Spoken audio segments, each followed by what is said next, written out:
back everyone, welcome back to the RSL, the Revival StarCraft League Season 3 2025 Playoffs Day number 4, the final day of RSL. We're here to crown our champion, we're here to find out who is going to make it through the final 3 matches here and become our final RSL season champion. Here we go. I'm of course your host VIP. With me, I'm joined by the other fellow casters. We have Sturgeon, we have State. I'm sure we're going to be getting Gemini and Tasteless throughout the course of the broadcast as well. Also, welcome to all those in the chat as well. As a reminder, this is a co-stream. This is a co-stream, not a regular cast.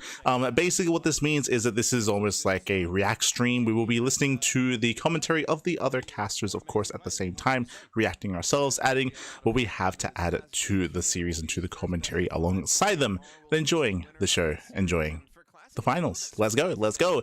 As a reminder, we do have the lower bracket semifinals. Going to be Classic versus SHIN in the first round. Classic versus SHIN into Maru, into herO. Maru, of course, got knocked down to the lower bracket by herO in the winners finals, and we have herO waiting in the grand finals for whether it's Maru, Classic, or SHIN. herO is lying in wait. But again, I hope you've all been enjoying yourselves. It's been a very intense week of StarCraft, an intense week of RSL action. Again, just back-to-back broadcasts, 4 days straight of the Rival StarCraft League, and this is all leading into what? It's leading into the offline finals. There is going to be an offline invitational, pseudo-invitational in a couple of days. I say in a couple of days, in a couple of weeks, on the 13th and 14th of December is going to be that offline finals in Seoul in South Korea. So that is going to be taking place, of course, and we will, we might even co-stream that as well, depending on the rules, depending on whether or not they allow co-streaming for that event. That might be occurring. There's going to be an offline bracket, an offline qualifier available for it, and I'm sure that is why Rainer's in South Korea, so Rainer can take part, can compete in that final last chance qualifier, and so can all the other Koreans, of course, as well. Likewise, if you want to support the event, you can do so via Patreon. There's a pay !RSL for the Patreon page for RSL to support the event and to also gain replay packs and other benefits that they have as well. I believe they also did have discounts, like ticket discounts for the offline events for the patrons, so that was also available at the time. And also, I think ticket pre-orders were also available as well. But otherwise, we will be soon jumping into our series. As a reminder, it's going to be best of 5. Classic versus SHIN will be a best of 5 matchup leading into 2 best of 7s. So 1 best of 5, 2 best of 7s here tonight. Oh boy, it could be quite a long one here, especially if we go the distance. We were lucky enough, we were fortunate enough yesterday to see herO and Maru go all the way to that final game. It was a very intense back and forth, and I'm hoping for a rematch even as well. I think they were even having their own predictions as to who they think will win the entire event. State did go for herO as the favorite player.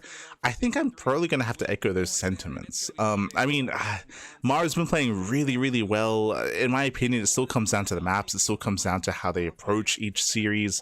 I lean towards herO. I was leaning towards herO against Maru initially. Still went to the ace match though. I can see Maru winning. I can see Classic winning. I think that SHIN is the big underdog for sure. Like, he's going to be coming in as a big underdog amongst all the other players, so best of luck to SHIN. He is at least waving that Zerg flag in the top 4, so true, he's at least able to represent Zerg as he took down Rainer yesterday, if you do recall. But it's going to be tough to bring down any of the Protoss or Terran players left in the tournaments. They're the best Terran and Protosses in the world, so it's going to be difficult there for SHIN. It's going to be difficult. Oh boy.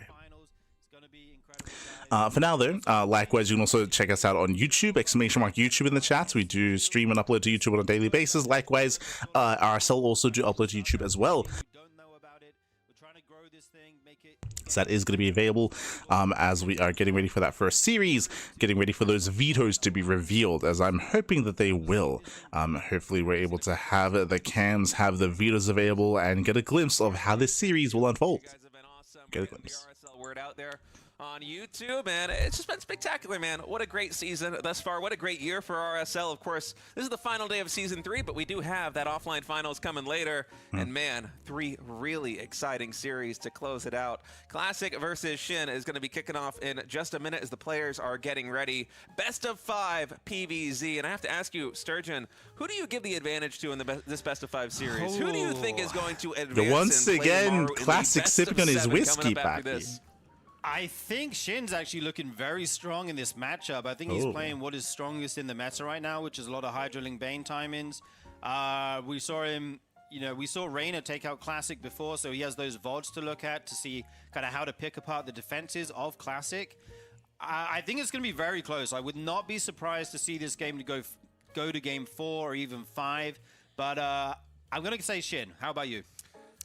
I agree with you that SHIN has been looking really good in the current iteration of StarCraft 2. Lair tech timings are very strong, and that's always been SHIN's forte. But I'm going to tell you, if there's any player in the world with Protoss who's going to be hard to topple with a Lair tech timing attack, it's going to be Classic. This guy, he has always been versatile, but he's really reinvented himself in the past couple of years as the macro Protoss to be. And that doesn't mean he's incapable of doing a lot of other builds. He's got about as wide a range as anybody, but defensively, we're just Classic jumping has in. been so on point, especially in the RSL Let's go. Season 1 and Season 2.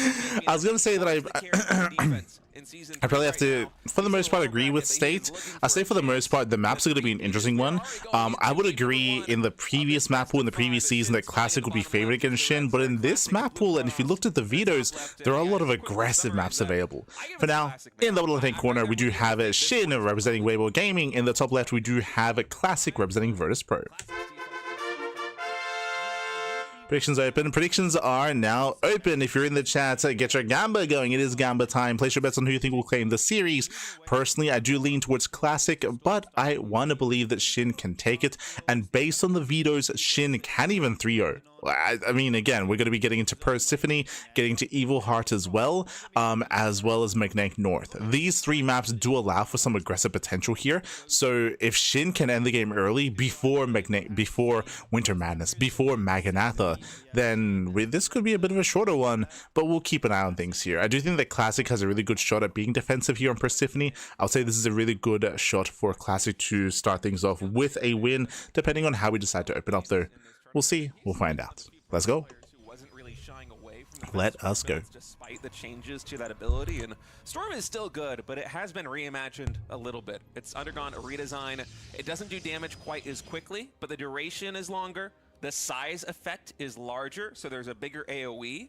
But in a pro scene, usually it's the first couple of ticks of damage that are going to be the really impactful ones, because players are so good at microing out of Storm the moment that it pops, right? Yeah. You're probably only getting a couple of ticks. And so, yeah, you're right. We've seen quite a transition from a lot of these players, Classic included, in terms of not going for Fast Storm very quickly, whereas that was kind of what he did in PvZ. Every game. Like, he didn't even try to hide it a lot of the time. He just said, I think this is the best style. I think I'm very good at this style. I'm going to run this every game, and it was extremely successful. Now, as we see the tech come down here, I'm starting to wonder if we might see one of these builds that's kind of very good on Persephone, where they make multiple oracles. We've seen herO do this. I think we've seen Classic do this as well against Zergs. And then you send the multiple oracles into the main base, try and overwhelm the queens or the spore crawler, and try to get some big damage going. So Sturgeon, he's alluding to the series that herO played yesterday. Here he did bank oracles in the main base and go mass oracle. I think that was against Reina, right? Yes, it was against Reina.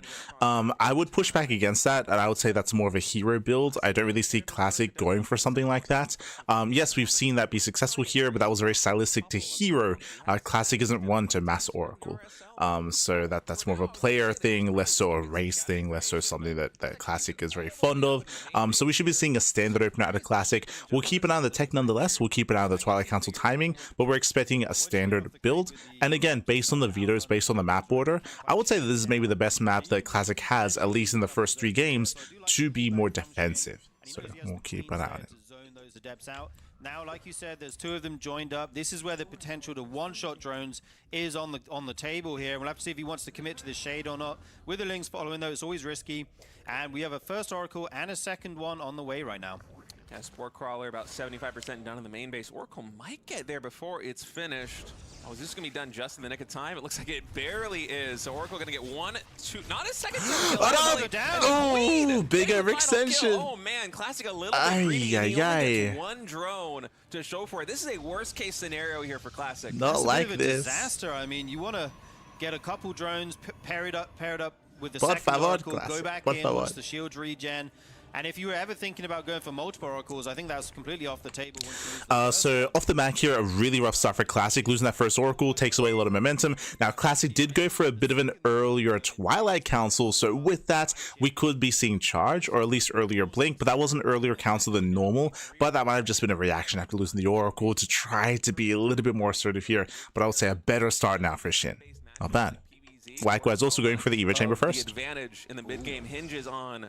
Meanwhile, a big shout out to right out SC2 in the chat. God, thank you so much. Thank you so much for the raid.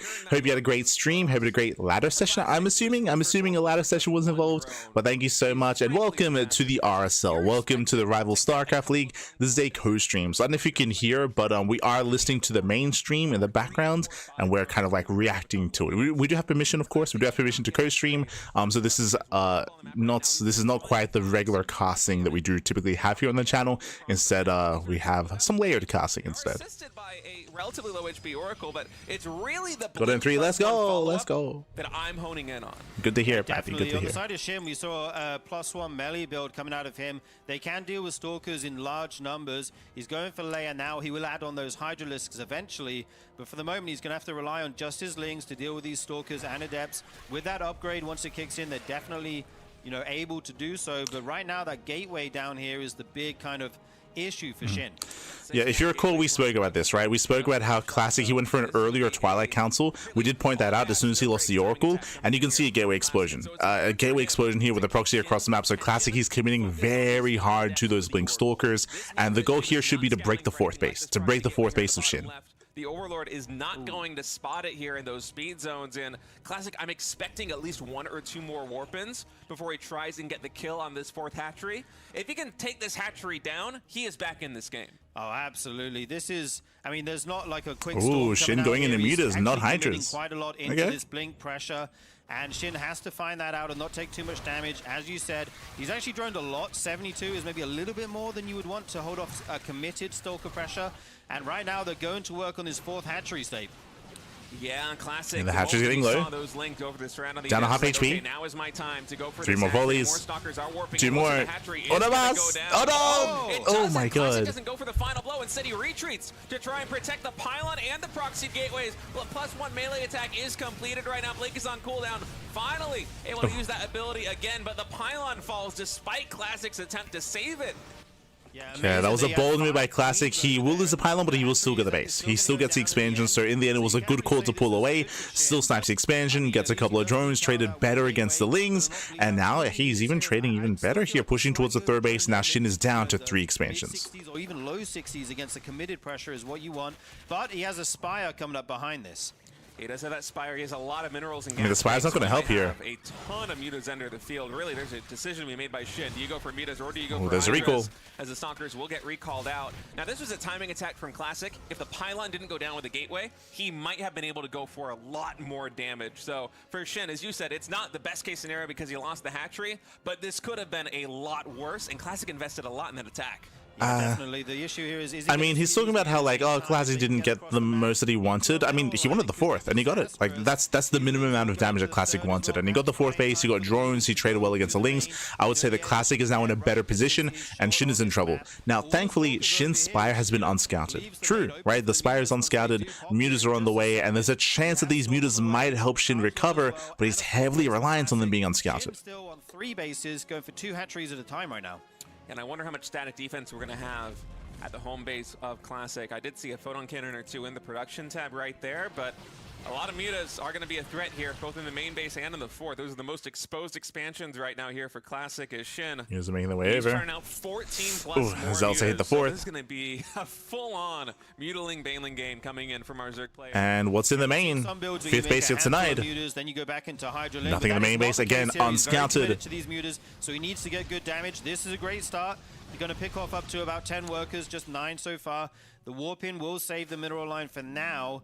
And these Stalkers, I'm not sure exactly where they're going right now. He needs these at home to deal with the Mutalisks at some point if he's not going to be more aggressive with them. I think these Stalkers accomplished their job in taking down that 4th hatchery. Yeah, And now he was talking about, like, where are they going? Well, they just denied the 5th. Remember, they just canceled the 5th base. So really nice damage here by Classic. He's making his way back home. We can see Shin trying to intercept. He's gonna be forcing the fight coming in. Comes on in for the surround. sides. Classic, he tries to blink to mitigate the surface area here on the Lings, but they are just feasting on Yeah, this game. very nice surround. Basically nothing. Even the stasis ward getting Classic denied, losing everything. So Classic not able to have any time bought by that ability usage. There are 6 Templar. Oh, the High Templar, they're exposed. He's diving on them. Oh my god. Isn't very much resistance. Jesus. The Mutas get on top of the Templar, and SHIN is in a commanding position right now. 4 High Templars going, 2 of them going down, 4 of them forced to merge there. Huge win for SHIN as he continues to trade out Lings for these Stalkers. The Mutaflock is just getting too high in number, though. I feel the anti-air isn't here anymore for Classic, and I think he may just be broken here in game number 1, State. Yeah, the momentum just a little bit too high in SHIN's favor. He navigated this game so well, despite losing the 4th hatchery, still going into the Mutaling, and he just barrels through Classic side of the map. A well-navigated mid-game by SHIN, and he's up 1-0 in this best of 5. GG, well played. Again, it was a really rough start for SHIN, losing his 4th base, but remember, it was also a forced reaction. A couple of things happened before that. If you remember, the Oracle. The Oracle was sniped, the Oracle did go down. Without that Oracle, we saw 1, lack of vision, lack of scouting, but 2, we saw that Classic, he forced himself to be hyper-aggressive with Blink Stalkers. So in for the earlier Twilight Council, the earlier Forge, into the earlier Blink Stalker timing, and he was able to be quite successful with that. If you remember, he was in a better position. He killed the 4th base, he killed drones, he killed Lings. Like, this was not a bad position for Classic, but a byproduct of losing that first Oracle means less vision, less scouting, and he failed to spot that Spire. And we saw that the Mutas, they were enough to recover and to allow SHIN to not just recover, but bounce back and overwhelm Classic in a longer game. Mutas, they got into the main base, they got free damage in the main, and of course that big moment, the winning moment, I would say, for SHIN was catching the 21 Stalkers on the right-hand side of the map. Got a full surround with the Lings, got a full surround with the Mutas as well, was able to reset that Stalker count, and that was game then and there. If those Stalkers weren't caught when they did, if there was like a recall, for example, to make it back home, then there's a chance that the game continues, because it would have been all those Stalkers alongside the 6 High Templar, but because the Stalkers went down, the High Templar went down. GG, well played.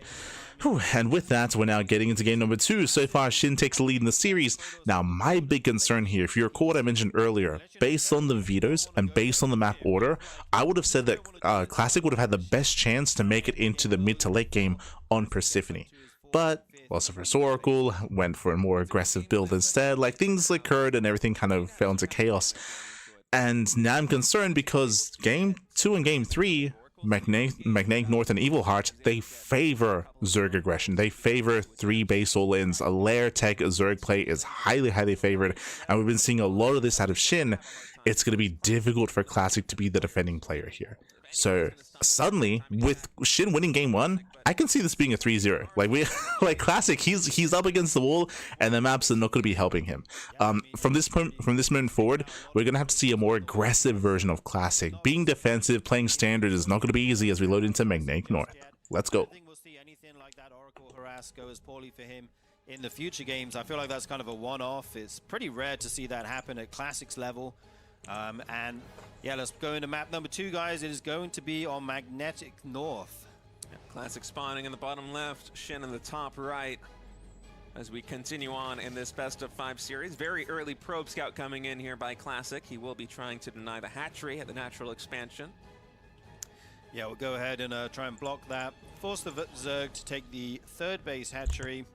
Not the biggest of deals. Zergs are used to dealing with this. You do lose some mining time with that probe, with it coming out so early, obviously. Oh, actually decides not to take this one as well. He's going for the spawning pool first instead. He might still take that hatchery. He wants to double back around. For the pool before the hatch, isn't it? Yeah, he doubles back. I mean, I actually play this build on ladder. Oh, do you? I play 17 pool all the time, and the way it works out against hatchery first is you lose about 100 minerals overall. So it's actually not that inefficient. You can take the 3rd base around 26 supply. But he actually takes the natural again, yeah, because the hatchery is so delayed, because he went for the pool. Classic has to go see what's going on in SHIN's main base, because hey, it could still be a 12 pool. You have to scout, you have to confirm here, as Classic and SHIN uses that opportunity to take. Yeah, they were a little bit confused, but I mean, as panned out, like the reasoning for SHIN having that drone out was double back around once he saw the probe go back into the main base. So SHIN, he's able to take his natural, he's in a comfortable position, and now again, Classic, he's on the ropes here. Now, his natural base should be perfectly fine. He does have a ramp coming into the natural, but I'm curious to see the tech specifically of choice for Classic. And it also has some potential aggressive timings behind it. Like, you can do a quick roach all in, you can do some other stuff, you know? So the Protoss has to be a little bit more kind of careful and thinking about what the Zerg is doing in this case. Yeah, and honestly, any kind of economic deficit that you might have by going pool first is mitigated by the fact of you having the hatchery and the natural expansion where it's supposed to be instead of the third. That's going to make every drone rally a little bit easier for you in the early game. And yeah, just a well-timed response by SHIN. I don't think he would have done that if it wasn't for this really early scout. Yeah, indeed. It almost gets in there, but the wall is blocked. The probe somehow survives. I thought he might try and target that down. And we see 2 queens at a time here coming out for SHIN. So we have a tech of choice. It is going to be a Stargate opener at a Classic. Meanwhile, SHIN does open up with his link speed, so he doesn't skip link speed after going for the pool first. Out now, well, coming online at a reasonable time. And Classic going for a Stargate behind this. Yeah, Classic going for the Stargate once more here as the Adept goes cross-map. Zergling speed a little bit delayed in this game. Oftentimes in ZVP you see that finishing around 3:30. I think it will be just a touch later here in game number 2. That means that Classic has some more time to scout here with these Adepts. State is emphasizing the delayed timing of link speed. I would push back against that and say that link speed is often delayed in ZVP because early link speed timings don't really mean too much. They can mean something when it comes to trying to apply pressure and delay the third of the Protoss player, but that's just very rare. It's very, very rare for Zerg players to be able to accomplish that sort of thing. So very often it is not uncommon to see delayed gases in ZVP. Usually if the Protoss does it, they're going to fake going up the ramp and then go straight to the minerals. In this case, he's just going to cancel. He wants the scouting information.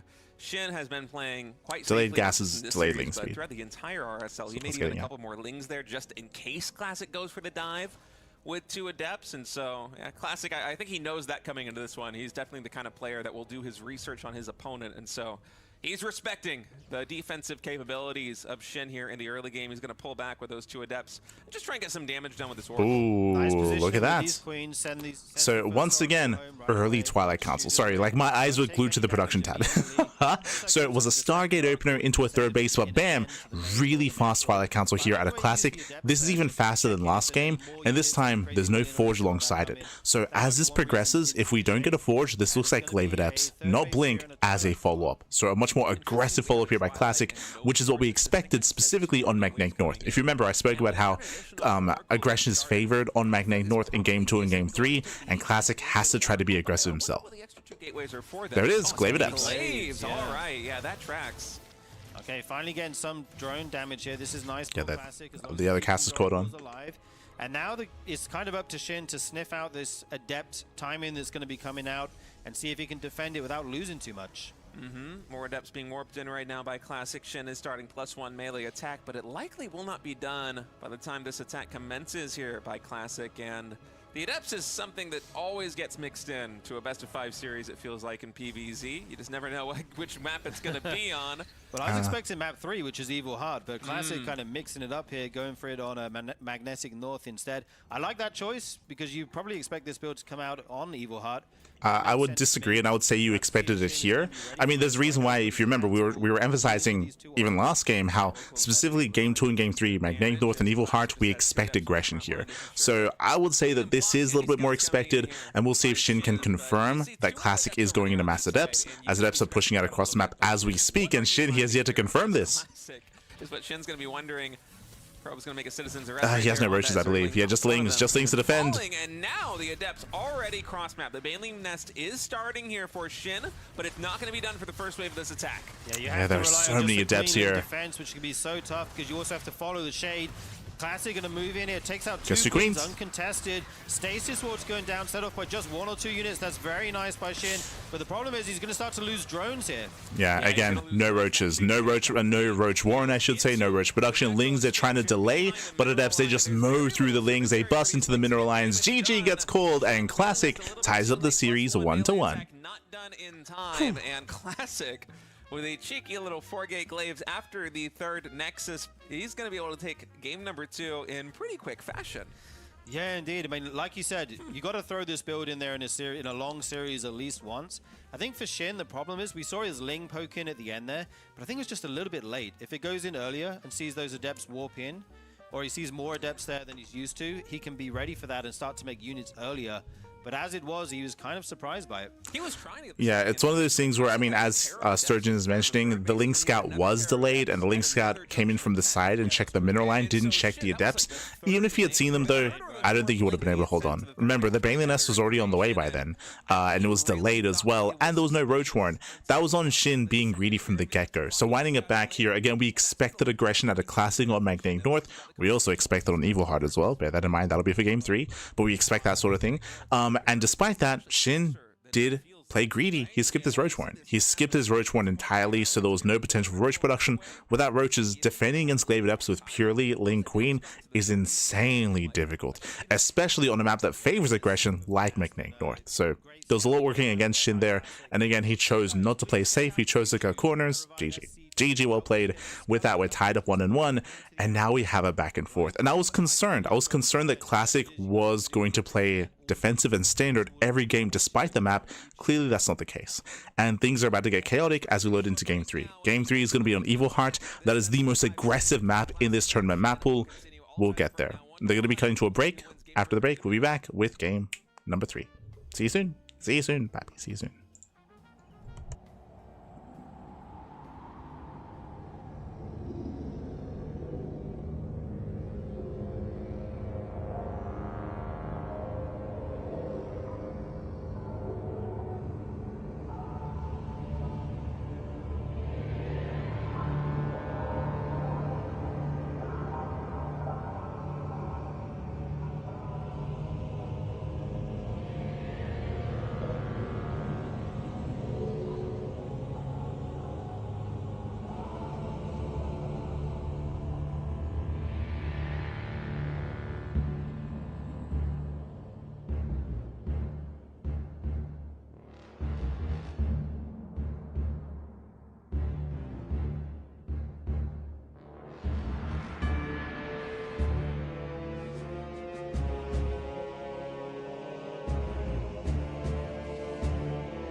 welcome back everyone, welcome back. Whew, we are jumping mid-series. We're currently mid-series with Classic and Shin. We're tied up 1-1 in this best of 5, and I'm excited. I was really concerned.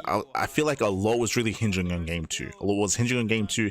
Game 2, Magnetic North is known for aggression, and I wasn't sure if Classic would be able to meet Shin in that kind of aggressive setting, and he did. Classic was able to go into Glaive Adepts. Shin, he was greedy. Shin, he was cutting corners. Shin was caught with his pants down, and Classic caught him out, showing off that Classic doesn't have to just play standard. He can be hyper aggressive as well, and came out on top as a result. And now we have a series. Now we have back and forth, and now suddenly the entire series opens up. Now it's like, okay, we're loading into Evil Heart. This is the most aggressive map in this tournament map pool, and I'm expecting to see fireworks out of both players here. You know, I don't expect to see a standard opener out of anyone involved.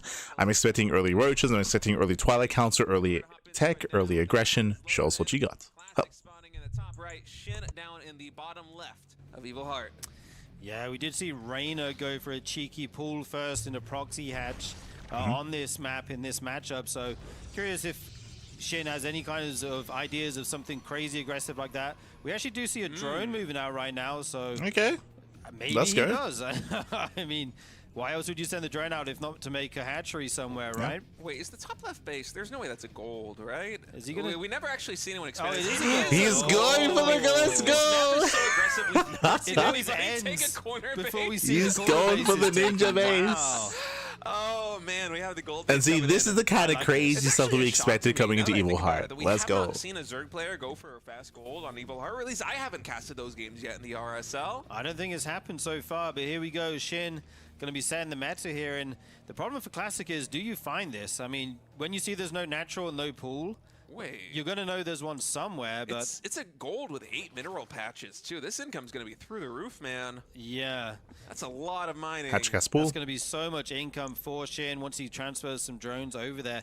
The Now, only issue is that it's so once disconnected Classics, from he saw the main opener, he saw the timing of the pool, the timing of the gas. Once Classic checks the natural, he should be looking for proxy bases. He should be checking. early, but the income you get from the gold will offset that easily, I'd imagine. Oh, Classic's gonna barely Oh, he's miss. gonna see Okay, it. Oh, he knows the probe sees. just He in time to knows. Spot it. He sees the drones going to Classic. saturate that top left base, and He's quickly, aware. I'm trying to think back in other gold bases. Don't they usually have 6 mineral patches? Because I remember doing a little bit of napkin math a long time ago, and I saw the gold as basically being like a high-yield Vespene gas base, where it's like, well, you know, there's one high-yield Vespene gas, it costs less drones to saturate it, but the income's going to be about the same. And the gold is the same way. If it's 6 mineral patches, well, you saturate it more quickly. The Yeah. the mineral income comes in a lot faster, but once it's fully saturated, it's basically equivalent to a blue-based mining, right? And it mines Right. out very quickly as well. But 8 mineral patches there in the top left. Yeah, indeed. It's going to be so much money for him. He brings Okay, a Riley's up Zealot for a over Zealot. here Adept is first on the right way. now. Shin does have Lings on the way. I think he can deal with this with 4 Lings and a Queen eventually once that does come out. You don't want to lose a Ling right off the bat, though. Right now you need to buy time for the Queen to get here, I think, to aid these Lings. Yeah, the probe actually provides so much value here too for that Zealot. It makes it so 2 shots the Lings instead of 3 shots. It's like budget. Gets plus one. Nice positioning here. Because Very the nice Zealot's able positioning to out of get there. Classic. Oh, even mineral walking the probe to get it. Oh my and god. having one more shot off on that Zergling as now the Adept is going to be joining the fray. The Zealot still has not gone down. This is not Adept paying arrives. off for Drones are Shin going just down. yet. Lings are going down as well. This is looks like it might brutal. be a bit of a disaster if he can't, keep these drones alive. He made the gold base and he can't actually mine from it now. Classic doing a good job kind of punishing this risky choice out of Shin. But the Adept does go down. And we already have a Roach Warren coming in from Twilight Council. Twilight Council's on the way for Classic. Drones. We're going to have Not an Stargate aid by the first. third player. He's sitting at 17 right now. 0 more, it's I reckon. only 4 workers mining here in the top left, and so the mineral income, usually it's very high when you go for a gold expansion like this, and that powers you. It like catapults your economy forward for an all-in timing like the one that Shin is going for right now. Going into Blink, Glaives. So we have a Roach Roll in coming from Shin. We have 4 gate Glaives coming out of Classic. Actually, Classic, who already has the income advantage, and quite substantially too. Yeah, indeed. Shin sitting on that 17 work account. He doesn't have a big income, but what he does have are 5 roaches, which will be coming across the Dark map right now. We see a Dark Shrine! Shrine coming out for Classic. That's really smart. That's the timer. If you don't kill Classic before then, you have no chance. You won't have detection. You won't be able to hold your faraway base. SHIN is all in As right now, Sturgeon's trying to pointing make out, he has 0 detection for SHIN. No Spore, no Lair, no Overseer. The game will end if DTs arrive, so he has to try to end it before that. It's predominantly here for the defense in the natural expansion, and he's planning to be the aggressive one. He doesn't know that SHIN is going for this all-in timing just yet. If he did, he would be throwing down some shield batteries for sure right now, maybe even a second pylon to make sure these gateways don't get unpowered. But SHIN, he has the element of surprise, a lot more links in production. Classic's getting ready to move out against this, but it's SHIN who's going to be attacking. Oh, he's going to get surrounded. Yeah, Classic shouldn't be here. I think they will finish the shade just so they don't all die here, but that Just leaves get away. the front door No shield open. battery. Oh my These god. Roaches and Ravagers will take that down, no problem. I mean, Classic, he had this wall of defense, but again, he has no shield batteries, no second pylon either. The natural's exposed, the army's out in the open. Gateway finally does get biled down, killed, not Breaks canceled, in. so no mineral refund right now for Classic. He's going to cancel the shade with these adepts. Just fighting Pylon around goes here down, with the D-Power's lanes on 2 the backside. gateways. The DT almost done. The shrine is nearly complete. We have enough gas. Ah, for the 2 DTs are to get warped coming. in. Almost enough for a third one. The He's blocking Wiles. the lings with the DTs in this little choke point. And now Oh, there it doesn't is quite a connect. timer, but this is SHIN's time to get economic damage done. Yeah, the question is how many probes can he get before the DTs might get eventually everything. clean up all of this? Right now it's Oh a my lot, God. already 20 goes down, big bios as well. This Yeah, is he might such get a everything weird here. game right now. The 24 probes probe evacuate, the kills, gets the natural comes back to pylon, main D-powers where the everything. DTs are, but I think No gates. SHIN might be doing it here. There's not many workers left. Almost. This production going to be unpowered state. Oh man, only Oh, no. one pylon powering the production right now for Classic. Spores are on the way back at Another one home. set up here in the main base. Just 2 gates in So total. SHIN is getting Spores back at home. Again, he's getting as much economic damage as he can. There's 8 probes left. Can he get one more? He can. 7. In total, SHIN, I think, somehow has done this despite taking so much economic damage to that gold base early. Classic. He pivoted the build maybe a little bit too much to try and stop that gold base with 4-gate glaive adept. Yeah, I think he'd done the damage in the beginning, and he should be looking for a counterpunch, especially on this map. 33 probes go down. Classic's in here on 7 7 probes left. workers. He's gonna get the not giving pylon. up. He does have the invisible man. SHIN, though, is making spores at home, so there's no kind of counter, threat potential there if he has units there as well. And Classic can't even leave in his base right now because everything will simply die. You start with 12 workers in Legacy of the Void, by the way. This is Less than you started with. Classic right now is starting from Wings of Liberty. Right. This is And again, this was on Classic. Winding up back here, Classic had a very strong start. He was able to confirm the goal base, cripple the economy, trade well, then had the follow-up, but he was overconfident. It's actually similar to Game 2. Very similar to Game 2, where Game 2, SHIN, he cut corners. Here, Classic did as well, in the sense that no shield batteries, no defensive setup. He got caught out in the open, so he got surrounded. He wasn't expecting, he didn't realize an all-in was coming his way. So Classic, he was over-eager. Classic was caught with his pants down, and SHIN was able to capitalize on that, was able to punish him. Even though Classic was in a better position initially, again, he just was taking his own risk, his own chance, and it did hurt him in the end. Only just now saturating one of these Vespene geysers. The question of who's going to win this game, I feel like, has already been determined, more or less, because the lair is done here for SHIN. Roaches are in production, speed is done, but Classic are already in RSL. Like as State is alluding to, like the all-in for SHIN was successful. It was successful. Maybe less than 1% chance of winning the game. Classic didn't realize how much danger he was in. To make his opponent go through the paces. He did this versus Zaun in a PvP, and basically made it feel like Zaun in a game where if Classic had just tapped out, it'd be like, oh yeah, I did it. I had a really good win versus Classic. I'm back in this series. It kind of felt like a Pyrrhic victory, you know? He's victorious, but it was way harder than it should have been, given how down and out Classic was in that game. And I feel like this is almost a mental exercise that Classic is doing versus SHIN right now here in game number 3, because SHIN is miles ahead from Classic, but if Classic can just make this very difficult for him, if he can make it take a couple more minutes for SHIN actually to close it out, that will help him win a game number 4 and a game number 5. Yeah, he definitely makes his opponent work for it, tries to exhaust them as much as possible, but this is so much Roach Ravager right now. I mean, the Rhine's kind of on the wall here. The core will go down first. He's going to...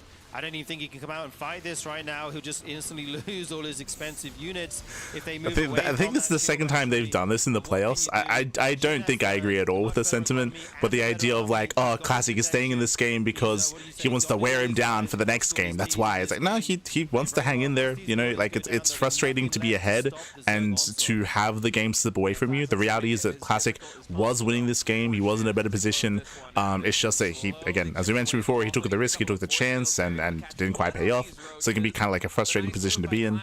But, oh man, with even more units reinforcing here for Shin. 6 more roaches in production. He's playing his heart out. And a Spire. Spire on the way. Time is running out. That almost feels like overkill, but that's just his guaranteed way to end this game. Dude. if Classic somehow hangs on here. Classic is nuts, honestly. He was down to 8 probes versus a Shin who had a gold base. And look at how hard he is making this for Shin to actually close things out.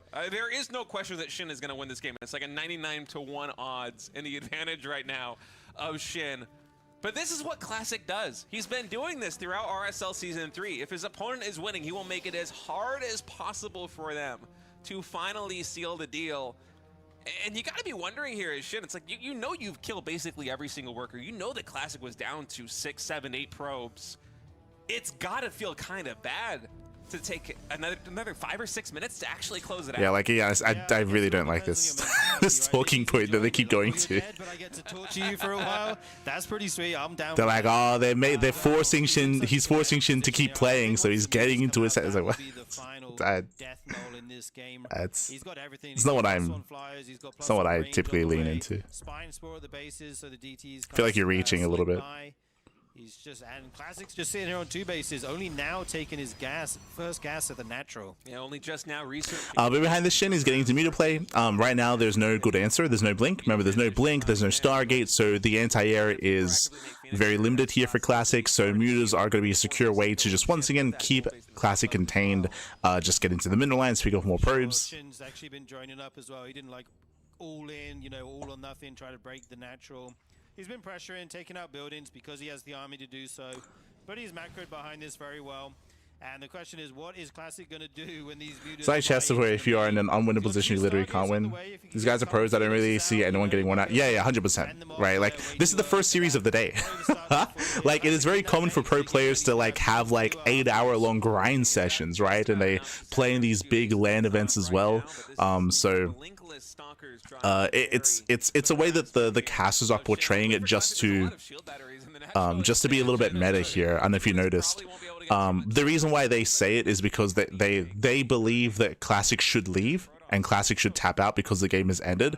So they're coming up with their own rationale and their own reason as to why he's in the game. I would just say that Classic, he wants to fight his heart out, and there's always like a chance that Shin makes mistakes, that Classic can force mistakes and recover. I mean, you can see even here, Classic is making 2 Phoenixes at a time, right? Like, he's making 2 Phoenixes at a time to try to shut down the mutas, to be able to eventually break out and get a 3rd base. The chances of this working is very low as Shin is maxed out, but like it's not like Classic wants to like wear Shin down.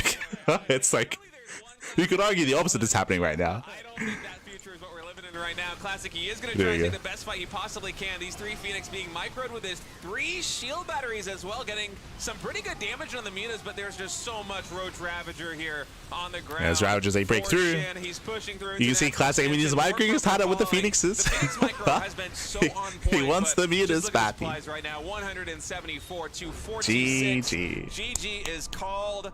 But that was a game where Classic was down to 8 probes versus a 2-base Zerg who had a gold expansion, and he made that game last another like 10 minutes.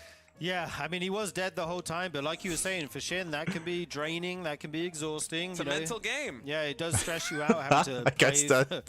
Like, why is this guy not leaving? Yeah, does he have something? I mean, he didn't want to leave because he was ahead, right? Like, winding it back here, like, again, just to re-emphasize, Classic was winning that game initially. Classic was in a better position. He had scouted, he had crippled the economy. Classic was in a good position, but maybe overconfidence, right? Maybe a bit of overconfidence out of Classic for the Adepts to be caught in the open, to get surrounded, for him not to have any shield batteries, for him not to confirm what the tech was. I guess that's what it really comes down to, winding it back, is for Classic not to confirm the Roach all-in was coming his way.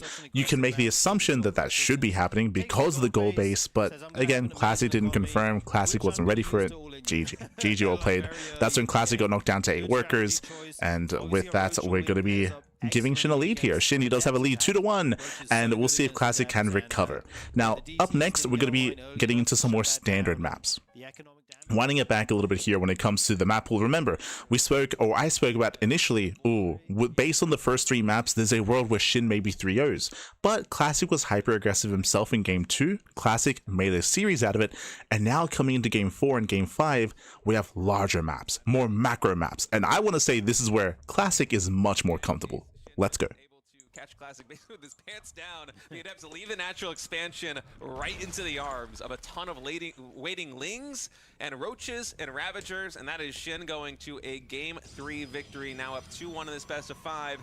Can he close it out, or will Classic force another Game 5?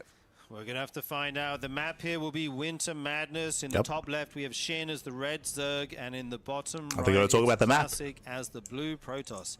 And this is the time for no more wild builds, you know what I mean? Yeah, Sturgeon, he's catching on. I think this is where Classic goes back to his bread and butter, the macro builds.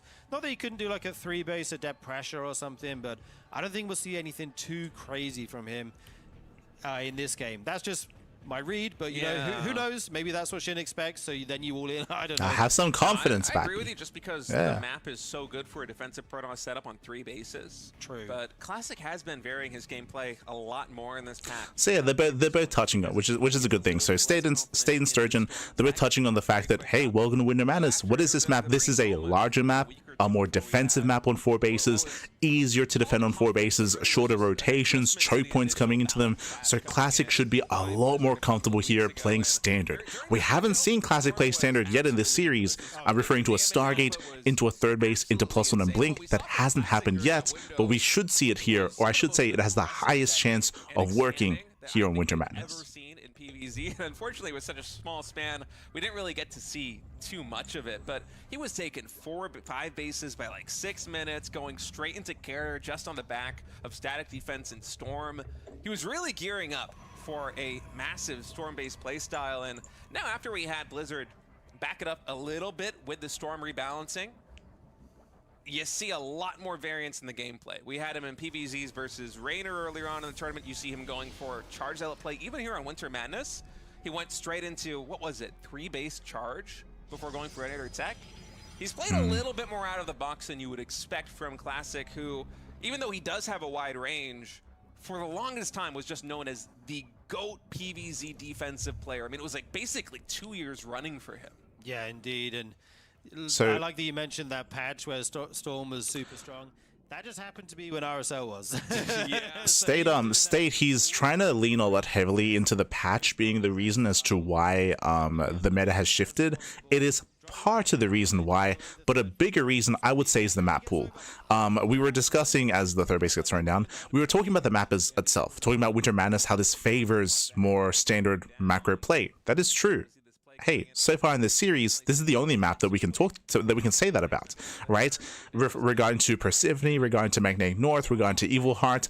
What I will say is that currently in the new map pool, in the new season, there are more aggressive maps, and it is more difficult to try to be more turtle heavy and defensive and get into the late game. That's why we've been seeing less late game. The maps don't really lend to it. Specifically, Tokamak, they got rid of it, right? Tokamak isn't in the map pool anymore, and I would say that in the current ladder map pool, there isn't a map as defensive as Tokamak was last season, and Tokamak was like the map to get into the late game, and it's not there anymore. It's here in this tournament, but not in like any other tournaments. Same with Maganatha, right? Maganatha is also gone from the map pool, and I mean, you can maybe argue that like Winter Madness is maybe like the replacement for that.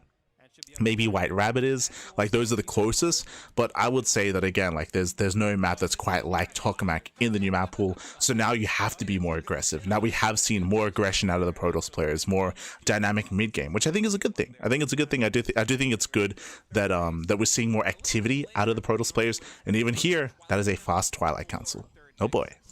And I wonder what that's going to mean here for Classic. Usually want to get the Nexus like 30 seconds faster or so here for Protoss, but Tech first instead. Yeah, this kind of makes me this looks like Glaives. Looking at one of those charge builds we've been seeing. Oh, Forged? Okay, Forged means no Glaives. No Glaive Adepts. It's either going to be early charge or early blink. Just flying through all of these queens. Still going to get 4 drones and get out. Even a 5th one going down there. This is some good damage from Classic.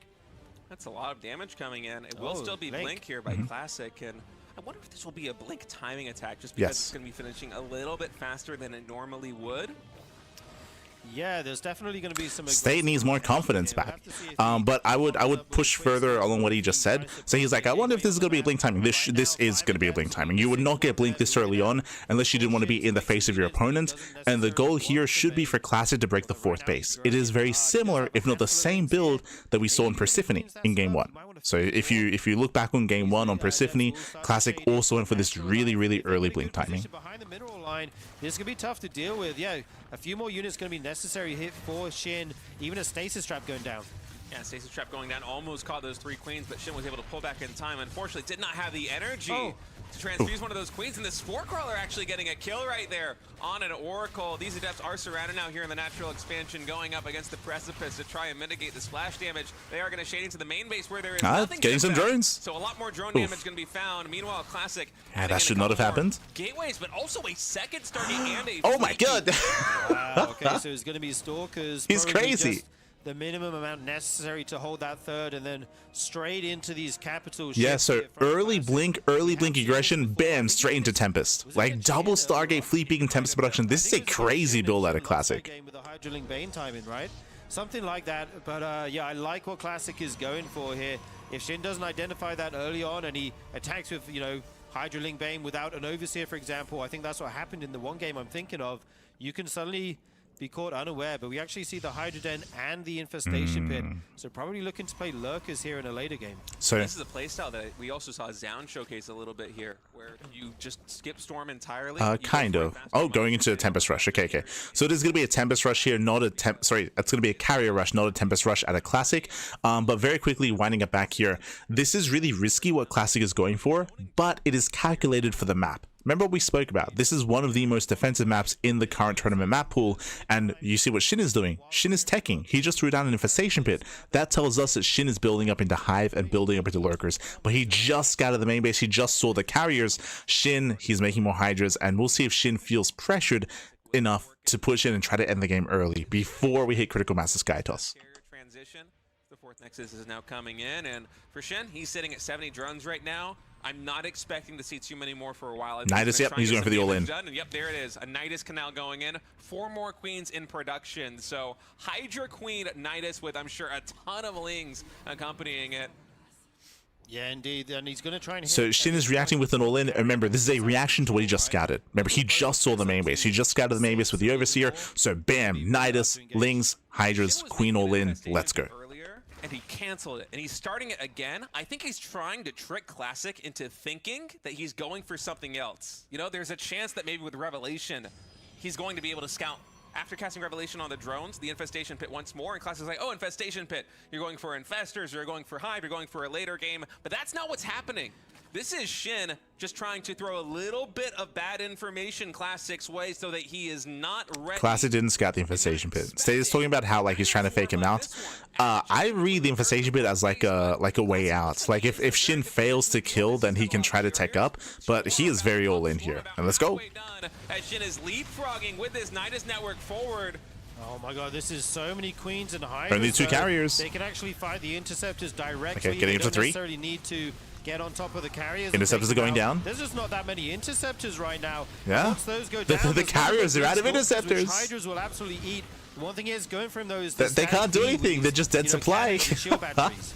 He has static defense at the 4th base, but not really a lot here at the 3rd. The natural expansion Wow. also exposed. The entire mineral line gets wiped out by a Ling. A run by a carrier is going to try and deal with that. But as you said, there's very few interceptors. There's only 31 3 right probes. now. Between these 3 carriers is another. The storms are connecting, but the carriers are they literally are dead supply. They do nothing. Of the Zerg army is so healthy right now. We have a couple queens in the orange, but the Hydra's mostly in the green as the 3rd base falls. 31 drones going down here for Classic. Oh man, I think SHIN is very close to a 3-1 victory. Classic is going to try hold on right now with the 3rd. The static defense carrying a lot of weight, that photon cannon and shield battery, but is he going to have enough to hold on? It looks like he might. He still has a couple transfuses left. Here comes the next wave of Hydras. Yeah, Classic kind of holds on. The carrier goes down. The ground army is going to be falling. The 3rd base is falling. The 4th base is going to fall as well. GG gets called, and SHIN will take the series 3-1, advancing on to the lower bracket finals. Wow. GG. Some really creative builds. We had the gold base on a evil Yeah. heart. And a big shout out to Kashim. Shema, papi Shema. Este Kashim. And then just feeding bad information here in Duh. game number 4. Galaxy That Braid. was super smart. I like that you caught that, by the way. You know, making the infestation bit. Do you see it? No. Okay, I'll cancel it and I'll make it again where you do look, where you are looking. He didn't see it, by the way. Classic, Like, I'm, obviously had the- like, they should. I don't know why they're running with this. They're talking about like, oh, like he showed the infestation bit to make it look like he was macroing and to make it look like he wasn't going for an all-in. Classic didn't see it. He did not see the infestation bit. Like they showed Classic's vision. The infestation bit was next to the Hydra Den. Classic did not look that far back. So this narrative that they're going with, like, oh, like he tried to fake him out, that didn't happen. But what I will say, really good reaction out of Shin. So winding it back here. Again, this was a reaction from Shin. He scouted the main base. As soon as he saw the carrier production, bam, Nida Swarm. Nida Swarm went for the Hydra all-in, went for the Queen all-in, went for the Throat. When it comes to Classic, he did not play standard this game, which I'm a little bit surprised by. He himself did something crazy, going early Blink into a carrier rush. You are very vulnerable. You're very, very vulnerable early on because what are you doing? You're delaying your splash damage, your Colossus, your Storm, your High Templar, your ground army is going to be weaker in favor of those carriers. And you saw they were dead supply. You saw that because the carrier count was so low, because the all-in hit so quickly, the interceptors are just being focused down. They're just being focused down one after the other after the other. So the just the DPS output there was almost non-existent from those carriers. And GG well played. Classic was being cheeky. I'm surprised he was cheeky. Like, I don't think he needed to do this. I don't think obviously if he goes unscouted, you snowball out of control. True. So, like, you know, give credit where credit is due. If Classic denied the scout, if Classic was able to keep it hidden, then going and rushing into carrier like this can be really impactful. It can be really explosive if he kept it hidden. But that's a big if, and he failed to do so, right? He failed to hide the build, he failed to keep it hidden from Shin, so with that, he was punished, he was abused. Different story if he gets away with it, if he keeps it hidden, if he's able to hold his cards close to the chest, if he was able to hide the Stargate, to hide the Fleet Beacon, and build up into Sky Toss as quickly as possible, then we see an ace match. I would say, we most likely see an ace match instead. But GG well played. With that, Shin does take the series, he does advance on into the next round, and my condolences to Classic, as Classic is out of the tournament. And again, a very explosive series as well. And very quickly, this series also kind of capitalizes on what we were saying earlier. It also goes back into the narrative of the fact that ZVP has been changing, its meta has been shifting. For example, we didn't see a single standard game there out of Classic, partly because of the map pool. But even on Winter Madness, he chose not to there either, where that's where he could have played something more standard and something more safe. But again, he chose not to for the entirety of the series. We saw much more aggression, and it leads into more fun games, personally. Like, instead of, like, you know, turtling up, getting a third, getting a fourth base, and getting a wall of cannons and shield batteries and taking up into Sky Toss. There is, you know, a lot there. Despite that, you know, there's a lot to enjoy in a macro game and in the late game, but we didn't get any of that here, not in this series. GG well played. And again, that's just ZVP and how the meta has been shifting a little bit because of the map pool and because of the new patch. I will say that the meta should still stabilize and the players are still kind of figuring out the maps themselves.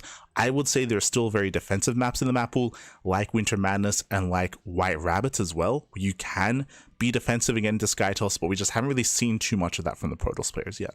GG well played.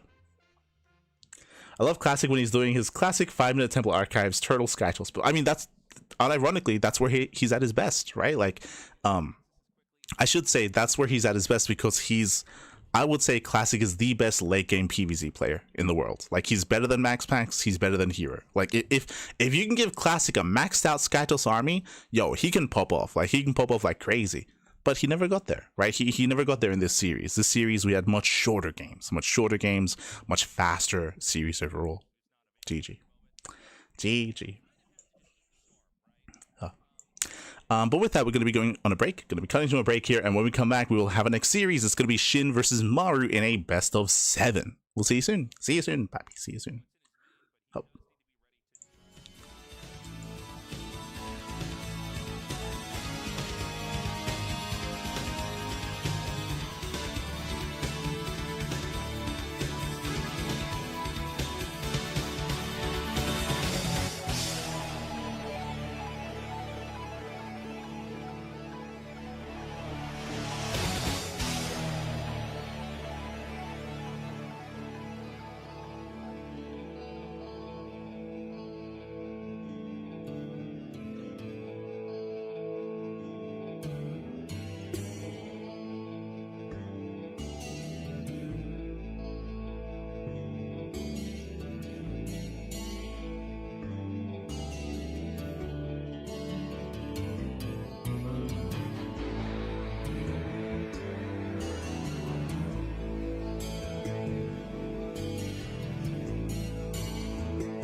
And welcome back, everyone. Welcome back. Whew, we just wrapped up with the initial series of the broadcast with the lower bracket semifinals, and now we are live with the lower bracket finals. SHIN just took down Classic 3-1 in a very explosive, very short, very fast, very aggressive series.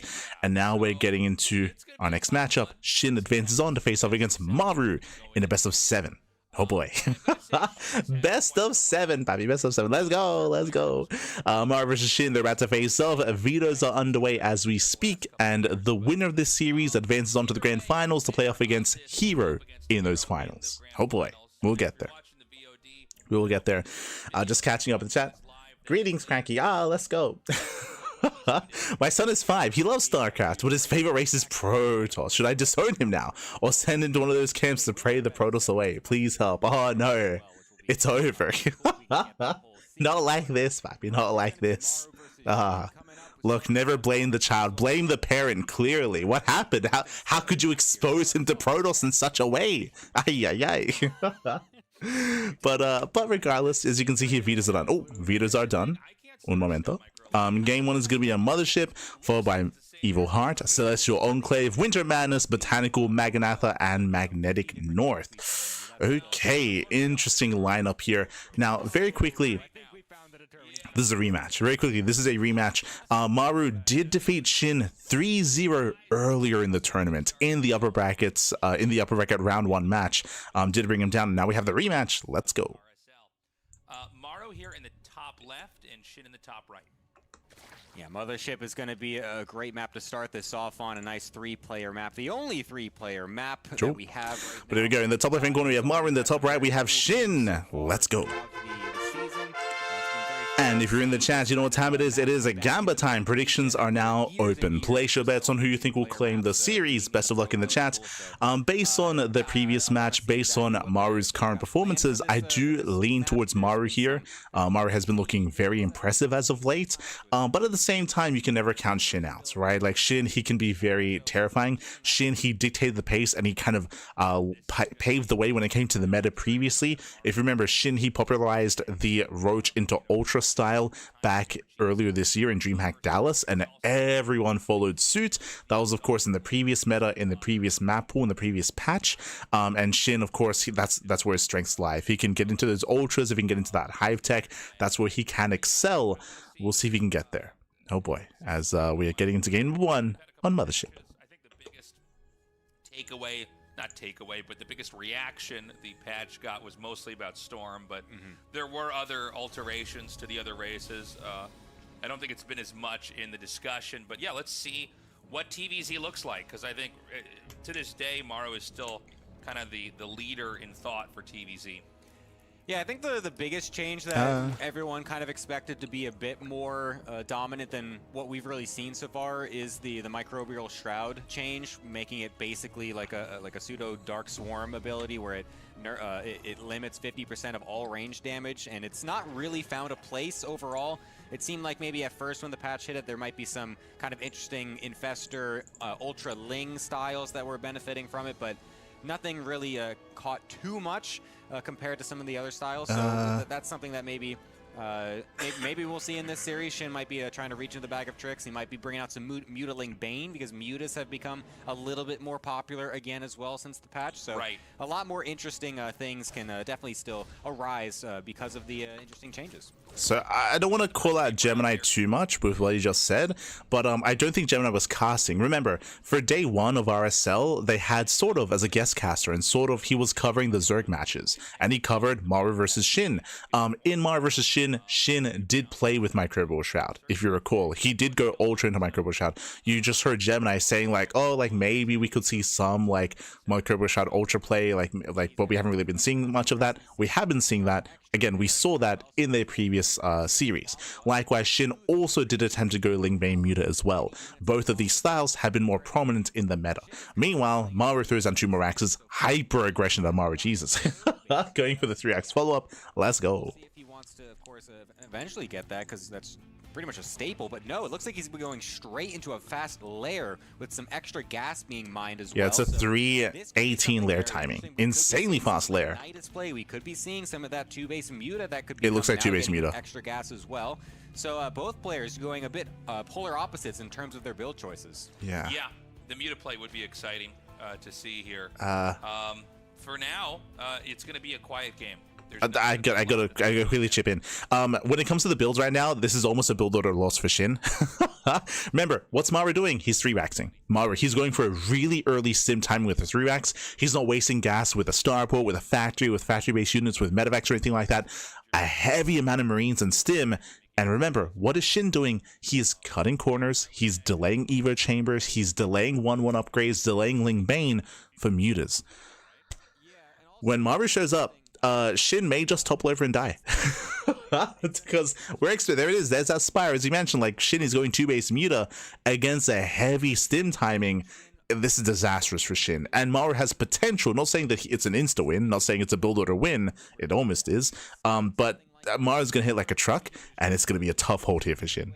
Not entirely sure, but the fact that that Reaper is gone means that Maru is going to have very limited information on the type of build that Shin's going to be going for. So this Muta play might catch him off guard if he's not totally prepared for it. Yeah, that's a good point. It's almost forgettable that that Reaper was killed off early on, but you really don't have any way to check unless you were to basically sacrifice a mule with a scan here.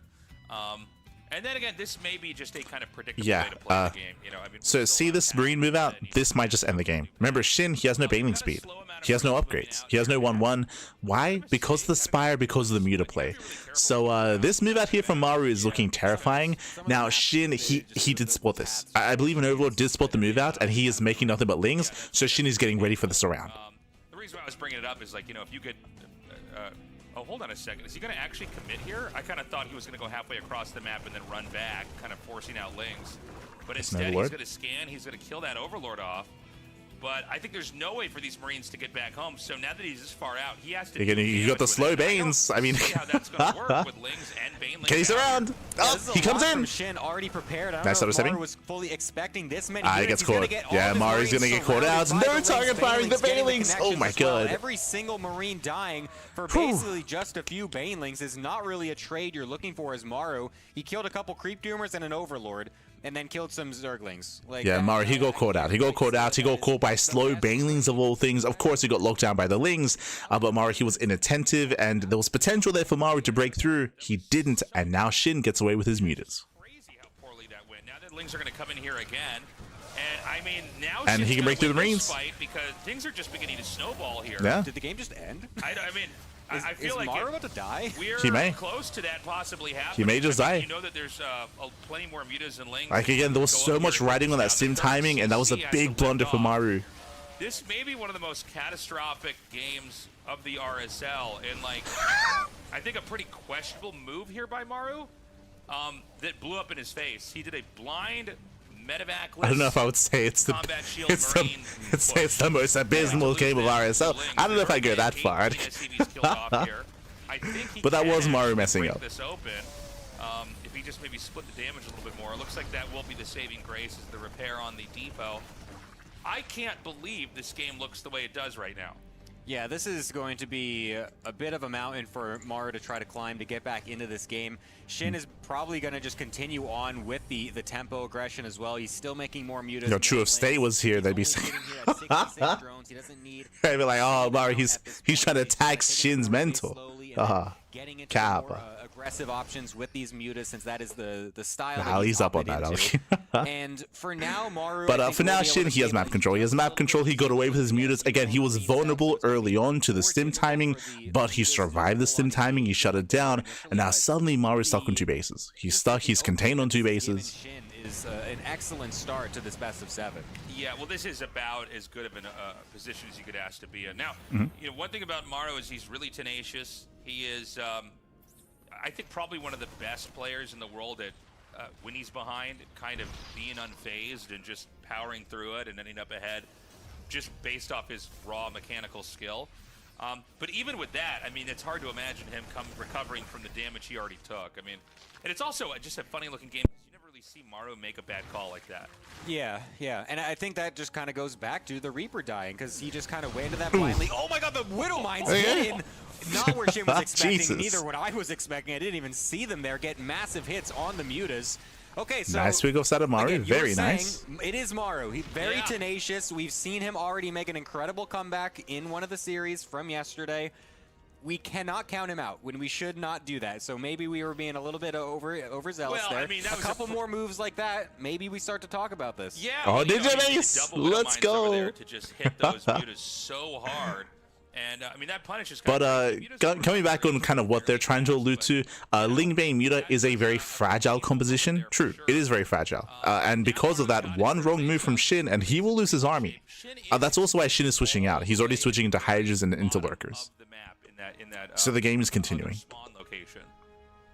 Yeah, that's kind of weird. You don't really see that very often. It's like a Brood War expand. I was just thinking the exact same thing. Yeah, where you go, huh, Where's the Nidus canal to connect those? Yeah, right. He needs 1 or 2 Lurkers at that ramp, so the Marines can't get up, and he'll be fine. Yeah, that's a very unusual place to expand to, but I guess why not, right? I mean, Terran is probably going to be landing a lot more mules and spending a lot less scans because they're already behind.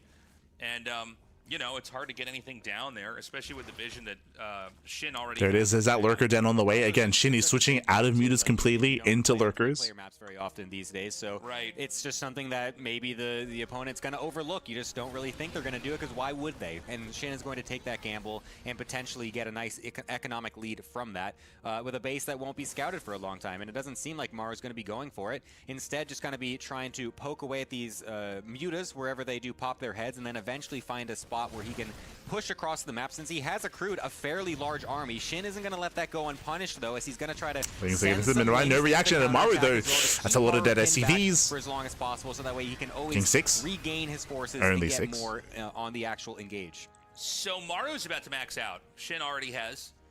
Both these are high burst damage armies. So this is going to be kind of a crazy fight. Yeah. So Maru, he does have a lot of potential with his army, but he's pushing on to creep out of the Banelings. Oh my god. Here come the Lings and the Banes now. And I mean, so far, Banelings have decent connections. It's unreal how much Maru Ah, but there's more Marines coming in. Keeps panning and there's just more and more army. I thought Shin was going to maybe take that fight. This is a bad spot to morph Banes if Terran can pounce in here. Yeah, that was a little bit risky. And remember, Shin, he's just buying time for Lurkers. Lurker Den is done, and here we go. The first wave of Lurkers are on the way. On the reinforce, a couple Lurkers also now getting into the mix as this Hydra transition is. And that will take away a lot of momentum that Maru has. Are no longer really a factor anymore. They're just going to be doing a little bit more poking damage if they're still alive. I'm not sure where they are actually. Nice Widow Mine shot to deny that run by as well. Those Widow Mines that hit the mutas earlier. Oh my God, they're just absolutely sick. So. You know, look, Maru, I think he's still okay. Remember that whenever you see Hydra Bane, it's like the first couple of fights that are the most important because you're spending so much gas to create this. So you really need to see those fights go well for Zerg if they're going to then be able to push across. Now, Maru fractioned off part of his army. Lurker range is almost done. Up the bottom here. I don't know if he knows about Ghosts, I 6 believe, aren't ready. But he does know about this one. So Shin has a big power smite. At the same time, he's going to be losing his, I believe, 6th expansion. The idea that there might be more on the bottom. It doesn't seem like it just yet. It really feels like this base is just going to go unscouted. Oh no, it was almost. Oh, he sees no! no! Finally finds these drones. He spots the expansion. The so unlucky. He definitely should know now. At least this army will. Oh my cleared god. Up, since the main army from Shin is going to respond, but Maru has now known. I mean, the mutas will zone him away. He's going to be able to potentially aggress that later. He's actually bringing the rest of his army down to the minimap as well. Yeah, and I don't know that. Where are the Lurkers? Where are the Lurkers? They're not here.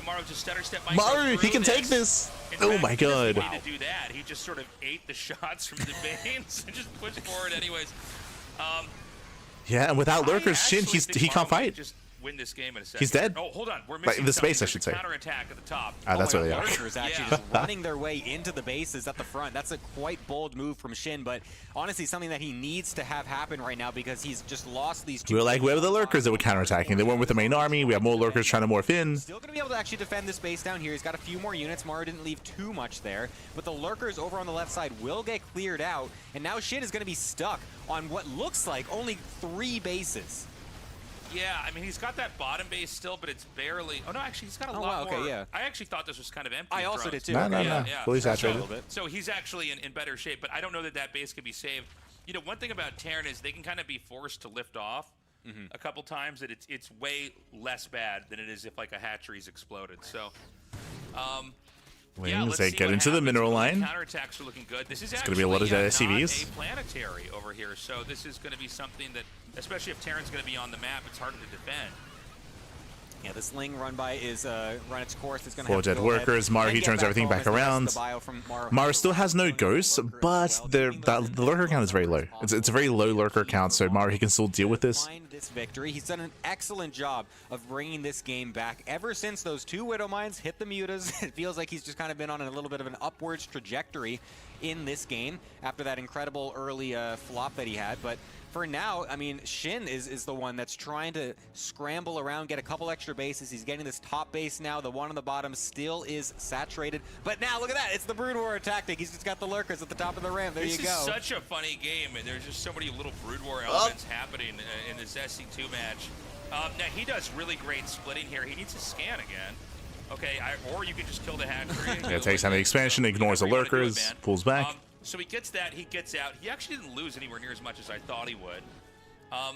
And the problem is like... And SHIN is struggling. The problem here is the economy. The economy for SHIN, he has a low base count. He has 80 workers, but he's not mining efficiently. He's now going to transfer drones to this fresh base. And that's a little too close for this matchup. So we'll see what he can do to recover. You can see all those drones at the bottom are not mining, and they're not going to be sent anywhere else because the map isn't safe. Map control definitely going to Maru here.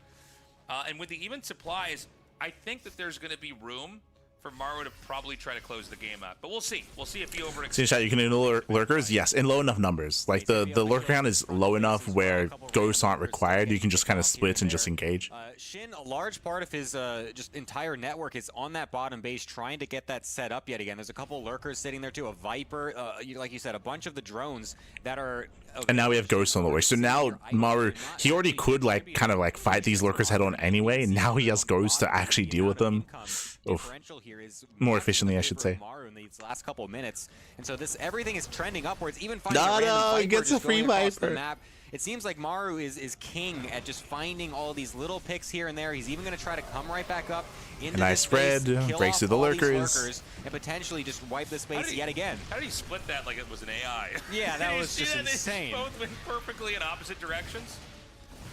You're not supposed to be able to get up a ramp that easily versus that many lurkers. That's Maru, man. No, you can. The whole idea is it's like, no, there's only 4 lurkers. There's so many different angles all hitting one spot. This isn't Brood War tasteless. But anyways, he does it. There's no high ground advantage, not like that. The base at the bottom was probably one of the only things that Zerg had going for him. Yep. Now the other bases are very strikeable here for Maru, who is now, by the way, taking another base here in the center left. All right, we got a couple ghosts also joining the fray here. It looks like Maru isn't quite ready for this attack, but still is able to back up nice and cleanly. SHIN engaging off of creep is going to again here. There's only 3 lurkers, so there's nothing to stop Maru. He can just keep pushing. Nidus into the main though. No, 2 lurkers get caught. There's 1 lurker left. The 2 across the map. Really anything to actually deny. He could, I guess, get the. Okay, that does distract Maru. Could be decent, but a scan and a couple of ghosts should be able to snipe those away and force them off. So that's a nice defense for Maru as well. And it feels like all these little attempts that SHIN is trying to make to just get any sort of, I don't know, any sort of advantage in this game again isn't quite working out too well other than a CC lift. Oh, it's just he has no money. SHIN, I mean, like SHIN, you can see that SHIN is on 64 workers. He's stuck on quote unquote a 4 base economy. He doesn't really have the bank to build up and max out. SHIN, he did have a really strong start. He had a really nice lead, but we spoke about it, right? We spoke about how his Lingbane Muta army was really fragile. We spoke about how he was getting to lurkers, but there was one big fight that occurred towards the southern half of the map that went heavily in Maru's favor, where SHIN fought without his lurkers. But we'll get into it. SHIN is engaging. He's moving in. Yeah, the Marauders, they just stand their ground. How do you even engage into this as SHIN, man? This is insane. Yeah, you don't. The split is so good. There's still a large amount of ghosts that could be thrown down. Oh, Banelings are rolling in. Banelings trying to get onto that backline of ghosts, but the splits are so good for Maru. But the rest of the Hydra is still in the back, and we're able to deal with a good amount of the bio. So many medevacs. A large amount of Maru's army is actually medevacs, so that's going to be a little bit deceiving on the army supply count. And now we've even got a forward Nidus. See, what Gemini was trying to say is that the supplies, Pappy, the supplies. Actually an overextension from Maru. It seemed at first it was going to be a great fight, but now SHIN has actually got some position on the map. And SHIN's going to basically try to have the strongest counterpunch. How many? He's got 4 lurkers. And just try to push through here. Nice I'm EMP. not sure if it's going to work. I don't see a ton of infantry, though, here for Maru right now. He's definitely going to Planetary is going to go down. Yeah, the Planetary getting killed off is a great win for him. A couple Banelings connecting onto some Ghosts in the backline as well.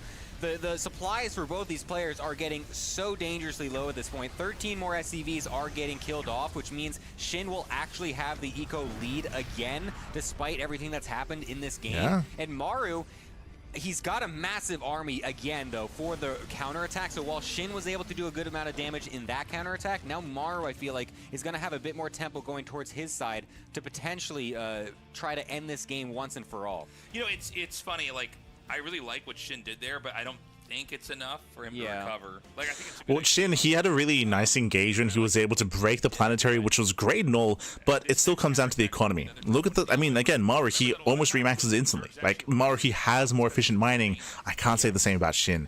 And Maru, he's going for the expansion, actually, going for the hatchery. We're going to go for a flanking Lurker maneuver on the backside. Maru Lurker's out of split up position. just a little bit, a couple of the Liberators getting killed off, but the army size for Maru continues to be extremely large, and this entire time he's also had the 3-3 upgrade advantage. SHIN, during all of this, has basically been forced to cut that 3-3 upgrade. It's been sitting on 2-2. SHIN going for the counterattack, trying to get on top of the ramp. 3 as well, but it seems like That's what, 6 lurkers on top of the ramp, and Maru, he just ignores it. GG.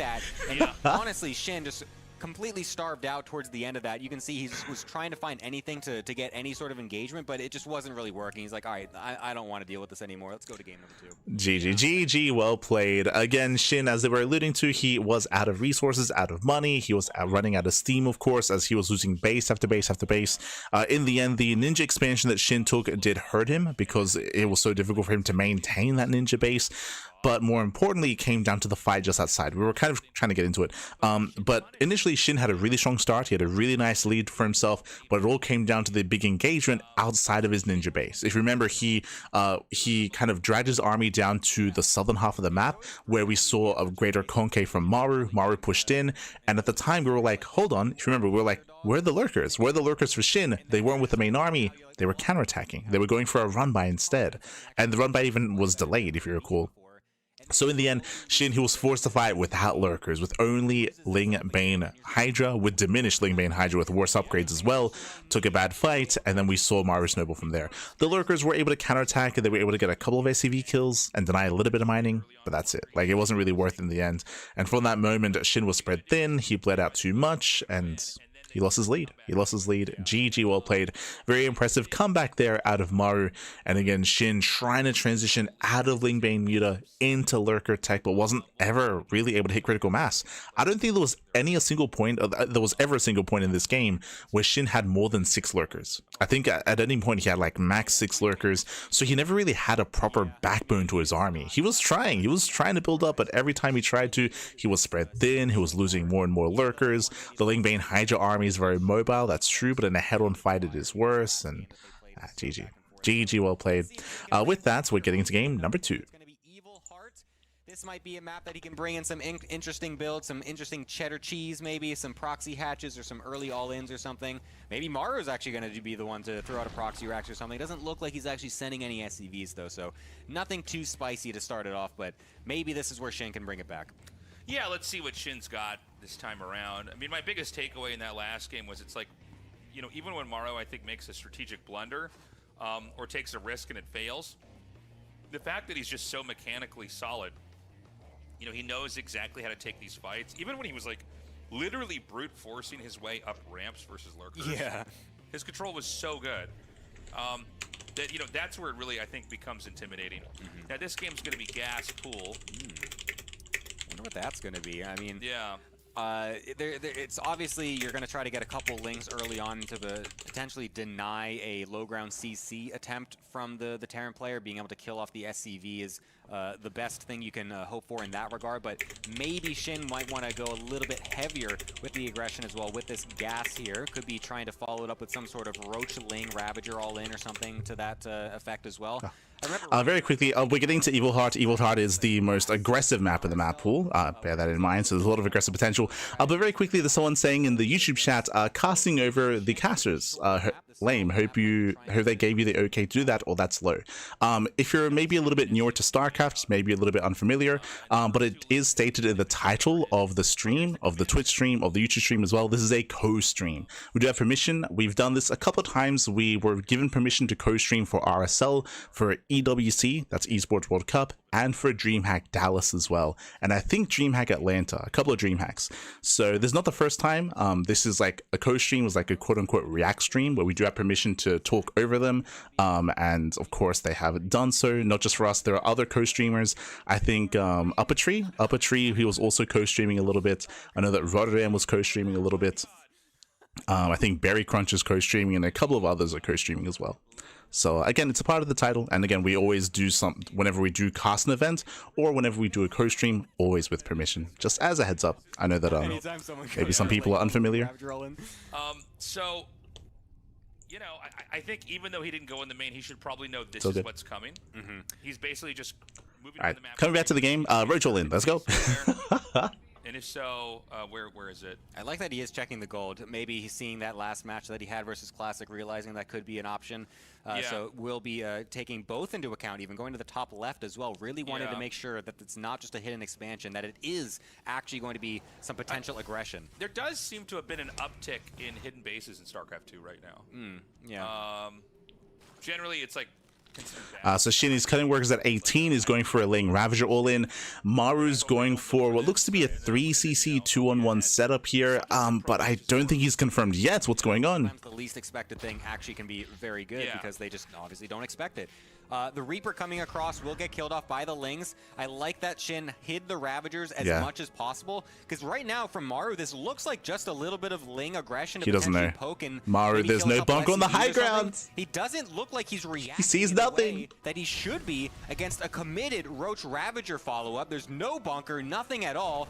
Right now, forced to bring the SCVs back up into the main base and use them to fight into this engagement. Ooh, friendly fire. Oh, good. Lets a couple Links in. Wow, actually getting it up in time to disallow the Ravagers and stuff, but this is still an awkward engagement now for Maru. The infrastructure, I don't know how else to say this other than it is so at the front of the base. I've never seen so much infrastructure like right there. The Ravagers can just go to town. Nice positioning with the Hellions. He shuts down all the Lings. Again, SHIN had some friendly fire, and the Ravagers are being focused down. Maru's holding. Well, I guess there are some reinforcements coming out here. Somehow Maru just... He wants that Ravager. He wants it. Can he get it? It's so low. He's going to get both. This guy? He's lost 14 SCVs, but he's still killing every unit, microing against every single keeping almost everything alive. And now they're reinforcing Lings. They're the Lings literally got here like a second too late and couldn't help the Ravagers out. You know what it's like? You ever know these like bad movies from like the 90s? Where like, you know, the hero... So with that, SHIN, he commits to the all-in. The all-in has failed. Maru, he has Stim on the way. Remember, Maru, he went for a 3cc 2-on-1 build. He has a 3rd CC already complete in the main base, ready to make more workers, ready to land. Maru, he's in a commanding position. Yes, the supplies are a little bit deceiving. The worker counts are very close, but mules are in favor of Maru, and Maru's up in expansion as well. And he comes in for the counterattack. As Ragnarok, or SHIN, excuse me. And now not other boys. Watching the Hellions. There's no Lings to defend. A singular queen. Yeah. On the defense is just tickling these Hellions, killing 9 drones, more to follow. What has SHIN got to be able to defend these little tiny red health Hellions? Finally, a couple more Lings pop out to kill them, but I think Maru did more counter damage than what SHIN did initially. Yeah. Well, this is always the funny thing when you see a big scary rush like that, is then you go back to the base and you're like, oh, they don't have anything. You know what I mean? There's one queen back here, and there's, you know, not even enough drones to be at every single patch. Now the Ling counterattack comes back here. This is just a counterattack game. This is like everything that they spawn, they're just throwing across. Yeah, SHIN is just desperate. He's just desperate. GG gets called, and Maru, he will take a 2-0 lead in the series. Well, game's over. That was gamer moment. Gamer moment there. So, I can't believe the rush failed as bad as it did. I almost wish we could go back and like look at what happened there. Yeah. It didn't seem like a moment where he should have been able to like, maybe you don't want to bile down the add-ons. I guess you probably want to hit Marines or I don't know. It's so hard to make those decisions in that snap play because like you just have to make the right one, otherwise you will just snowball and lose.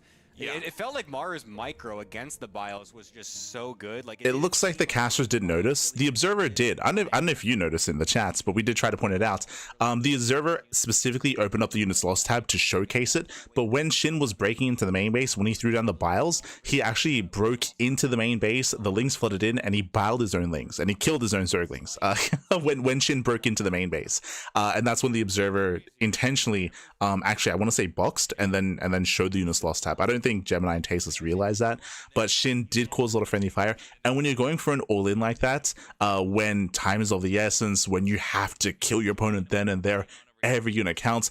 5-6 extra lings. What does that mean? I mean, that means more dead SCVs, more dead Marines, getting some of the Hellions. I don't know if you remember when Maru broke down onto the low ground, but his Hellions were on red HP. The Hellions were barely surviving there. If you did have those extra units, maybe SHIN kills. Maybe it kills then and there. But I will say that was a very impressive defense just because Maru had no foresight. If he did, there would have been a bunker. There would have been a bunker specifically on the high ground to defend. For him to defend without the bunker is insanely impressive. Does help a little bit that he was going for a 2-1-1, not a starport.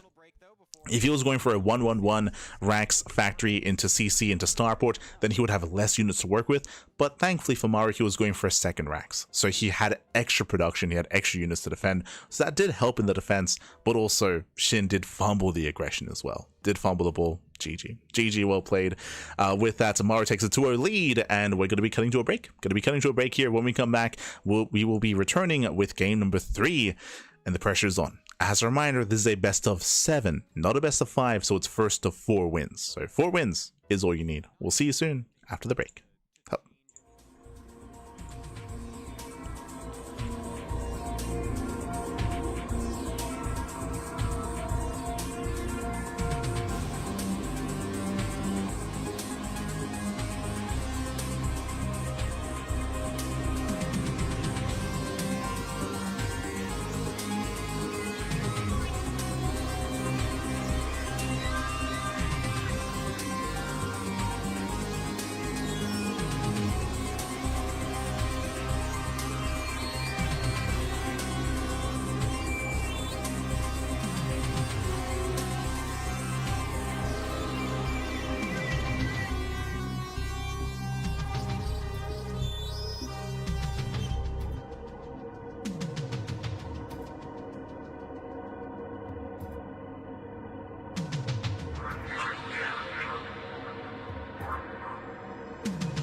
And welcome back, everyone. Welcome back. Whew, we have returned. We are mid-series here with Maru versus SHIN.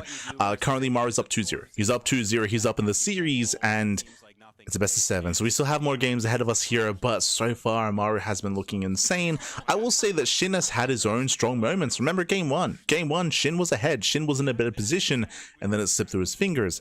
Similar here in game number 2. I liked the build overall from SHIN. He kept it hidden, he kept it safe, but the execution was lacking there. So just barely, SHIN is falling short against Maru. And Maru's the kind of player that you have to bring your A game to. Yeah, you have to bring your best to this series, to his opponent, as Maru is 2 games away from claiming the series. Up next, we're going to be loading into Celestial Enclave. Oh boy, I would say this is a map where it is easier to defend on as a Terran player, to build up your economy, to build up, to defend, and to get into a longer game state. The pressure is going to be on SHIN. I would say this is not a bad map for Mu to play, but we'll see. We'll see if SHIN does embrace mutas again, just like in game 1, or if he goes for a different kind of build. Might not just be a straight up 4-0, but just from those last 2 games, it unfortunately does maybe look like it's going that way. But Celestial Enclave maybe will be the turning point for SHIN as we head on into that map number 3. Okay, Maru here in the top right, SHIN in the bottom left. And I got a fanfare. I don't want to pick on SHIN too much, but the build order and the way that loss felt, it almost felt to me like SHIN kind of knew he was in hot water after game 1 and went, oh, okay, we tried a honorable macro game. Let's try to just, cripple Maru early on. And the fact that it backfired so badly may just be a statement about these 2 players and what kind of games they create, where Maru just knows how to beat SHIN. And I'm sure, this is always true in tournaments, but I'm sure you've even experienced it where some player who's just strong enough you can never beat him no matter what you do. So hopefully that's not the case this time around. We are on the map that has the pocket base in the back, and that's funny. I didn't think he would expand there. That's interesting. First. I was literally about to say people normally take this later because it's free, but never mind. Yeah, I think that might be one of the first times we've seen one of these one of the players actually take it as their natural, especially as a Zerg. Oh, like I feel like as a Zerg, generally you always feel very safe no matter what. You take the forward normal natural. That doesn't seem like something that is. We'll see if they pick up on it too much. So I'm curious what the plan here is from SHIN in this particular game. It's gasless, Pappy. The observer's pointing it out. Part of me thought maybe Maru sees that there's no nat or something, or that it's later and he thinks it's another. He's trying to mind game him and say he's not going to go super deep to check or something, and he overreacts. But I feel like Maru's not the one that would fall. The cast is finally catching on. So this is a gasless build here by SHIN. This is a rare build, but it is more viable on maps like this. What map do I mean? A map with a pocket base. So basically, the goal here is to take your gases very late. You take your gases very, very late as a Zerg player. That means what? That means no link speed. That means no roaches early on either. It means that you're actually quite vulnerable to aggression, but because of the map layout, you're actually very safe, because how do Hellions get into your pocket base? They don't. Not if you have queens. We're going to have to be very, very heavily reliant on queens and on SimCity. And SHIN, he'll be able to turtle up on 3 bases, SimCity here to wall up the ramp, specifically the ramps here at the 3rd location, and get away with a very greedy build by droning up as heavily as possible. So this is a very greedy build, but it is more viable on Celestial Enclave because of how the map layout works.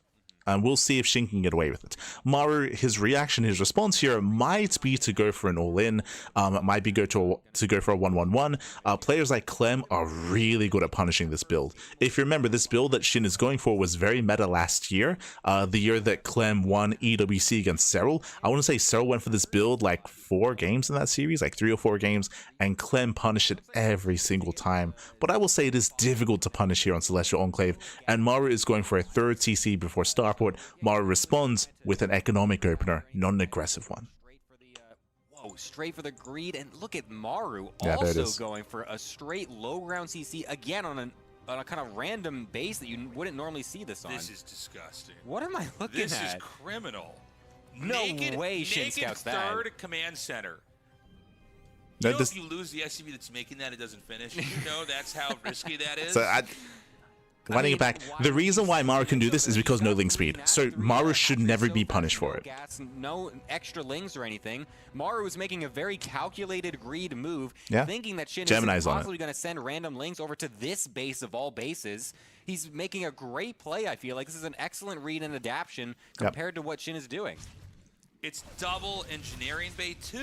Yep. Good lord. That's a standard Someone response. Stop this, man. Someone stop this. So one thing about that's a standard response. So basically, Maru, by going for double eBays before the starport, before the second racks, this should be the setup for an A-Rax. This should be the setup here for a very strong 2-2 timing from Maru.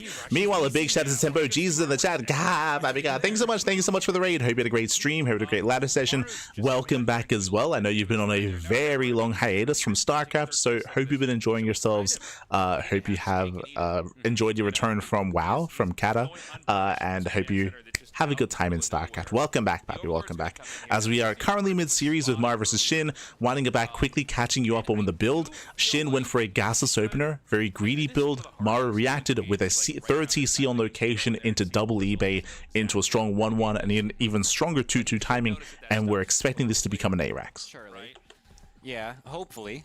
Hopefully he does key into that. I mean, he sees the double eBay, so that's enough greed to show him that he can take that double Evo himself to make sure he doesn't just become so drastically far behind on that upgrade count, because that becomes... So right now we're building up to 5 Raxes. We'll see if Maru takes his gases at his third. A whole set of upgrades ahead of your opponent is just... It's just a massive window that you can abuse from any side, honestly. So SHIN wants to make sure he is going to be toe-to-toe with that in that regard, but Maru is still going to have the upper advantage in that regard for quite a while. And this third base, I wonder if SHIN even realizes how fast he put that down, because it's like... Well, SHIN can't deny it, right? Because of the build, like SHIN, he's only just now finishing up Link Speed. Like SHIN, he cannot do anything about that third base. Meanwhile, the armory is on the way. As we mentioned, this build from Maru is meant to hit with 2-2. There's a very strong 2-2 timing here from Maru, so 2-2 will soon begin, and we'll see what kind of army SHIN can build up and amass to handle, to deal with Maru. Thinks this is a two-base game, right? Well, he's going to be preparing for a push that's going to come immediately. And that may delay, you know, a new expansion, or he might cut on drones. When the reality is Maru's push is actually going to be a bit later, because it's actually a pretty standard time push, which is on 3 bases. By the way, guys, we've casted at countless 3. Thank you for noticing. I appreciate that. Yeah, we know, Pappy. We know. Expansion, though. Yeah, you always float keep up with the tempo, Jesus. And you don't float it immediately. Once you just like check this out, he's gonna show him. He's like, look, look what I've done to you. Yeah. Now, even then, he might still not know. Ooh, 4th CC on location. That was set up, but the point So if you remember, I assumed that this was going to be an 8-Rax. With the 4th CC and now with the gas on the way, Maru, he's just macroing. He's just macroing up from here. He will have a strong 2-2 timing, but he's not getting extra Raxes. He's expanding, taking gases, and this can lead into another factory. Realizing again, though, that there was some kind of greed happening. Of course, seeing the double eBay, he might have actually put the pieces together that the third base was quite quick. And he did drone up pretty heavily behind some of this as well. There's the 8 racks. We have 3 more Raxes on the way. That's 8 in total. For himself, and now he's going to be able to ramp ahead for Maru in army supply as well. So I feel like both players are going to be able to really meet in the middle eventually in this SHIN going for Dropper Lords. Okay. A couple Dropper Lords also being morphed here, interestingly enough. I wonder what those are going to be for. Maybe Baneling drops, or maybe... usually sometimes, okay, it's actually just to be Lings to go into the main base, I'm assuming. Once Overlord speed finishes up, they'll be able to zoom ahead over there. A couple Overlords also getting picked in the middle of the map to deny any vision, but SHIN will be able to force those away. It's going to be 4 base versus 4 base. I assume that, you know, these Overlords are going to have be inbound over to that hidden base. Yeah, Maru, he's going to have the better economy coming into this. Maru, he is now getting a second factory. 2-2 is almost done, and Maru can soon be active on the map. But he's been acting with drops, what I mean with the main army. Nearing being maxed out. SHIN has an insanely high supply. The first battle in fights with these types of armies is really important, right? Because you need to see, do the Banes connect properly, or is the center set micro so good that they, you know, are pretty much cut up and not connecting to juicy targets? Because, you know, the counterattacks and everything else from there are going to be really, really big. Oh, Maru, I think, captured the Dropper Lords over on the right-hand side. Oh. He realized that was happening, was able to kill one of them, the other one also weakened, but now the surprise is kind of gone here for SHIN, trying to use that little multi-prong harass that you don't normally go for. It's not super common. Yeah, Dropper Lords are denied. 2-2 is done. In TVZ, so... That's 3-3 is on the way for him, because obviously it seemed like he was really trying to set that up for something big, potentially even to get into the main base to maybe deny. And it looks like Maru, he might just turtle until he maxes. Okay, fair enough. Pairing it up with an attack over on the left-hand side as well, but it looks like for now SHIN's army will find a couple of drops, but since it's just Hydras on the ground, you can just boost away with the medevacs as well. So SHIN isn't really actually killing many of these units from Maru. Yeah, gonna go ahead and just pick up over here. Maybe try to actually. Yeah, what's scary here is that SHIN, he maxed, but he's late to tech. He is taking into a hive after he maxed out here. So it looks like SHIN, and I don't blame him. I was expecting it as well. SHIN, it looks like he was expecting Maru to be more aggressive. It looks like he was expecting Maru to go for the 8 racks, but he didn't. Instead, Maru got a 4th CC, got more gases, got a 2nd factory, and is looking to max out, which means that this max army that SHIN went for wasn't worth it. He could have gotten a faster pit, a faster hive, a faster spire, but he chose to max out instead, and he didn't achieve anything with that max out army. So really rough positioning for SHIN as he's falling behind. And not just like medevac harass. Yeah, now that he's actually maxed out, he's got his 2-2 finished for quite a while. He's And gonna now try Maru's and find maxed. some position on the map here. 3-3 is going to be coming up in just a couple minutes, so he's just kind of setting himself SHIN, he has up no for hive, so he has no eventual vipers. winning blow later on in He's the going game. for it. SHIN He commits doesn't in. want to let that happen, though. Coming in from multiple angles, setting up the Banelings to try and connect onto the Marines. Oof. But the stutter step and the micro from Maru is going to be able to deny Yeah, that the for the Banelings, most they part, barely connect and with all anything. The tanks and Marines are still holding strong on the back line. The movement from Maru was just insane there. Like able to pick up certain units and then kite with others. Yeah, SHIN, he attempted to surround, but there was an opening. If you saw there on the south side, there were no Banelings, so Maru, he just kited to the south, up the ramp, up to where his tanks were. The Banelings, they barely connected with anything. Maru takes the fight, and Maru, he is snowballing out of control. SHIN, he's in danger. He's in trouble. Maru's gonna keep going. Yeah, looks like SHIN is trying to go for a counterattack. Got a lot of links going over there, trying to send a couple as well to kill some of those tanks, but just met with more reinforcements, unable to find any damage there, losing a base on the left for this. This base over on the right-hand side could just get lifted if needed, but there's still enough units to actually defend as well. So SHIN, all of his attempts to get any counter damage are being met again with a brick wall. It's so funny. It's like he sees the Lings attacking it, and you know he just hits the button to make the orbital. He's like, I'm not losing that. We're going to go ahead and just start to upgrade that building. And, of course, the Marines do come in there and chase that away. 3-3 is about to finish, along with concussive shells. And the push is not stopping. And, listen, if SHIN can't stop this, the game will end. Yeah, this upgrade lead is going to be great for Maru. 3-3 over 2-2, even having one on the vehicle weapons as well. SHIN going to try to mount another defense, but just immediately forced to run back. The Lings trying to again go to the right, but again a planetary ready in defense. Maru is just killing everything without losing any units, it feels like. The Lings trying to find something will eventually get that, but the splits back from Maru continue to be excellent. Yeah, I think this game's almost done, man. There's going to be another hatchery falling here. The army, you know, not all these medevacs have energy to heal, but it might not matter. He gets the hatchery regardless. The counterattacks did a decent amount of damage. 12 SCVs is not bad, but I think... Oh no, the rally of the queens! Yeah, these queens.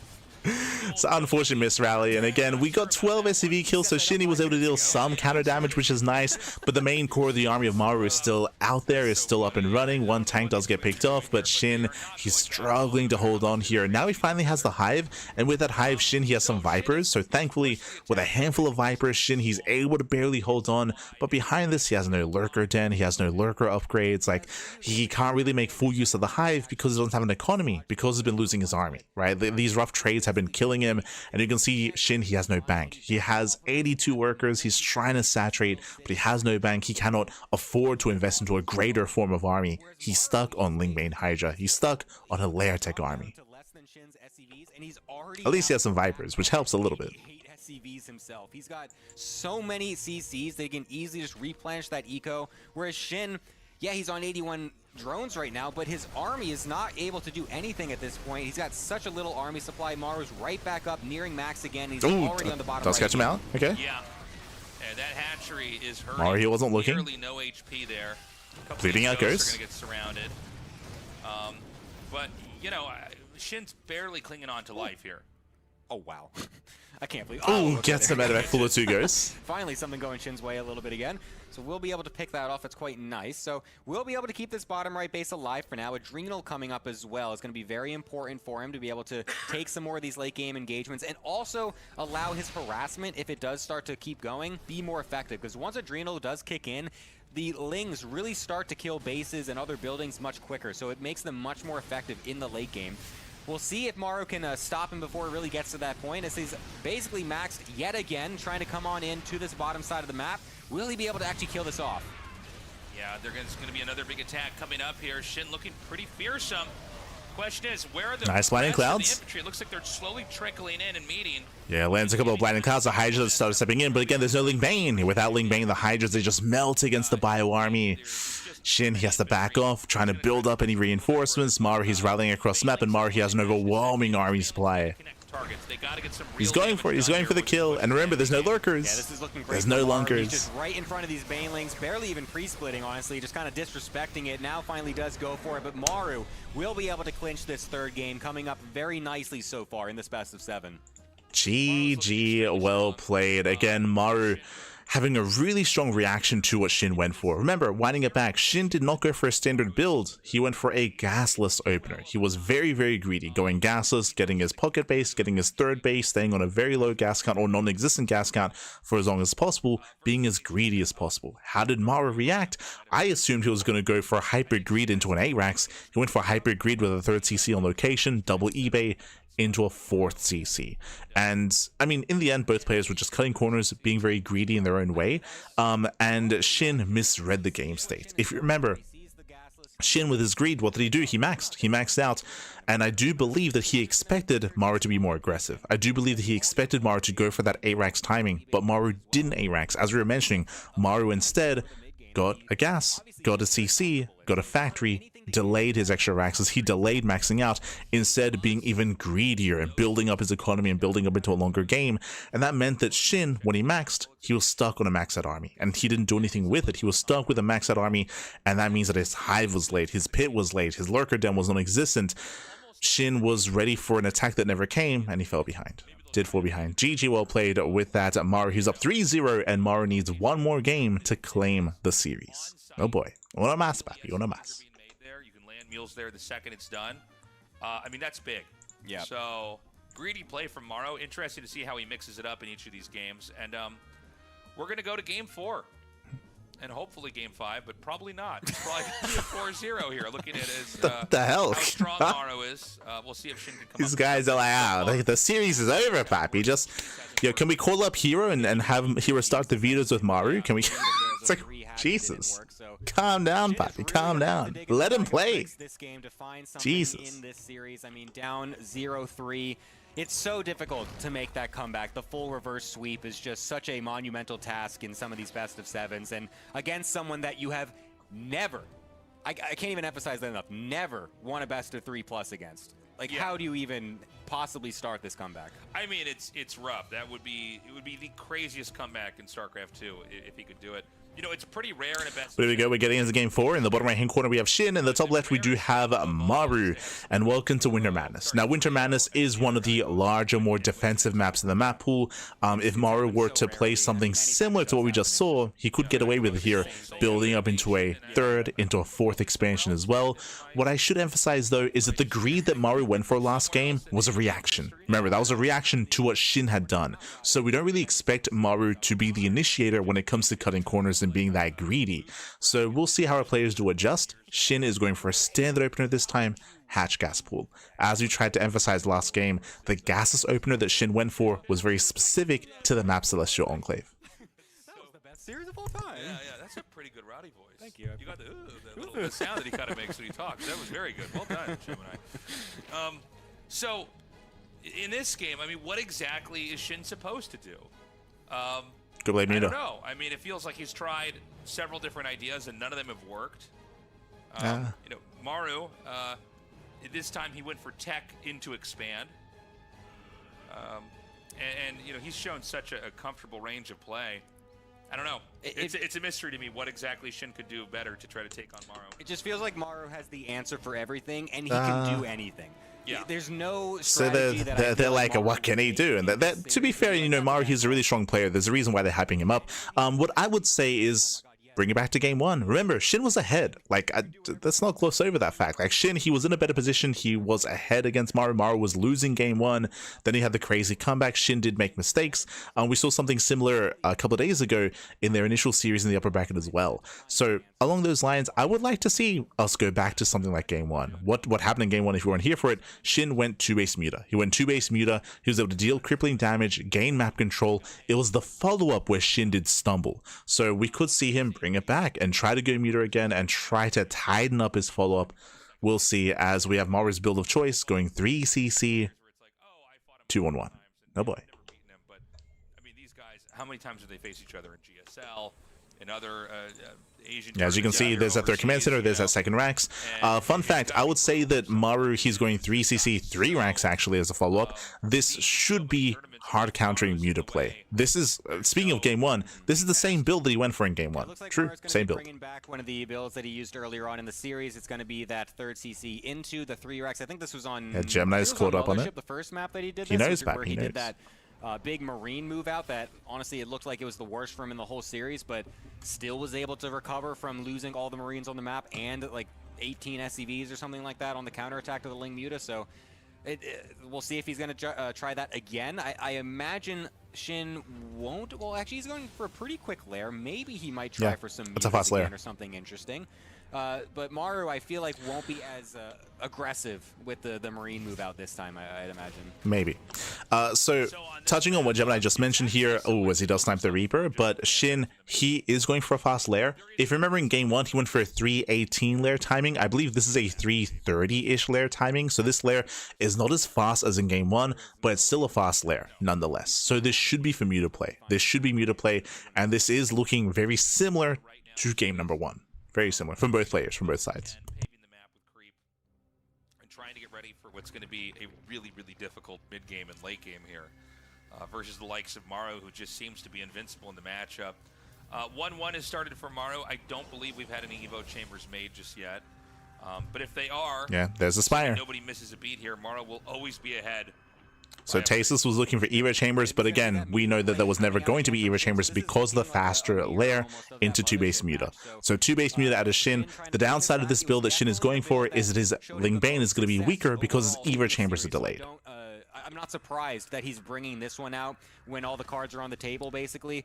So he's going to try to find that type of momentum that he was able to earlier on in the series, see if he can get his Mutas and Lings and Banes into good engagements and maybe snowball this one into a nice mid-game for him. But I think Maru's not going to give him as much of an opening as he did in the first time, but we'll see how aggressive he is with this early Marine move out as he takes this third base. Yeah, the problem here, like Gemini, he's saying that like, oh, like Maru made a big mistake in game 1. He shouldn't do that here. What I will say is that Maru doesn't really have the information to not be active again. So we'll see. We'll see. Maybe Maru isn't active. Maybe he stays at home and he turtles. Or if he's active again, then that's going to give SHIN the opportunity to try to punish him. Only one right now for SHIN.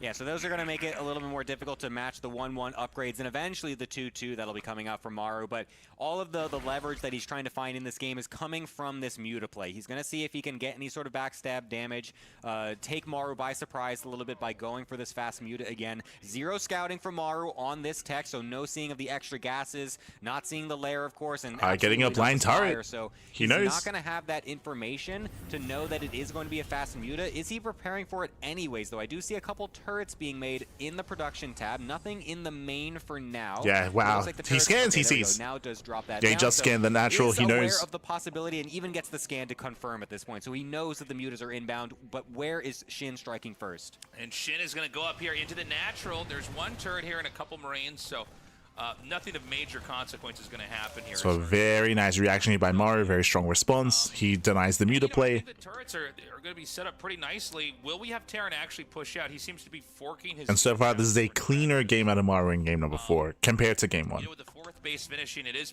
pretty standard to see... We have 3 extra Raxes. I believe that this time 8 racks. Yeah, this time it's 3 extra Raxes, no gas at the third base, no 4th CC, no second factory. This is the build that we expected Maru to go for last game on Celestial Enclave. He's doing it here. This is hyper aggressive here out of Maru. Basically a borderline 3 base all-in out of the Terran. Ling Bane on the ground. So Maru is going to ramp up the aggression, like you mentioned, trying to go punch down that 4th base with this 2-2 that's going to be finishing up rather quickly, continuing the Hellbat production as well, instead of going for Widow Mines, which is interesting because it felt like historically the composition against Ling Bane Muta from the Terran has been to put in as many mines as possible to get the trades versus the Ling Bane on the ground and also against the Mutas. But Maru is going to be mixing that up, going for a full frontal force basically to bulldoze down with those Hellbats to tank some of the Banelings. Okay, 5th base coming up here.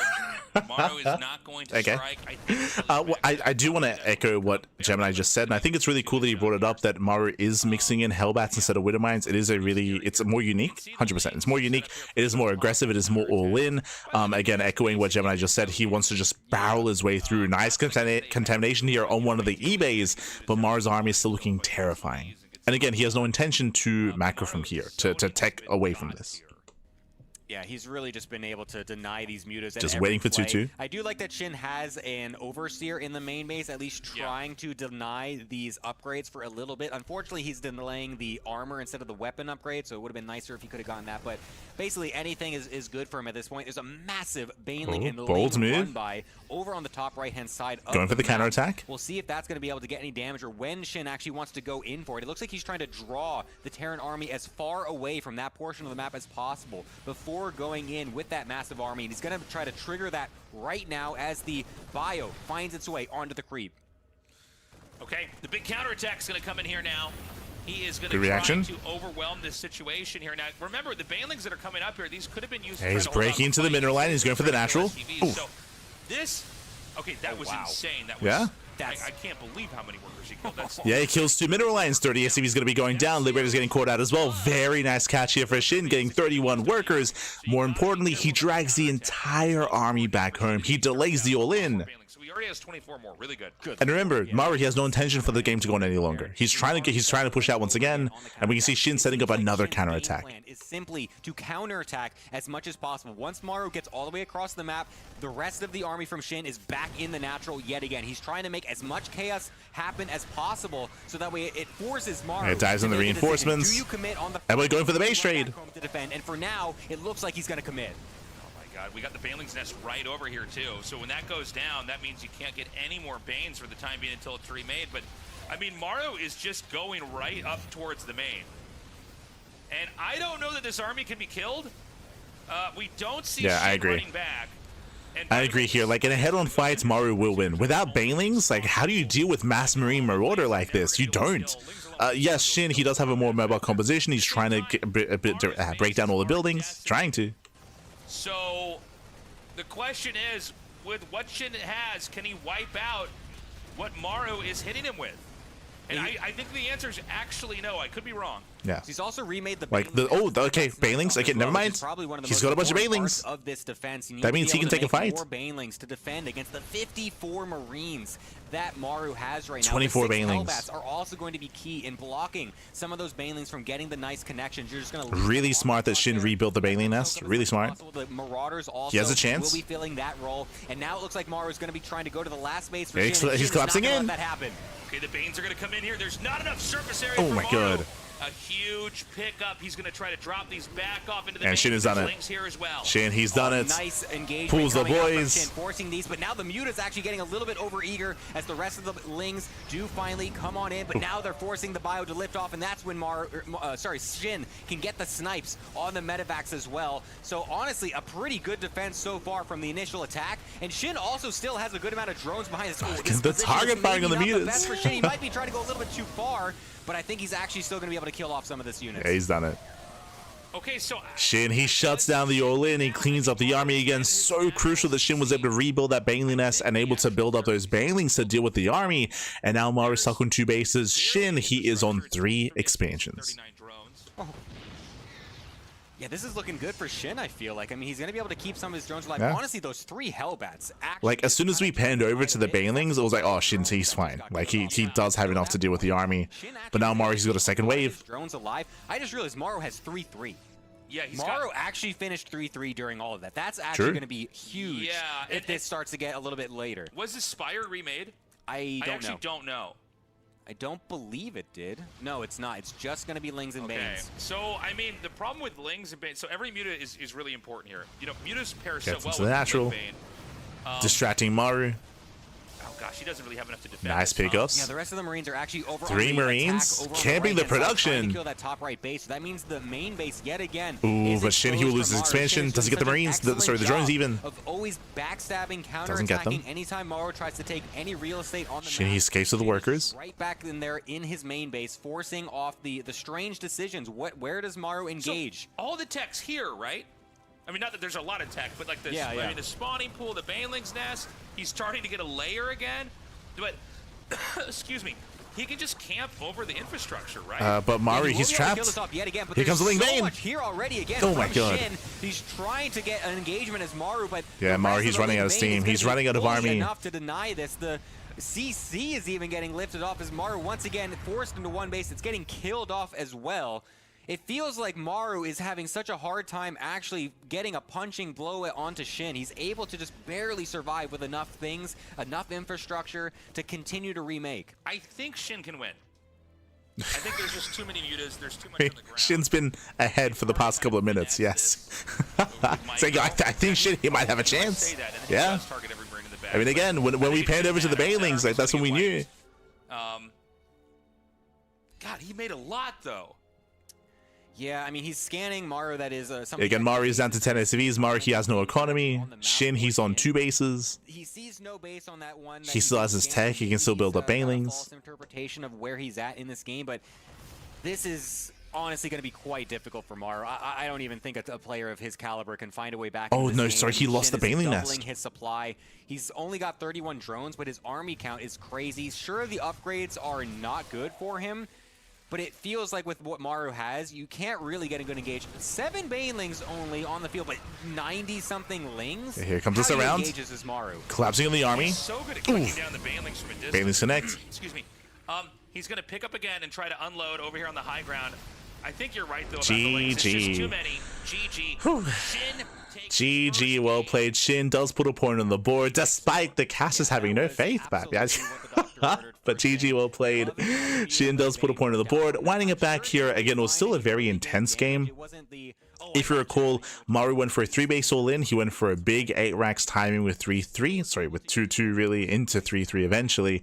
But it was crucial that Shin bought time. He was able to build up his Ling Bane, and instead of waiting to receive Maru's army, he went for a counterattack. He went for a counterattack, was able to get into the natural, into the 3rd base. He killed 31 SCVs, and he forced Maru back home. Remember, we were trying to emphasize that Maru, he turned back around. He turned around to deal with the army, to deal with the harassing force, and we saw that Shin was able to rebuild and do that again and again, and eventually force the base trade, and was able to build up enough of Ling Bane to be able to deal with the army eventually as well. GG. So crucial that Shin bought time, and also that he was able to delay Maru. Part of that, of course, was Maru having to wait for his upgrades because of the contamination, and likewise the map is also larger as well. GG. GG, well played.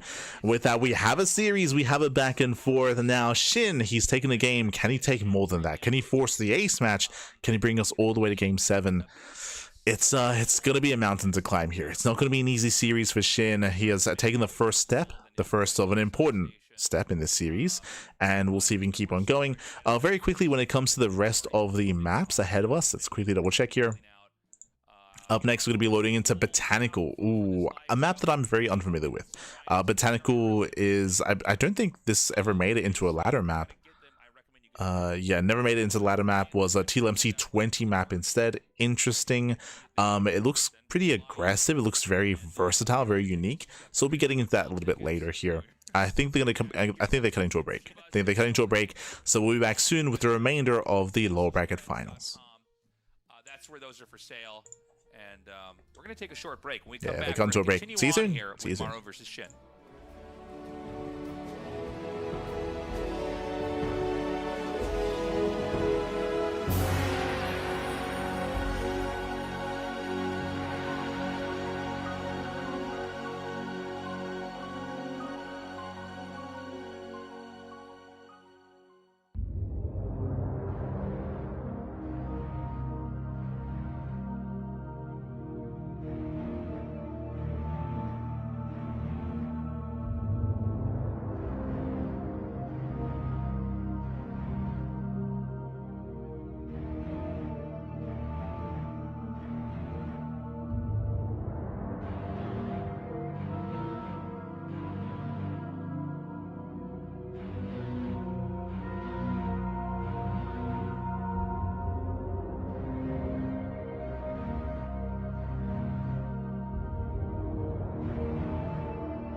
welcome back, everyone. Welcome back. We are jumping in mid-series into Maru versus SHIN, and we do have a back and forth. Maru, he is ahead, of course. He's up 3-1, but SHIN, he has begun his own comeback here. He just was able to win a game on Winter Madness, and we'll see if he can begin the comeback here and make a series out of this and have more of a back and forth and bring us all the way to the ace match.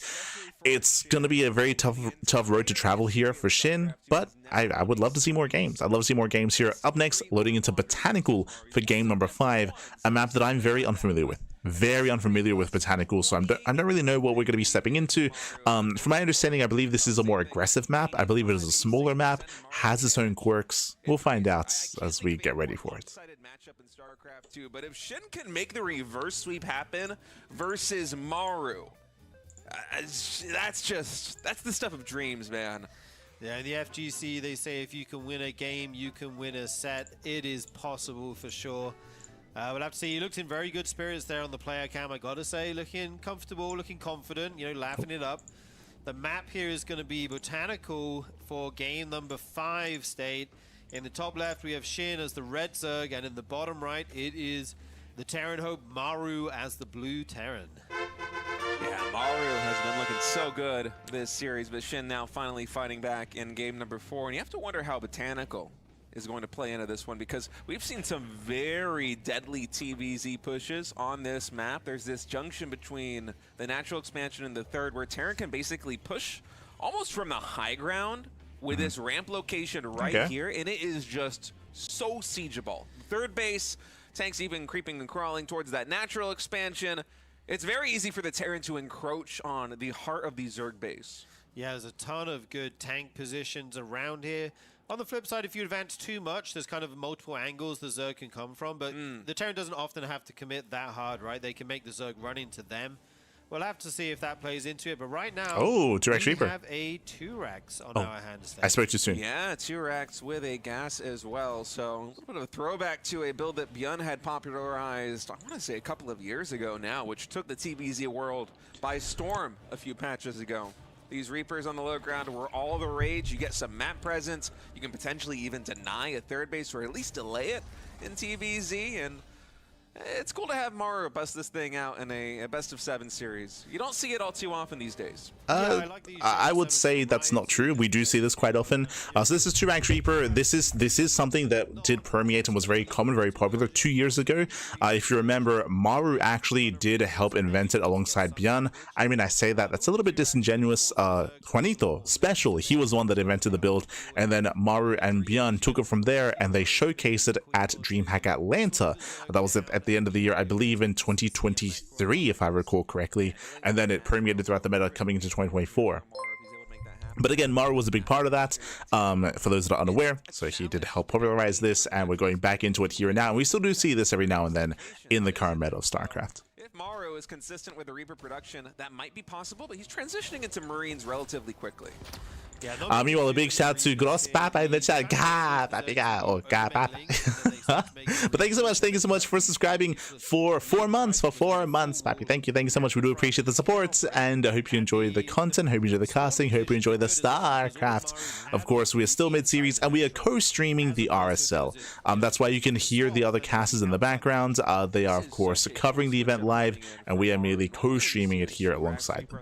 Like this, you'll go up to say 5 Reapers or so, but Maru just gets 1 Marine out to deny the scouting of SHIN back at home, and he goes into a very fast third command center. Yeah, we have a 3cc 2-on-1 out of Maru. I'm sure we'll have a factory in production, or maybe not. It's a tech lab and a reactor right now. This could build up to a relatively low tech but strong push from Terran in a few minutes. And hold on a second, is that a 4th command center from Maru? No way. 4th CC? We have 4 CCs. What on earth that is crazy. Man, what a mind game this is. He says, hey, I'm 2-Ranks Reaper pressuring you. Psych, actually I'm making 4 CCs at home. Well, like, again, going 2-Ranks Reaper into a 3rd CC is pretty normal, but a 4th CC, that is insane greed out of Maru. Jesus. And then double engineering way behind it. We have 4 CCs for Terran. This is outrageous. I mean, if SHIN doesn't do some damage at some point in the mid game. Now, for anyone that remembers here, we have seen this before. If you remember, Jesus, the Reaper Cliff. I don't think that's meant to be a thing. But if you remember, Radisson Station. Radisson Station was another really weird, quirky map, and we have seen 4th CC before Factory and before Second Racks on Radisson Station before. That was Spirit versus Solar at EWC, or was it DreamHack? It was one of the two, but it was Spirit versus Solar on Radisson Station.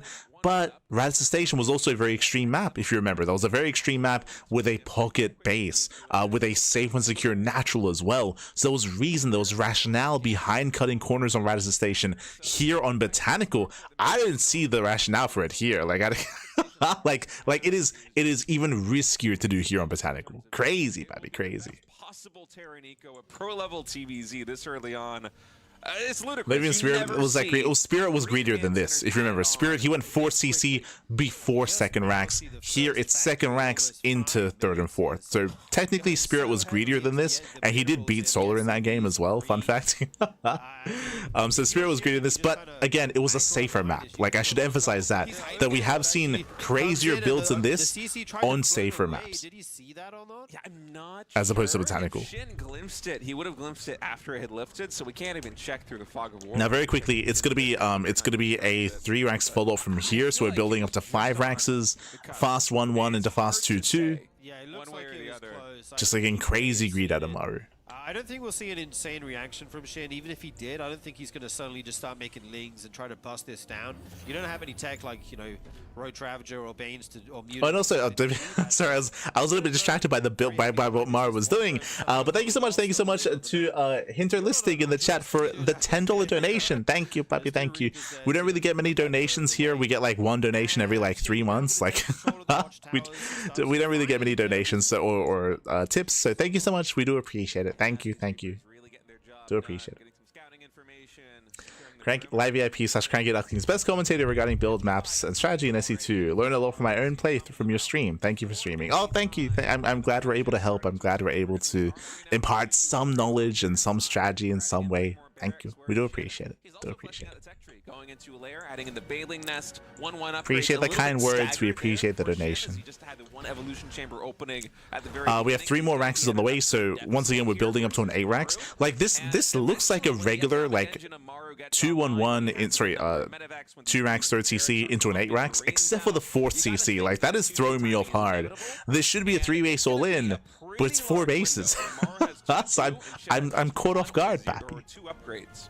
Yeah, that will hit like a truck for sure. This is, I still can't get over this build. This is, if I played against this on ladder, I'd be so mad. Like, why did you do that? Like, if I all-in you, you just die. But Maru with the big read here says, no, I know you won't do that after I open with a 2 racks Reaper pressure. But I like what SHIN's doing here. He's getting his 5th base nice and quick here. He's got drones. I would push against Sturgeon's analysis there. He's like, oh, like it's calculated. He's doing this because of the 2 racks Reaper. Not true at all. Like, 2 racks Reaper does not keep you. I gotta protect the chat from potential misleading words here, because if you're out there, you may be thinking, yo, if I open 2 racks Reaper on the ladder, does that mean I can go for a 4 CC? No, not at all. This is still very illegal. It's illegal, pappy. It's not safe. It absolutely did pay off. It's crazy. We're actually going to see combat shields finish up here at about 8 minutes, which is really insane. These Banes don't have speed quite now. The Marines trying to.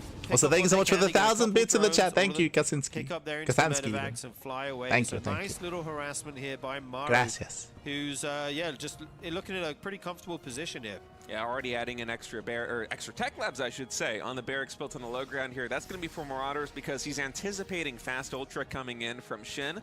He's right that it's ultras, but they aren't too quick on the board just yet. Hive only about so SHIN, he himself is going Ling Bane into Hive into ultra tech, so SHIN is taking up into ultras. But because of Maru's boosted economy, this 8 racks that Maru's getting into, it's going to hit even harder. As as State just mentioned, I believe Maru, he got his add-ons on his extra raxes, which is usually not done. So he's going to have an even boosted production. I say that, and he's ready to collapse all the way down on the 9 o'clock. He spots the Bailey. It looks like the triangle. Okay, the burrowed Banes do go down there. It looked like the push from the triangle base towards the Zerg 3rd was the logical path, but Maru going to go towards the left of the map here, actually pushing onto creep. He wants to deny some of this creep spread as much as he can. Doesn't want to let the Zerg, you know, get creep down the Fifth whole side CC's of on the way. combat. But I love this from Shin. A run by, going around to that third base. There is a sensor tower there to Hold see on. it. And some units he can Is send Maru in. just going to turtle up? Like, Maru, he's being active right now, but he's getting a 5th CC and some sensor towers. Is he just really just going to set up back at home? When you have 4 CC gameplay like this, 2-2 upgrades now done for Terran as well. As Shin's going to be launching Nice run by. the sensor tower does see this. Rakes in. Reinforcements are going to No come reaction. here into Oh my god, the massive bases. connections. A lot of SCVs are going down, but Maru, he's still got 60 plus, so his economic engine still pushing in there. is in a good position. He's going to take down this hatchery here on the left side. The as mine Shin shots. is coming in. Actually, no focus fire there on the hatchery, so the Marines. Oh, okay, finally. No they're able to Bailings. break Yeah, through right Bailings now. are Those delayed. Lynx Hatchery pressing goes themselves down. into the corner. More Bailings here. At the third base of Shin are going to have to retreat as he's trying to be as annoying as possible, collapsing again on this position with the Ling Bailing. Finally, he's able to push Maru out. It does cost him a hatchery though. There's more bio down here right now. Yeah, so far, nice split push here by Maru. He spreads well against the Bailings. He took down one of the expansions. He is being forced to pick up, but remember, no anti-air, right? There's no anti-air, so he can just pick up and get away safely. Lings, they unburr here in the mineral line. They get a couple more SCVs, and for Shin, it's all about buying time. Buying time for what? Buying time for ultras. Very useful here for Shin. Not too far behind the +3 infantry weapons, but still going to be an upgrade advantage window here for Maru should he try to capitalize on that timing. Now 4 medevacs going into the main base. This does get spotted by Shin. He's got a big force of Lings trying to stop this right now in the main. Also, I do apologize for there's like some weird like frame drops. Spot. Even though he has 83 workers right now, the saturation is not fantastic after losing that base at the 9 o'clock, and he also doesn't really have a lot of anti-air to deal with these medevacs. Yeah, that is the issue when you play Ling Bane into fast ultra. You don't have your Hydras, you don't have your Mutalisks, so the medevacs kind of run free. Good pickups by Maru here, still trying to do work with these 4 medevacs. They're starting to get weak though. The Spore Crawlers will actually start to take them out. There's a 4 medevac. They drop in the middle line. This will be their kind of last stand here. There is no path home. But alas, Shin is being pulled out of position. Another base goes down. Side of the third base of Shin, and it will fall. Yeah, you look at the medevacs there, the triangle expansion getting cleaned up, and it seems like a very bad trade, but that bought Maru the space and time that he needed to take down another hatchery of Shin.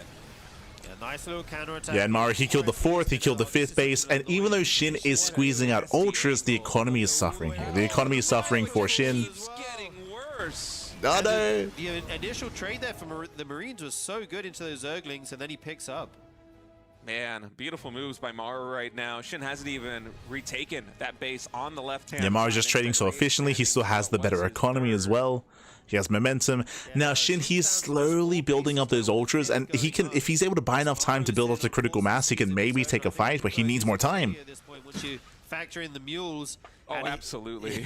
yeah, for sure. It's not even close. I mean, you look at the mineral income differential right now. It's 2.2k minerals a minute for Shin. Maru is 4k plus at times with all of these mules landing in. He has so many orbital commands. He's sitting at 70 SCVs. The mineral saturation is perfect. Yeah, the one thing Shin does have going for him is these Ultralisks. We don't see any ghosts or anything like that. How many ultras do we have? Like 3?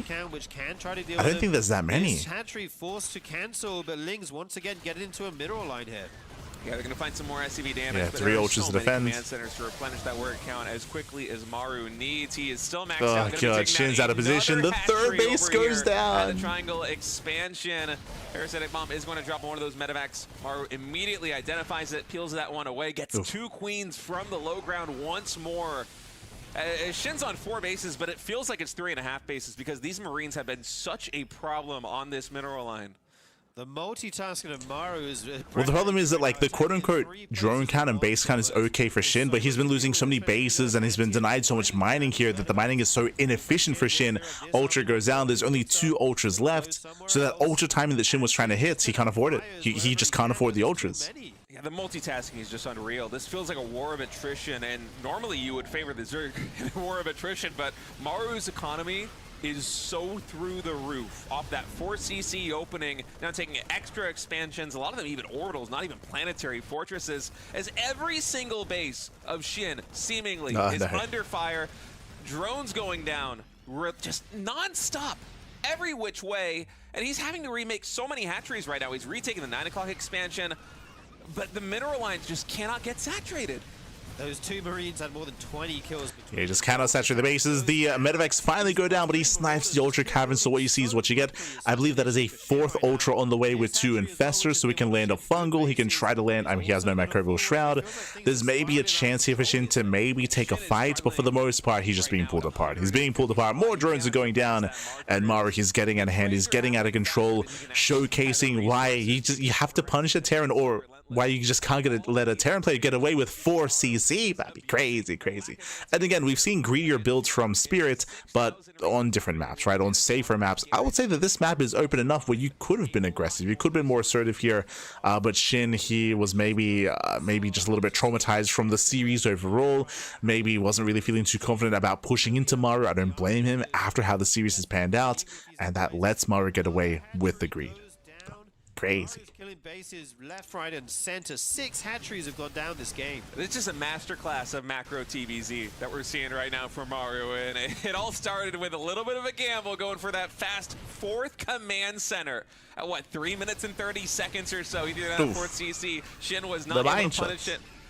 He might have scouted it with the Overlord. We don't know, but in any case, no, he didn't. He did not scout with the Overlord. Able to close the gap economically, and now Maru at 200 supply. The target firing. Who needs ghosts? Who needs them? I think we are going to be getting a rematch between herO and Maru in the grand finals of the RSL, as Maru is finally able to close it out versus Shin. And what in the world did we just see? That 4 CC opening. After 2 Rex Reaper. That's the crazy thing. Like, what a build here from Maru. I love it. Like, it's so greedy. It's a good risk to take against a Zerg who doesn't normally, you know, do crazy all-ins and stuff. We've seen him roach pressure in this matchup, but I really liked the choice, and it paid off big time. Yeah, I mean, say Shin does go for the all-in. We were talking about this earlier. You're best of 7, and you're up 3-1. I would push against Sturgeon here. He was like, oh, it's a good build to do against a player that's going to play safe. If you remember, Shin did go for all-ins this series. He went for the all-in on Evil Heart. He went for the Ling Roach all-in. He's gone into 2-base Muta before as well. 2-base Muta would actually do quite well against 4 CC play. But again, like, we saw that Shin was pretty passive. He was very passive. This is the one game in a while where he didn't go mutas. He did not go into muta play. He went Ling Bane into Hive into Ultras. So it was a really solid gamble there from Maru. He got away with it. There was nothing to be worried about. There was 0 harassment. There was one moment where Shin did go for a Ling Bane counterattack and did kill a Mineral Line. He killed like 25 SCVs, but that was after the fact. That was after Maru had already reaped the rewards and after he already had a 4th CC up and running. So the damage was too late. The damage was too late. That kind of damage had to be done earlier on as Maru was building up, not after he'd already kind of created his engine here for like the Terran production machine, which was already up and running, right? It was already up and running. So the damage was too little too late, and from there, Maru, he snowballed out of control. But again, a very cheeky build, and I do like Maru mixing this into a best of 7, because it's such a long series, you have the freedom to be a little bit cheeky. He was up in the series as well, so it was a calculated risk in that sense, where even if he would lose here, like, he could recover later on. He had a little bit of breathing room to take those risks, to take those chances. GG. GG, well played. Congratulations here to Maru as it does advance on, and we do have that rematch ahead of us. It's going to be Maru versus herO in a best of 7, or is it a best of 9? I have to double check. Best of 7, okay. It's going to be a best of 7 rematch here between Maru and herO. For those that weren't here yesterday, we did cover Maru versus herO in a best of 7 in the upper bracket finals, and herO did win against Maru, but just barely. It went all the way to the ace match, so it was very close, very back and forth. So even though herO did beat Maru yesterday, I could very easily see Maru winning instead. So regardless of how this goes, it should not be one-sided. It shouldn't be one-sided. It should not be a 4-0. It shouldn't even be a 4-1. We should be getting more games between these two. We should be having more of a back and forth. We should also be getting something more aggressive as well. Something that we did see from Maru in this matchup, and we'll be talking a little bit more about it later on, is how tenacious and how defensive Maru has been in TVP, depending on the map. So we'll get into it once we load into the series. We'll be able to talk about the meta of TVP and how it's changed and how it's evolved, and the current state of TVP in the current patch, in the current map pool, in the current meta, as it is different to what it was once, like a month ago, for example. So very, very different. We will get into it. Also curious to see what the vetoes are going to be as well, and what the map order is going to be. For now, though, we're going to be going to a break. We're going to be cutting to a break. I think it might be an extended break. Before the finals, sometimes it's like 10 or 15 minutes, so it might be an extended break here. When we come back, we'll have that final best of 7 to crown our champion, and it is going to be a new champion, by the way. This is Season 3, and so far, Classic, he's been the only one to win in RSL. He won Season 1, he won Season 2, but Classic, he got knocked down earlier today by SHIN, so we will crown a new champion, and we will have a new player to be invited into the RSL offline finals, which will be in a couple of weeks, which will be in December the 13th. December 13th and 14th is going to be the offline finals, so make sure you mark your calendars for that. It's going to be a big offline event happening in South Korea. For now, we're going to be cutting to a break here, and we'll be back with Maru and herO. See you soon. See you soon. Bye. See you soon.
welcome back, everyone.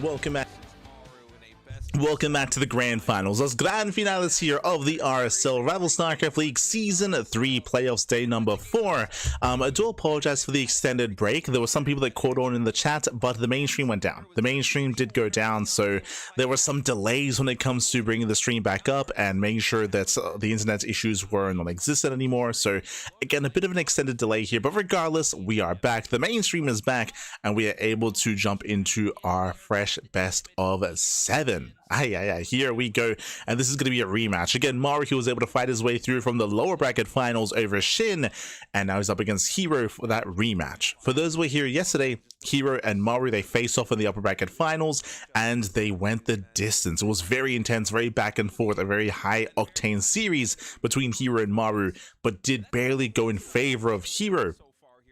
I would say that herO, he was favored coming into it, but it was still a very close series, and Maru impressed. I will say that Maru, he was looking very, very impressive, and I can very easily see him claiming the series instead. Honestly, this could go either way. This could go either way here. Maru and herO, they are the best Terran and Protoss player in Korea. They are the best. Don't get better than herO and Maru. You can make an argument for Classic in certain scenarios and certain kind of instances. I would agree with that. That Classic has a better late game, for example, than herO, but herO thrives in the early to mid game, and we have seen him do so even against Maru. So we'll see how this story ends. We'll see if herO can once again go for another win back-to-back, or if Maru can get his revenge. We're here to find out as videos are underway, and we will soon be getting into that final series. Also, again, if you want to support the RSL, you can do so via Patreon, !RSL in the chat. You'll get a link to their Patreon page to support the event. Likewise, there is going to be an offline finals halfway through December. December 13th and 14th, there's going to be an offline event happening in Korea, organized and brought together by those working on the RSL. It's going to be a 2-day event. There's going to be an offline qualifier in day 1, and then day 2 will be the main event itself. 4-player invitational. Oh boy, or 4-player bracket, I should say. Featuring players that have exceeded and have excelled in the RSL, and also joined by whoever makes it through that qualifier, which I believe is the reason why Rainer is in Korea right now, so you can be a part of that offline qualifier. So Rainer, he most likely will be competing in the RSL offline event alongside all the other Koreans, of course, as well, and any other foreigners that decide to travel, which I think I've heard rumors that Clem is also in Korea. I haven't confirmed that myself, so I can't say with any certainty whether or not he is or isn't, but I know that Rainer is. I know that Rainer's in Korea, and again, he'll be able to compete in the RSL, as they're kind of getting into that here with the pricing of the tickets. Oh. Hi. We're going to eventually not have any spots left. So if you're going to come out here in December and see our offline event, be sure to get these now. Yeah, make sure you come out. If you're coming to Seoul, Korea, it's going to be awesome. We're going to have the players live in the studio. We're going to have the casters. They're going to have a live audience. It's going to be everything that you hope for an offline finals, December 13th and 14th. On the 13th, it's going to be a single elimination. I just realized that currently the players that are going to be competing in RSL are going to be Classic and Zaun, because they're making it through Season 1 and Season 2. It would be a shame if it's pure Protoss in the offline event. If it's Classic, Zaun, herO, and then like Nightmare or someone else makes it through the qualifier. It's very Protoss heavy. Very, very Protoss heavy. So I hope we get. I hope, you know what? Because of that, I'm cheering for Maru. I want to see a little bit of diversity in the offline event. I would love to see Maru take place in that, but we'll see. As here comes a head-to-head. Shout out to the arts being used here to make herO and Maru. They have a interesting graphic here showcasing a comparison of them, their age, their teams, their earnings as well. Are obviously very high for one of the best Terran players of all time, and constantly just one of the best Terran players in the world. But here in the RSL, I mean, my goodness, he's just been destroying everybody. herO's the only person who had a chance of stopping him, and it went all the way down to RSL back. Yeah, and so this should be a fun one. Hashtag end Protoss hate. I mean, it would be nice if it wasn't pure PvP at the end of the year. You know, would be nice. He's got a very inventive style. He does seem to struggle if the game goes long versus Maru. So I think if herO wins this, it'll be a shorter finals. If Maru takes it, it should be a longer series. Yeah, herO definitely has been favoring a lot of aggression in the PvT matchup. He likes to go for a very fast expand style where he takes a lot of bases. and then plays with typically a low-tech army and just tries to destroy the Terran with sheer numbers. You try to overwhelm, you try and break particularly the 3rd and the 4th base of Maru, and the best of 7 series they played yesterday, honestly, who won and who lost was largely determined by whether or not herO could make any headway with those kind of pushes. Yeah, you know, he's trying to get in there and basically cripple the Terran and then finish them off Now, with some kind of a kill. if you weren't here yesterday, there's a lot to get into, and I do highly recommend checking out the VODs for the upper bracket finals. But very often we actually were in situations where herO was actually in a better position, where herO was in a commanding position, was knocking down the 4th base, the 5th base, was getting a lot of damage done. But herO was often overextending. We saw a lot of moments where he overextended, where he just pushed in a little bit too far, took a bad fight, and things snowballed from there, and he would lose the momentum that he had accumulated. Likewise, he had a really hard time taking and transitioning. There was a game, for example, in Celestial Enclave where herO did go into Tempest production, but once again, he was a little bit too assertive. He took a bad fight early on. He was a little bit too far out in the open, and then he lost control of the center of the map. He lost control of the Tempest early on as well. So herO has had a bit of a hard time really understanding or really getting a read on when Maru is vulnerable and when to and when not to push in. But for now, we're jumping into game 1. We're jumping into the grand finals. Let's go. Take it away, Pat. Take it away. Best of 7, there is a reset where it goes to a best of 3. Yeah, this is a double elimination playoff bracket, so every player at the start of the bracket has 2 lives. So far, herO has lost 0 lives. Maru has lost 1 from that best of 7, where herO was able to defeat him 4-3, and so Maru, if he wants to win this entire tournament, he has to knock herO out in this best of 7, and then we're going to a best of 3 to decide everything. Yeah. Now, if herO just they're just explaining the format here. Just to reiterate that, this is a double elimination bracket, so Maru has to win 2 series, herO has to win 1. That's kind of like an easier way to kind of think about it. Because herO is coming in for the upper bracket, he has an extra life, Maru does not. If you're in the chat, you know what time it is. It is Gamba time. Predictions are open. Place your bets on who you think will claim the series. Best of luck in the chat as we get into our opener here. Bottom left, we have herO. Top right, we have Maru for Team Vitality. As Maru, he opens up 2x Reaper. Going for a no-scout double gas opening. So he's going to be tacking up very rapidly here. And Maru also is going for an in-base second barracks. Okay. Yeah, okay. He actually measured that area with a gateway. I was like, he's going to go double gate? Like, what are we talking about? Okay, so it's going to be a Reaper opening here. That is a trick some people don't know about. Sometimes you can measure if you can put a building there by taking a cheaper building and kind of laying it out. I do that with a simulator. It only costs 75. You can bring up the wireframe on it, or whatever you call it, a little hologram before you place a structure. Outline. Right? It's like a hologram. Or, you know, in this game, Maru's going to be aggressive immediately here, and he's going for 2 Reapers. Now it's funny because he didn't like proxy these. So this is, you know, maybe... Yeah, so what they're getting at here, this is an aggressive build. This is not as committed as Proxy 2x. True. It's not as committed. It is a way to get momentum early on. herO is going for a Twilight Council before expansion. Jesus. I think the Protoss can just hard adjust. Hyper aggression out of both players. Maru is banking Reapers. I wonder if he's going to come out with the second one. Oh, he actually is going to come out with it right away. Because I saw the factory go down, and I was thinking, in this situation, maybe Maru is going to pull a couple of Reapers early. Maru's going for a 2-1. No CC. Maru is hyper aggressive, hyper committed, I should say. He's not expanding. But no, he's just going to be scouting around with these Reapers. Now, the 2 on the map will come back to try and defend against this 1 Zealot coming out from here. So, Maru's build is looking more and more like a 1 base all-in. So, 1 base all-in out of Maru. herO going into 1 base DT. He's crazy. Because herO knows those Reapers, they take a long time to build. It has to be 2 barracks. And look at that. So cool. It's going to be a Dark Shrine. What a weird-looking game. Yeah. Oh, my God. Okay, this is really exciting. So he is almost... He's buying time. If herO can deny the scout, he can just win the game with the Invisible Man. He can just win the game with DTs. One thing we got to point out is that, like, if you don't know the DTs are coming, this could really surprise you because, oh my God. You still, you know what? It's funny. Yeah, it looks like they just realized the casters. I mean, but yes, this is a 1 base all-in at Maru. So 1 base all-in, which means he has even less scans. So I think this is going to go really well for herO. Yeah, I think it should. I think, and I could be wrong. This is like an interaction I haven't really seen before. Maru's done 1 base builds like this in the RSL already in TVP. He gets very aggressive, but he never gets tech lab for Ravens on that starport. At least he hasn't thus far in RSL Season 3. And so obviously, if you're on 1 command center, that's only 1 scan, right? So that's really not a lot at all.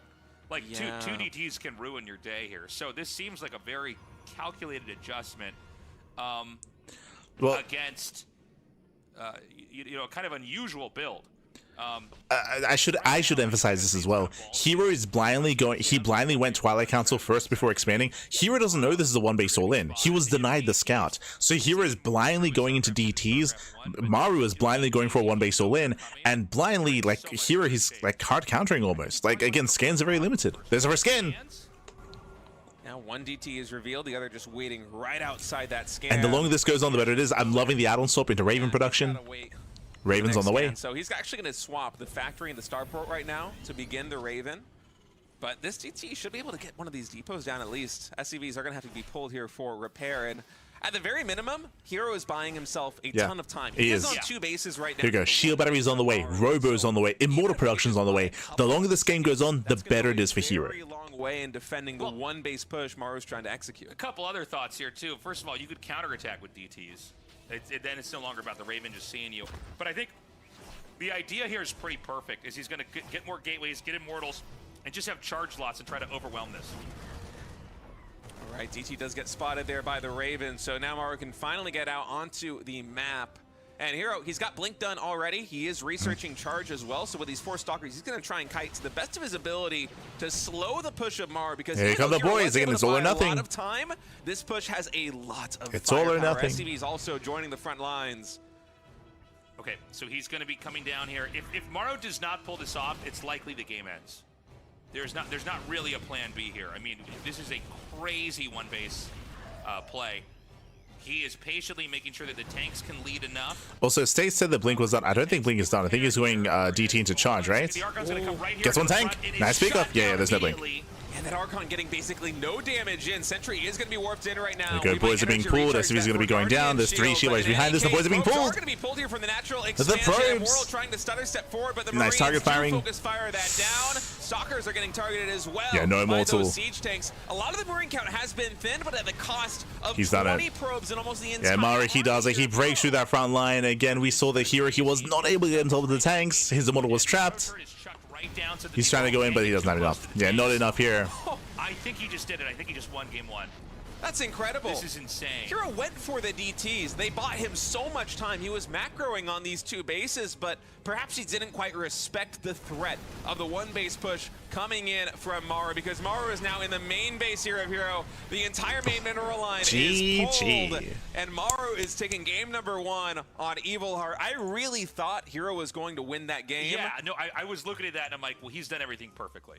You know, usually with an attack like that, all you got to do is stop him or slow him down a little bit, and by then you've bought enough time.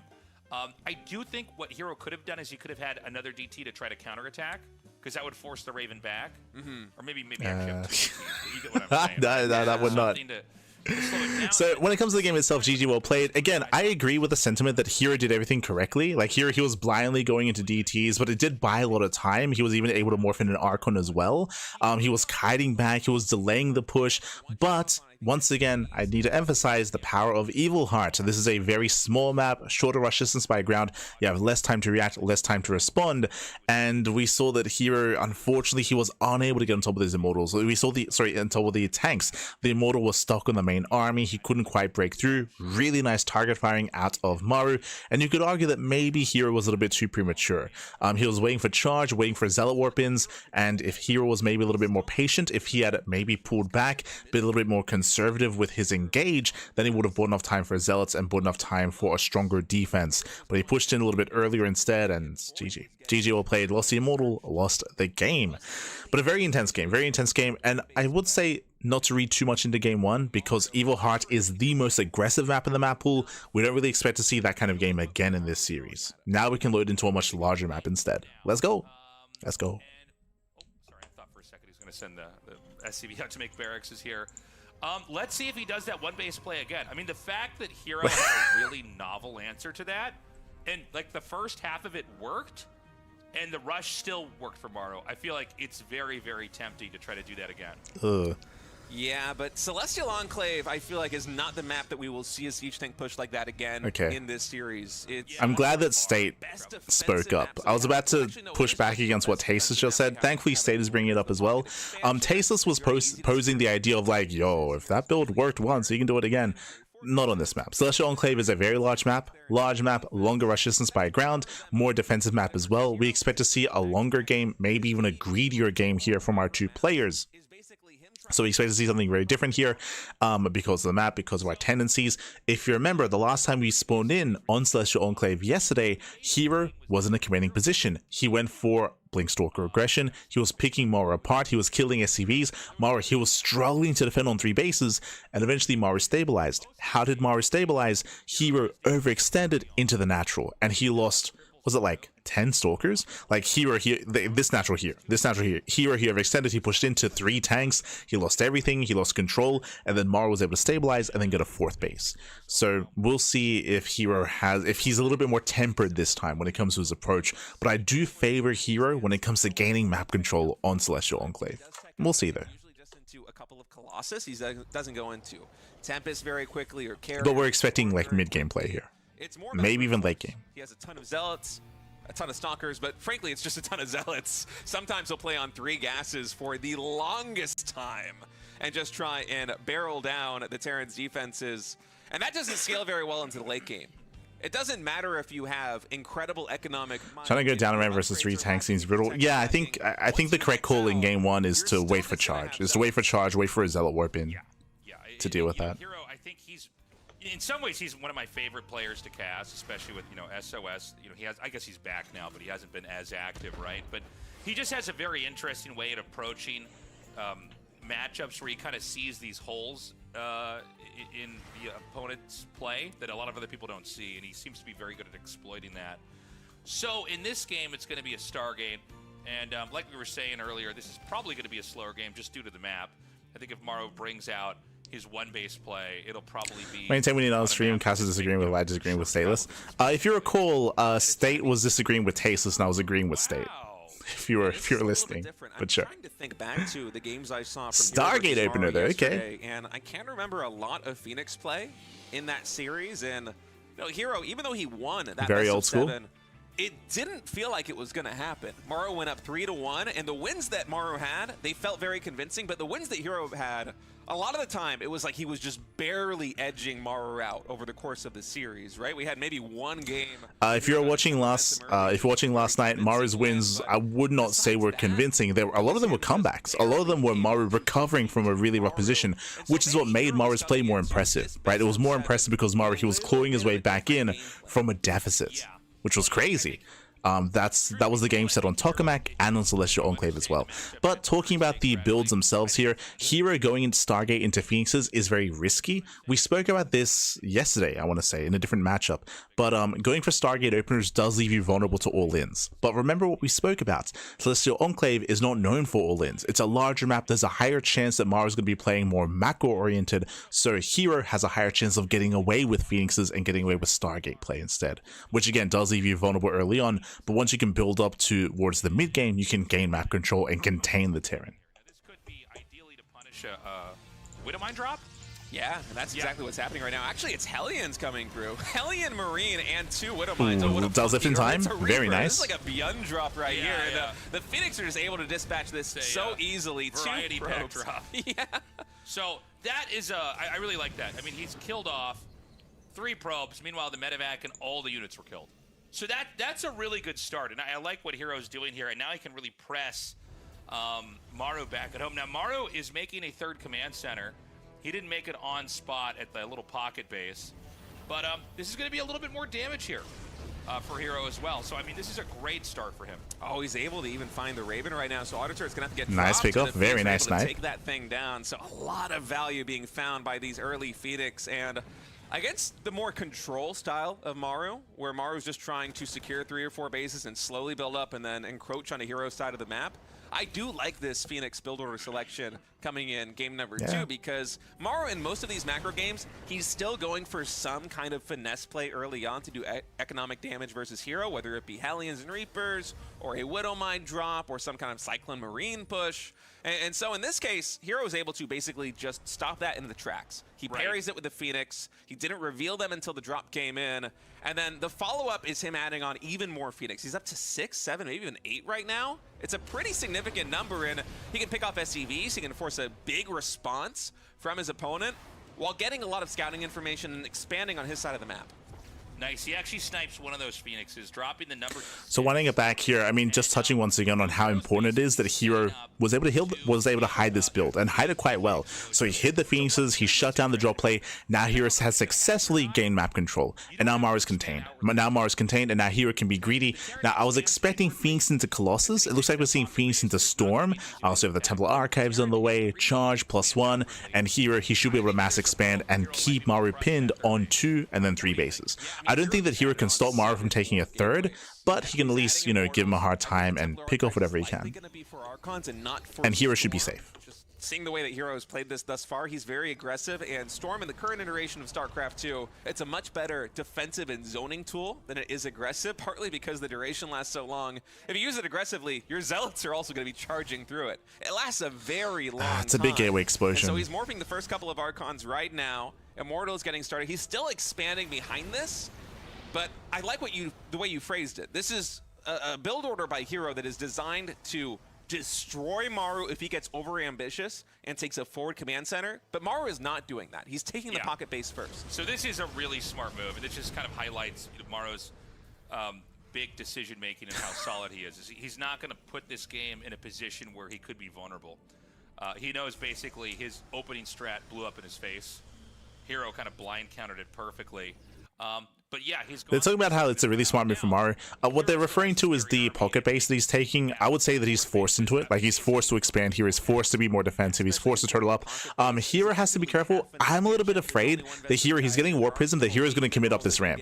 Mind shots won't quite go off, but you can see that Maru, he's turtling very hard on top of the ramp, and we have seen herO overextend into Maru before. We don't need to push in. We can just chill, expand, tech up, work towards a fleet beacon, work towards a Stargate, get more forges, like just get further ahead. We don't have to push in, and hopefully herO doesn't try to break the ramp.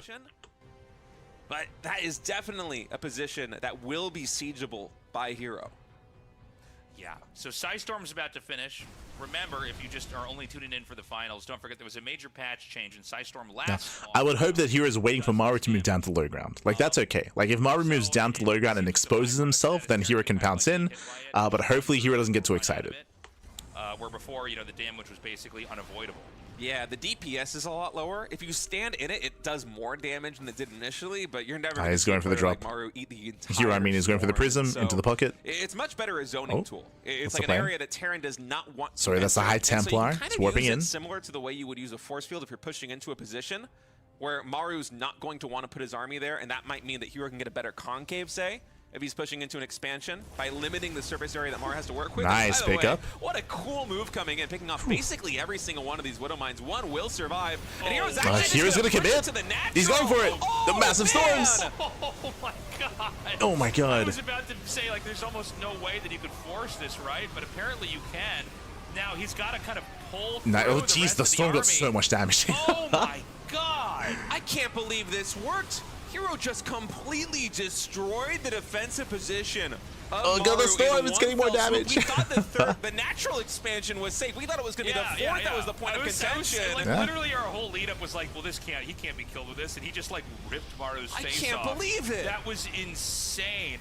That was maybe one of the best attack-ins I've ever seen. It must have been so unexpected, too. Yeah. I mean, we can see everything. No, we see herO posturing in front, and we still don't think he's going to push in. There's no way that Maru thinks he's going to push in. Yeah, no, when we saw the RB, now he's taking up. Basically make it hard to land the command center. And he's like, but yeah, I'm just echoing what they're saying. Like, I'm like, oh, herO does not need to push up the ramp, but he did, and the storms got so much damage. The value of the storms on the Marines, the value of the storms on the SCVs as well. herO traded so well, where at this point, if herO wanted to, he could just keep aping in. He can just keep aping in up the ramp into the natural and just keep punishing Maru. Behind this, thankfully, herO's teching. What do we see? +1 air attack.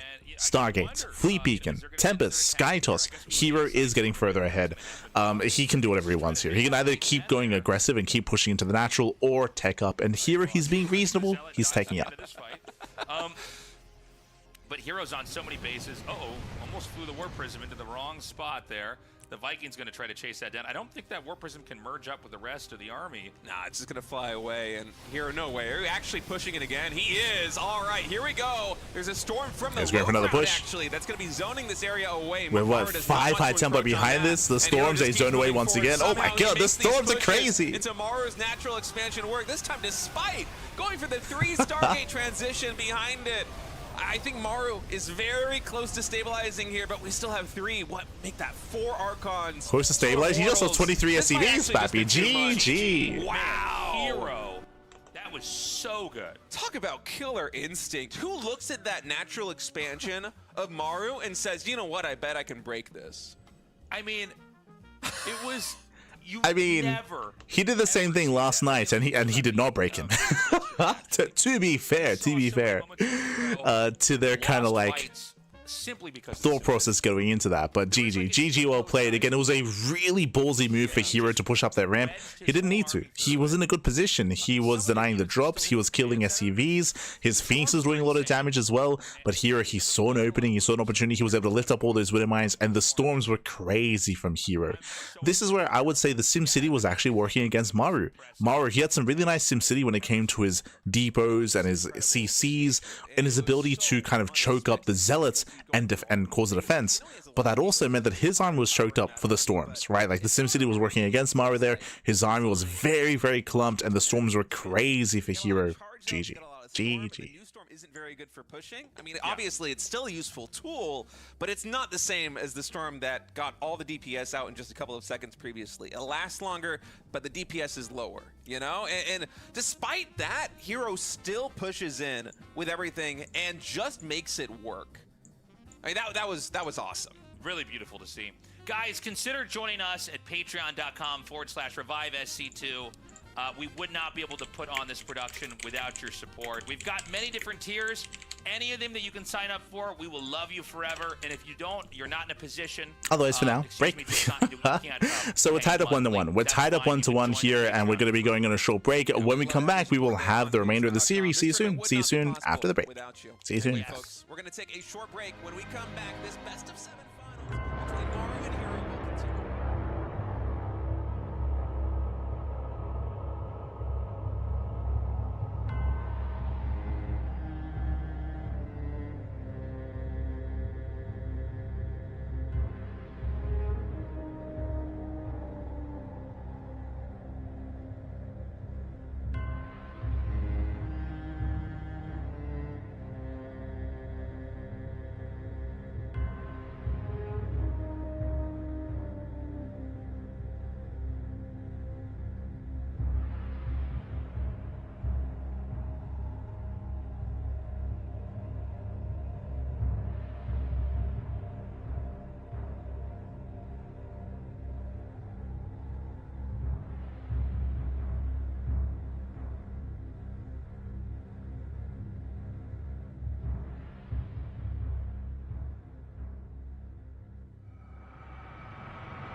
now, getting ready to go into game number 3. And welcome back, everyone. Welcome back. We are mid-series here with Maru versus herO with the grand finals of the RSL Season 3 2025 playoffs.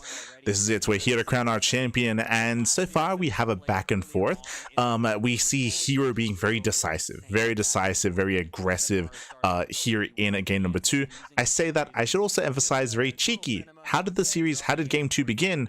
With a Phoenix opener, with a hidden Stargate, where he was banking up his Phoenixes. As a result, herO had a lead. He was able to shut down the drop play, shut down the attempted aggression, contain Maru, even picking up SCVs, and have a very strong start to game number 2.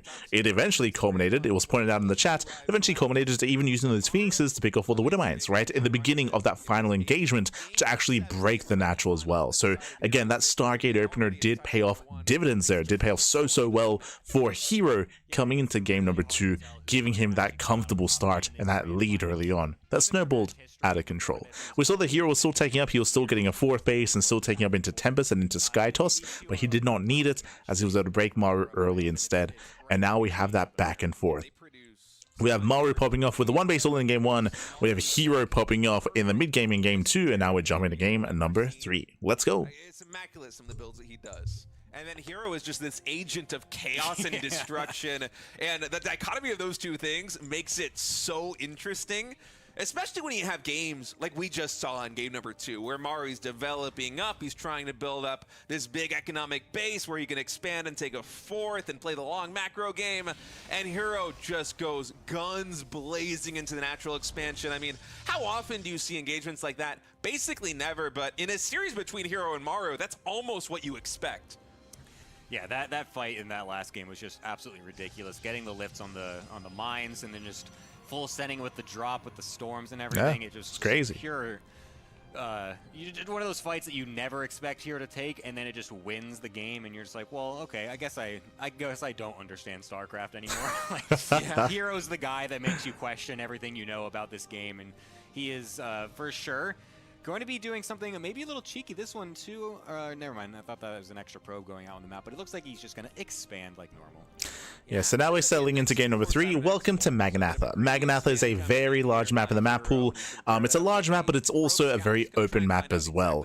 If you remember, we did discuss this in the previous series between herO and Maru, where we were comparing this map to Tokamak, we were comparing it to Celestial Enclave, where herO and Maganatha, it can be a little bit deceiving. But the map is big, it's large, there are a lot of bases, but because you're so spread out, and because of the area in between the 3rd, the natural, and the 4th base, it can be difficult to defend. And if you remember, if you were here last night, Maru did struggle. He did struggle to defend and to turtle up back at home.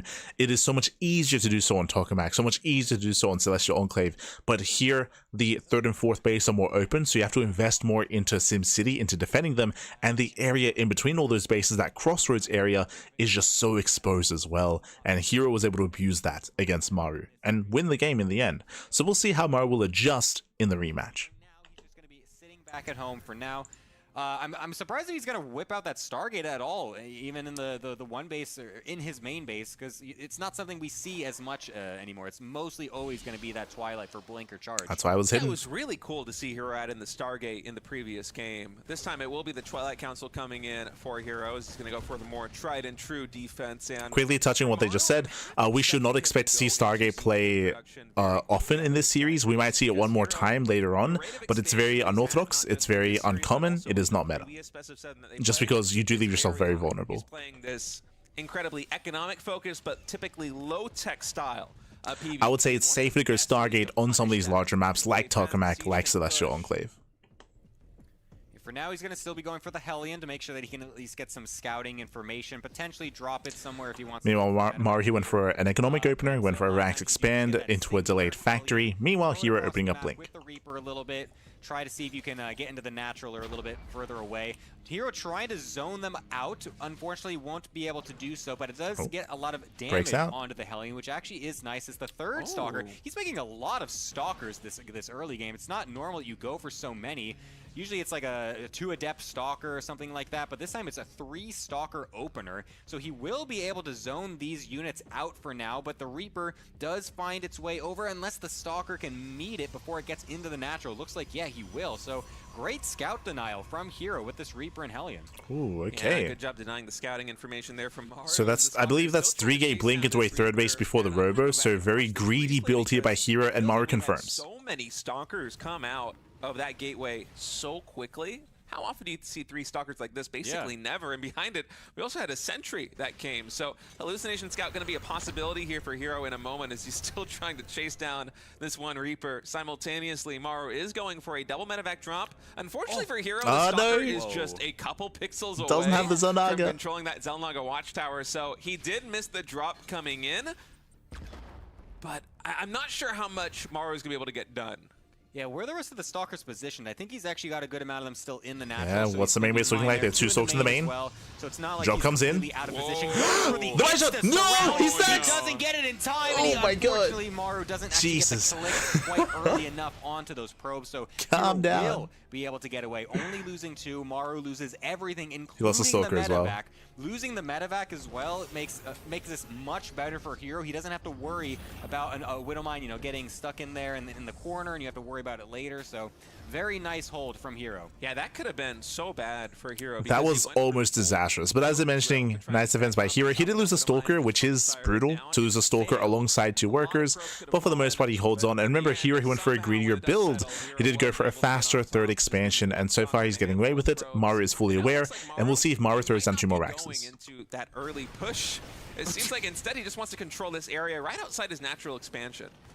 Funny little blink, trying to get that medevac and just ran into a... Oh, dives in, going for the add-ons. We'll be able to get back into the main anyway. I love that he doesn't get used stim. to trigger the Widowmine, get that out of the picture. Oh, does he? Up, 2 more volleys. One more. Left away, Can he get it? He can. He will be able to target it down. Suicides a lot of the Stalkers to be able to get it. The SCV's nowhere near to be able to repair. And so that means no stim. It's going to delay whatever push Maru was going to try to go for so long. You need stim to be able to do anything like that, and then immediately Maru throws down a 3rd CC. Yeah, stim and combat shields both canceled there by Maru, and it cost herO a lot of army supply to do it. Many of those Stalkers did He's go pushing down, regardless. He's going but the punch stimless. that Maru has, I mean, this is going to be a push with very little teeth. It's all about the siege tanks on this one. The bio itself on the ground, it doesn't have a lot of micro potential without stim. It doesn't have a lot of sustain without combat shields. So we just saw the units last tab. That was 7 Stalkers. 7 Stalkers for 2 tech labs. That was an expensive trade for herO, and that's why this push is still terrifying, because herO lost so many Stalkers, and now his armor supply suffers as a result. He's trying to warp in, trying to slow this down. Maru has an opening here. He has a window. We'll see if he goes for it. He doesn't feel incredibly confident with it. He's just kind of going here and there, trying to pick off whatever unit he can. Because it's so difficult to just walk across the map without stim. Like, you feel so vulnerable without that key Yeah, he doesn't commit. Yeah, especially considering that the way Maru approached this Gets a game, Stalker. it wasn't a super dedicated siege tank push that was the game plan. He went for combat shield and stim very quickly because he just wanted the 1 siege tank to anchor the defense, and then he wanted to be very active on the map at this stage in the game. Unfortunately, the upgrade denial means that Maru is just going to have to bide his time, allow herO to take a 4th base, allow him to get his tech up, his infrastructure up back at home, and herO setting up for the counterattack. The run by is done, will Maru truly unlock the potential of the army that he's been building up to. herO's trying to... Again, stim is almost complete. Zelnaga might get spotted by the medevac, so thankfully Maru, he can react, he can respond, he pulls the boys. This is a bit unorthodox to try to go for such a big Zealot run by before your opponent is even on 3 bases. It's usually hard to get inside because the rally point is just going to be there. So basically just forces the SCVs off, just kills a few units, and then just is able to back away. Oh, we just pulled the boys. SCV pull Let's go. is the response from Maru. I actually kind of like this. 2 base all in. Wow, all right. And herO's getting a 4th. herO's being so greedy. 1-1 timing here with a ton of SCVs at the 3rd base of Maru, or at the 3rd base of herO, excuse me. And how much does herO actually have back at home to defend this? He's getting Colossus tech out. Thermal Lance is Does he have a Colossus? He has 1. Oh, that's a pretty mighty army. If we can get a 2nd Colossus here for herO, that's going to go a long way to dealing with these SCVs as the engagement happens outside of the natural in the 3rd base. Colossus within range. Zelnaga coming from behind. Shredded on the front line. Oh my God. Focus fire down there by the Marauders. And Maru, it seems like right now has a little bit too much. herO's going to have to retreat to the safety of the shield battery. Yeah, herO miscontrol. He did miscontrol. He did leave the Colossus within range of the tank. The Colossus went down, and without the Colossus, how do you hold on? You don't. The Marines are stimming in. They break the third base. With Immortals trying to kite back, the boys are being pulled. herO's getting desperate. I believe there's one Colossus on the way. Comes in from behind. The Colossus has arrived. Can he hold? Colossus and few more units are going to help deny this for now, but the bio continues to stand strong. A Oh, there's just so much on the ground. There's just so many Marines. He stims, and he wins. Maru is eclipsing herO in supply. Man, the reinforcements from Maru look like an even stronger army than the one he already had there on the front line, just immediately dispatching that Colossus. And now Maru, he's pushing into the natural expansion where we have the Robo Bay, where we have the robotics facility, the production coming offline before the Colossus the pylon is done here for herO. As it looks like, although herO was able to disrupt the initial timing from Maru by canceling, or I should say denying combat shields, by denying stim, Maru still with his SCV pull just finds the window to exploit this weakness in herO's build. Yeah, I absolutely love this decision from Maru to be able to whip this out, despite getting totally destroyed in the early game scenarios. He's just totally fine to do whatever he wants with a follow-up push. And I mean, you can see herO, he's just like, how the hell did I lose this game, dude? Like, I got stim and combat shield. He was on 2 bases. I could have swore he was taking a third base, right? I saw that third CC. No, it's a fake. SCV's pulled across the map, and herO doesn't even want to accept this loss yet. I mean, what a shocking They're doing it again. turn. But when it comes to the counterattack, when it comes to the game itself, again, herO, it was really big that he denied the upgrades, that he denied the tech labs. But remember, we were emphasizing it ourselves and what it means as well, as we do wrap up, and GG gets called, and Maru does take a lead in the series.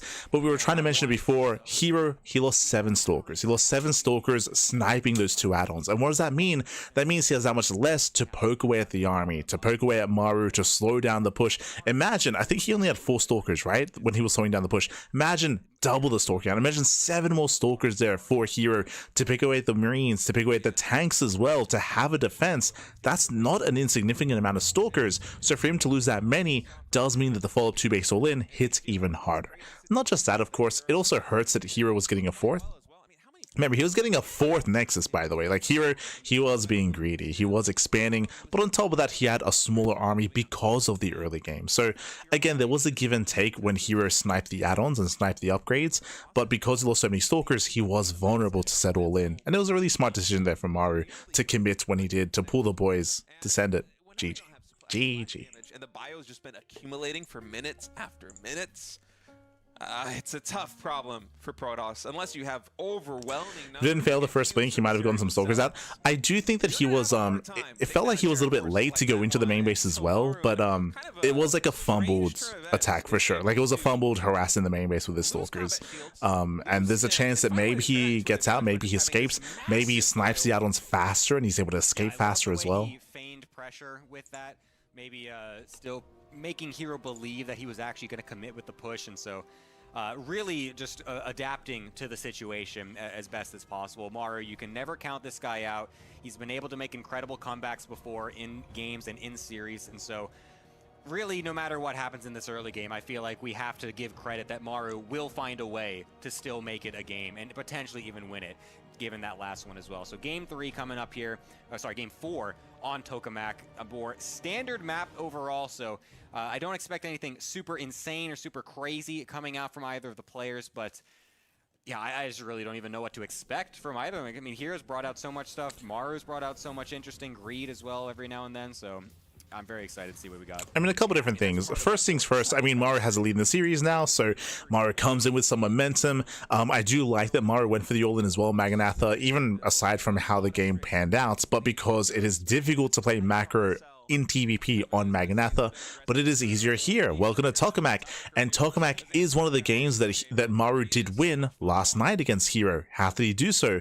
herO, just like on Celestial Enclave, herO had a lead, herO was doing damage, herO was containing Maru, and if you remember herO, he went for a Zealot run by at the 3rd base, he went for a Warp Prison drop into the main, he went for a Stalker push at the 4th base as well. Like, herO, he was pulling Maru apart, and then herO overextended. herO, he pushed in too far, too deep, into a siege line of 5 tanks. herO lost most of his army, and then he stuck around and he lost his Immortals. Like, herO, he was just overly aggressive here on Tokamak. When it comes to the map itself and being overly aggressive, this is a very defensive map. It's very defensive. think of Maganatha and think of the feature that we mentioned, the area in between the bases. Here, that area, that entrance in between the 3rd and 4th base is walled off by rocks. You can see there's rocks there in between. So that means that on 4 bases, you have to defend 2 locations. Defend your 3rd, defend your 4th. You don't have to worry about another attack path in between the bases. It is very, very difficult for the aggressing player to actually knock down those rocks and make that an entrance and get in. So it is easier for the Terran player to defend and to build up into a longer game when Maru would be at the advantage. So we'll see if he can get there. We'll see how herO mixes things up. herO, you are optimizing everything so well right now. Obviously, you go for Here's going into the Twilight Council. If you don't need anything to parry the Reaper, it's going to be the Twilight Council coming out about as fast as you can possibly get it. So what they just mentioned here is that herO, he skipped out on some units to get a faster Twilight Council. So a faster Twilight Council out of herO.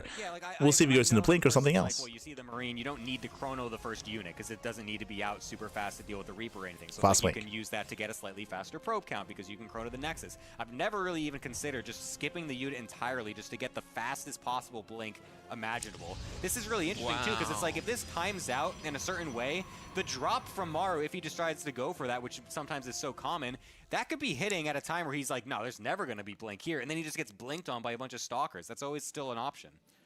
In a way, Protoss is sometimes like Zerg with the nature of the gateway and warp gate, because you build the gateways and then they're immediately available for production. It's like you're training the units the entire time. And so for herO, I'm curious if with this fast blink, if herO gets a 4th gateway. So far it's 3. It's 3-gate blink. Before making the 2nd unit, he goes for a sentry for hallucination scouting. And he's so greedy behind all of this. He adds in 2 additional gateways. He goes for the shield batteries. He's investing all of his money. Is he going 3-gate blink into a 3rd again? Yep, 3-gate blink into a 3rd. But not useful now. Greedy build. Because he doesn't need anything to be useful right now. He's going for a super fast 3rd base as well. Now with the hallucination scouting coming in from that sentry, he's able to also see that he should be expecting a drop. It's probably going to be these 6 Marines, and yeah, he just confirms he doesn't even need to guess. It's 6 Marines and a Widow Mine, and now those 2 gateways coming in the natural expansion, they're going to be online. We can warp in Stalkers back at home. Blink should be at least halfway done. This is just awesome what we're seeing from herO. Man, has he been chrono boosting this? It's like 75%. Yeah. That's what I'm saying. If he just puts another chrono on this, his blink will be done by the time this drop comes in, which is something you are not normally used to as the Terran player. Usually finishes a little bit later. And yeah, this is going to be perfect for him. I mean, it's only I'm glad they have Gemini on for this series because he's like a lot more like technical and analytical here to like help support state. It's good. I appreciate it. So it's quite fun, and you can see he's even drawing him in. Look Dives at that. in, gets him out of back. Sniped out of the air. Love it. I was just like, what the hell? How do you already have Blink?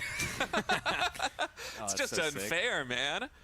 Oh, what a cool adaptation coming in from herO. It's why these 2 are so much fun, and it's also why best of 7s are so much fun, is you just see the players. So with the early game kind of coming to an end here as we get into the mid game, herO, he was able to get away with a fast 3rd base. He was able to get away with minimal losses to the early drop as well, and herO has map control. So far, solid start out of herO. And Templar Archives and a 3rd base here for herO, and he's getting aggressive on Maru's side of the map. Ooh, gets into the main. So Marines are going down. Where are the tanks? Only a few Marines. Tanks on the low ground. Jesus. Try to come on up as well. The rest of the units pretty far out of position, so he's going to be able to deny another tech lab here. Blink right on out, not lose a single Stalker. And you can see the disparity compared to last game. Here, he takes down the tech lab. herO doesn't lose a single Stalker this time, compared to last game where he had to commit even harder and he lost 7 Stalkers. Here, herO, he shuts down the Liberator, shuts down the drop, shuts down the add-ons across the map, and Maru's stuck at home. It's a frustrating situation right now, and herO recognizes the opportunity. He throws down 2 more Two-base all in. forges. He throws down 3 more gateways. It's a big explosion of infrastructure here on the Protoss side of the map because he knows that he has bought himself an unbelievable amount of time with this advantage. Dude, herO is just dancing all over Maru in this game. It's like actually insane to see how much greed he's going for behind all this, just understanding the situation as well as he is. You can see Stim is not even close to finishing. There's not going to be... So something really important that the observer panned to, I don't know if you noticed, 2 ranks is behind the natural for Maru. So that tells us Maru's going for a 2-base all-in. He might just pull the boys. For Stim. It's just wild. And behind gets a all of it, tank. too, it's Jesus. not like herO is sacrificing a lot of aggression. Look at how low he HP lose a these Stalker? Stalkers are. No, it's He lost been 1. perfect. We got to look at the units lost tab right now because herO has just been impeccable. He's lost 2 units this entire game to the 21 and 1,800 resources. Yeah, he lost one stalker when you have on the tank. And look at how much damage they have gotten done. That's actually insane. Like, it's so rare to see a perfect game. Now, hero's playing really well. Hero's being greedy, getting a 4th base. I don't think we need a 4th right now. Remember, Maru, he's hyper committed on 2 bases. I'm a little bit concerned for hero. We'll see if he can get away with it. He might just have too much of a lead where it's fine and he can afford a 4th. Something that can catch herO off guard. There's a bit of lapse of vision on the right-hand side, but there's still 2 pylons in the main base. But remember, Maru does not have a 3rd CC. So he will be able to react in time anyways. But the problem now is, does Maru just die on the front? Because it looks like herO might be posturing to try and just dive him. Yeah, we don't have a fast warp endpoint here for herO on the front line, but he might just go anyway. He's posturing right in front of this 3rd base. Storm is done. These are very high Tank is unsieged. Templar, and he's going to blink forward, get on top of his bio army. Maru, he stims away, but there's gets no one, gets both mirror orders. And even with his sentry, he can force field the ramp. He force fields the ramp. The natural right now is forfeit. Maru's going to try and get some damage done on hero's side of the map. Oh, the snow on the SCVs! Oh my god. That's insane. I can't even believe this. The drop on the other side is going to do everything they can, but a recall. Decent damage. Is here to be able to save the day yet again. Lots of Jesus, very nice target buying out of Maru. Walker's trading out, not the best right there either. So that is still Templar being thrown away. Also getting killed off. Wait a second. Maru still finding trades even when it looks like everything is lost. Gemini, you called it. You said Maru needs something to throw into the works here of herO to get him back in the game, and it was probably going to be that double drop. He killed as many workers as herO did, unfortunately for herO. So hero's still ahead, but he has been fumbling the ball here. For herO, he lost all the stalkers across the map. He lost his Templar as well. herO is vulnerable, and Maru, he's completely all in. He has to break the bases. He has to break the 4th, and maybe even the 3rd. So it's gonna be mostly Zealous. And again, these have been some really nice moments for Maru, but there's still so much working against him because here comes a Templar, here comes a Storm. Does he have just a little bit too much? More storms coming in on just a small squadron of bio. I think hero's stabilizing, but hey, this push from Maru, it still has a little bit of firepower. Here just needs to warp in. Things coming out from the reinforcement. It's still going to be really hard because I think recharge is available there, so he's still going to have some storm. Actually, it's a bit off cooldown, it looks like, so not quite going to have it just yet, but just in a few seconds, he'll have some extra storms. Will allow Maru a little bit of a position behind this mixed gold base here, but it's still going to give herO a decent chance to get a flank set up. The Templar coming in, attempted focus fire. Templar base alive. The tank, unfortunately, not able to follow through with the second one, and it looks like herO should be able to send this push away. Yeah, GG. GG is called as Maru on 2 bases could not stop herO, and we are all tied up now, 2-2.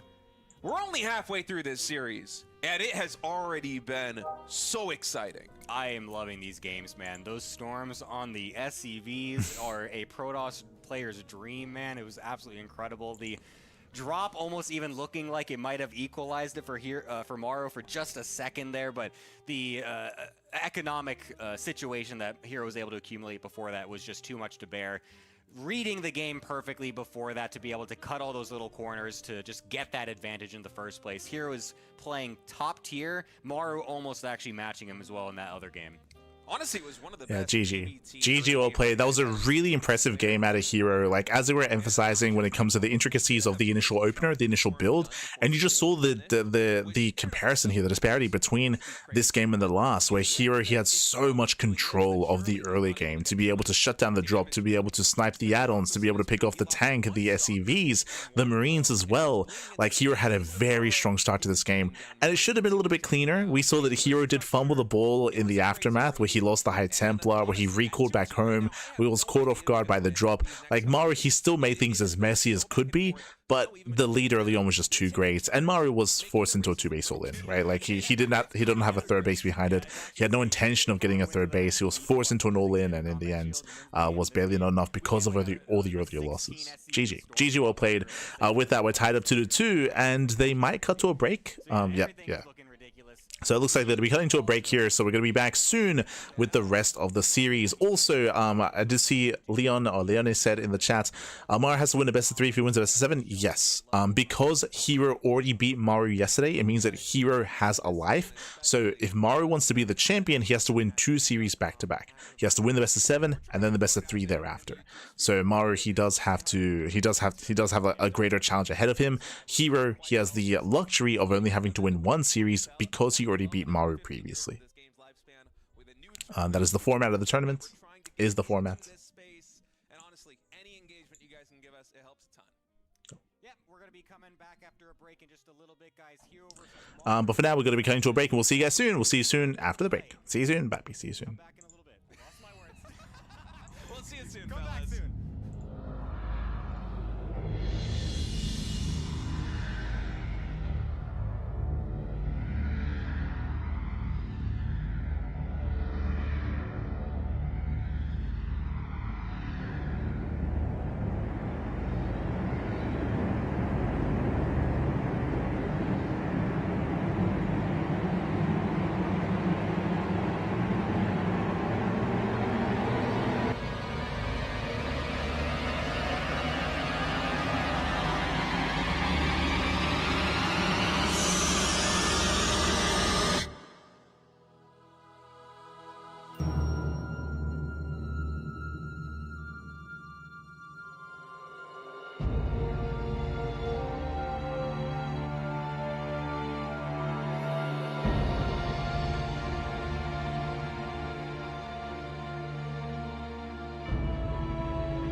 Welcome back, everyone. Welcome back. Ooh, we have returned here to the grand finals. The grand finals of the RSL Revival StarCraft League. We are mid-series. We're tied up 2-2. Still a very intense back and forth. An intense back and forth here. Remember, it's a best of 7, so first to 4 will claim the win. Still 2 more wins are required for either player to become our champion, or to win the series, I should emphasize. Bearing in mind that herO is coming in for the upper bracket, so herO only needs to win 1 series. Maru has to win 2. Oh boy. And here we go. You can see the maps before us here. We just wrapped up on Tokamak, and we're going to be loading into Magnet North. Now, so far, I will say that this series has been very different compared to last night. Last night, we saw a lot more late game. We saw a lot more mid to late game, a lot more maxed out armies, and a more intense back and forth in that kind of game state. Here, we've had shorter games, a lot more all-ins, a lot more 2-base all-ins, 1-base all-ins, a lot of hyper-aggressive play from both herO and Maru as well. Remember, Maru went for a 1-base all-in on Evil Heart. He was able to go for an all-in on Maganatha as well on 2 bases, so we've seen a lot of aggression, even 2-base all-in on Tokamak as well. So a very different kind of series, a much more aggressive series out of Maru, and we'll see how this all comes together on Magnet North. Let's go. Maybe that's the name of like a code name for his build that he's doing. He's trying to throw out little mind games. Yeah. Like, you know, it's like CS teams like code name their strats. Spawning in the bottom hand corner, we do have Maru for Team Vitality. In the top right, we have herO for T1. Let's go. He's gonna, I don't know, Disruptors? I don't know. He's gonna proxy DT and then, or proxy disruptor, and then We have the low ground setup here for herO. Interesting. I don't know. Yeah, indeed. We will have to see. We see the probes coming. Not walling off the Reaper Cliff. And welcome to Magnet North. This is a much more aggressive map. Much more aggressive. It has an open third, open fourth, open area in between the natural and the third base as well. So aggression is favored on this map. So we do expect to see more aggression on Magnet North. Oh boy. As he builds the barracks. We expected longer games on Celestial Enclave, which herO denied. We expected a longer game on Tokamak, which herO also denied as well. So far, I mean, this might just be a shorter series overall. Like, shorter games, I should emphasize. Just more aggressive. That is a PVZ wall that he's setting up right there, but it is, of course, versus Darren. Oh, losing the probe as well. Got surrounded. CV surround. Wow, okay, you don't see that every day. Maru, he's laughing. And he brings the laugh at him. Yeah. He's having Hero's fun, crying. man. It's so funny. I love that these guys are still enjoying the game. Even in TT grand finals. It's all good fun here. We did see a double gas from Maru as well. Going into that Reaper now, getting his orbital. And the Nexus going down for herO. Yeah, this is interesting that he's going just for this natural wall and even putting this pylon in a weird spot to deny a Reaper jump. Does that actually work? Wow. I know I'm Gemini, you gotta add that to your walling guy, dude. I know what I'm the is wall that? guy, but I'm gonna be honest, I've never seen someone even try that. I've never even thought to test that out. So I can't be the guy to say if that's gonna work or not, but sometimes you would say, oh, because herO's doing it, surely it's okay. But we've seen him make some really dumb walls before. We've seen some questionable walls. I can't even say that. It's yet, either genius or terrible. That's all I can say. Let's see what happens with this. I mean, it's extremely vulnerable. So, ooh, is that going to be a proxy starport? Yeah, that SCV going up to the top side of the map. Setting up for the starport. Let's go. Going for the Hellion drop. The Reaper will see this pylon and actually cheeky pylon out of herO. So I guess it works. Might be. I mean, the Adept did kind of zone it out, so maybe he was a little bit scared. But I mean, I'm assuming it works because herO's trying it. I imagine he wouldn't just totally do something random there. But it is looking like it's going to be a proxied starport Hellion drop. We used to see this a while ago. So this is one of two things, either Hellion drop or Hellion harass with Liberator harass at the same time. Higher chance is going to be a medevac though into drop play as the Reapers denied the scouts. Really trying to keep this as hidden as possible. But does he know that he's about to be proxy Hellion dropped? It's something that we don't normally see anymore in the meta. I love the variety. We see it every now and then. Like, I would say the Hellion drops we see once in a best of 5 in the current meta. These guys have played It's, so much yeah, recently, relatively like common. best of, 7 recently, and now they're in another best of 7 on game 5. You got to bring out new stuff, right? You can't just keep doing the same thing. So I love to see this from Maru. Will it get the damage done is the question. It was a lot more herO now prevalent a going year into ago, blink, true, adding in but stalkers, still these seen quite adepts often. poke in the front, see when they get. You got to be careful though. You might lose them. Ooh. That's actually been unfortunate. He had them on hold position, so the Hellions actually got a full volley off before they even started to attack. Even being able to micro this one Hellion back all the way. Oh, just barely gets it with the Adept on its dying breath. So at least we'll be able to get one, but that's a lot of Adepts to suicide to kill just a single Hellion. Oh, I think maybe Tech Lab follow-up, now okay. we're about to get them dropped into our main base when herO thinks he's got a full wall set up. Yeah, indeed. And that Now remember, 3 Hellions, 1 short probes. So 3 Hellions is all you need. We do see Maru diving into the main base. Hero does have a probe in position to scout, and how fast does he react? He sees! He's actually going to see the Hellions with that probe. Good star sense there from herO. Here come the Hellions now. They get to work on this they line probe up. line. Already a few going down. Yeah, you do need to get a lot with this drop, and only 5 so far is actually not insane damage yet from Maru. He's going to try to load back up to get some more he's not done. for round number 2, but you actually need He's going for Cloak Banshees behind this. He's crazy. Because you're staying on one base for so long, you're devoting so much of your tech. He's going to go in for another wave. Can he actually get 10 plus probes? 8 probes going down. Feeling pretty good.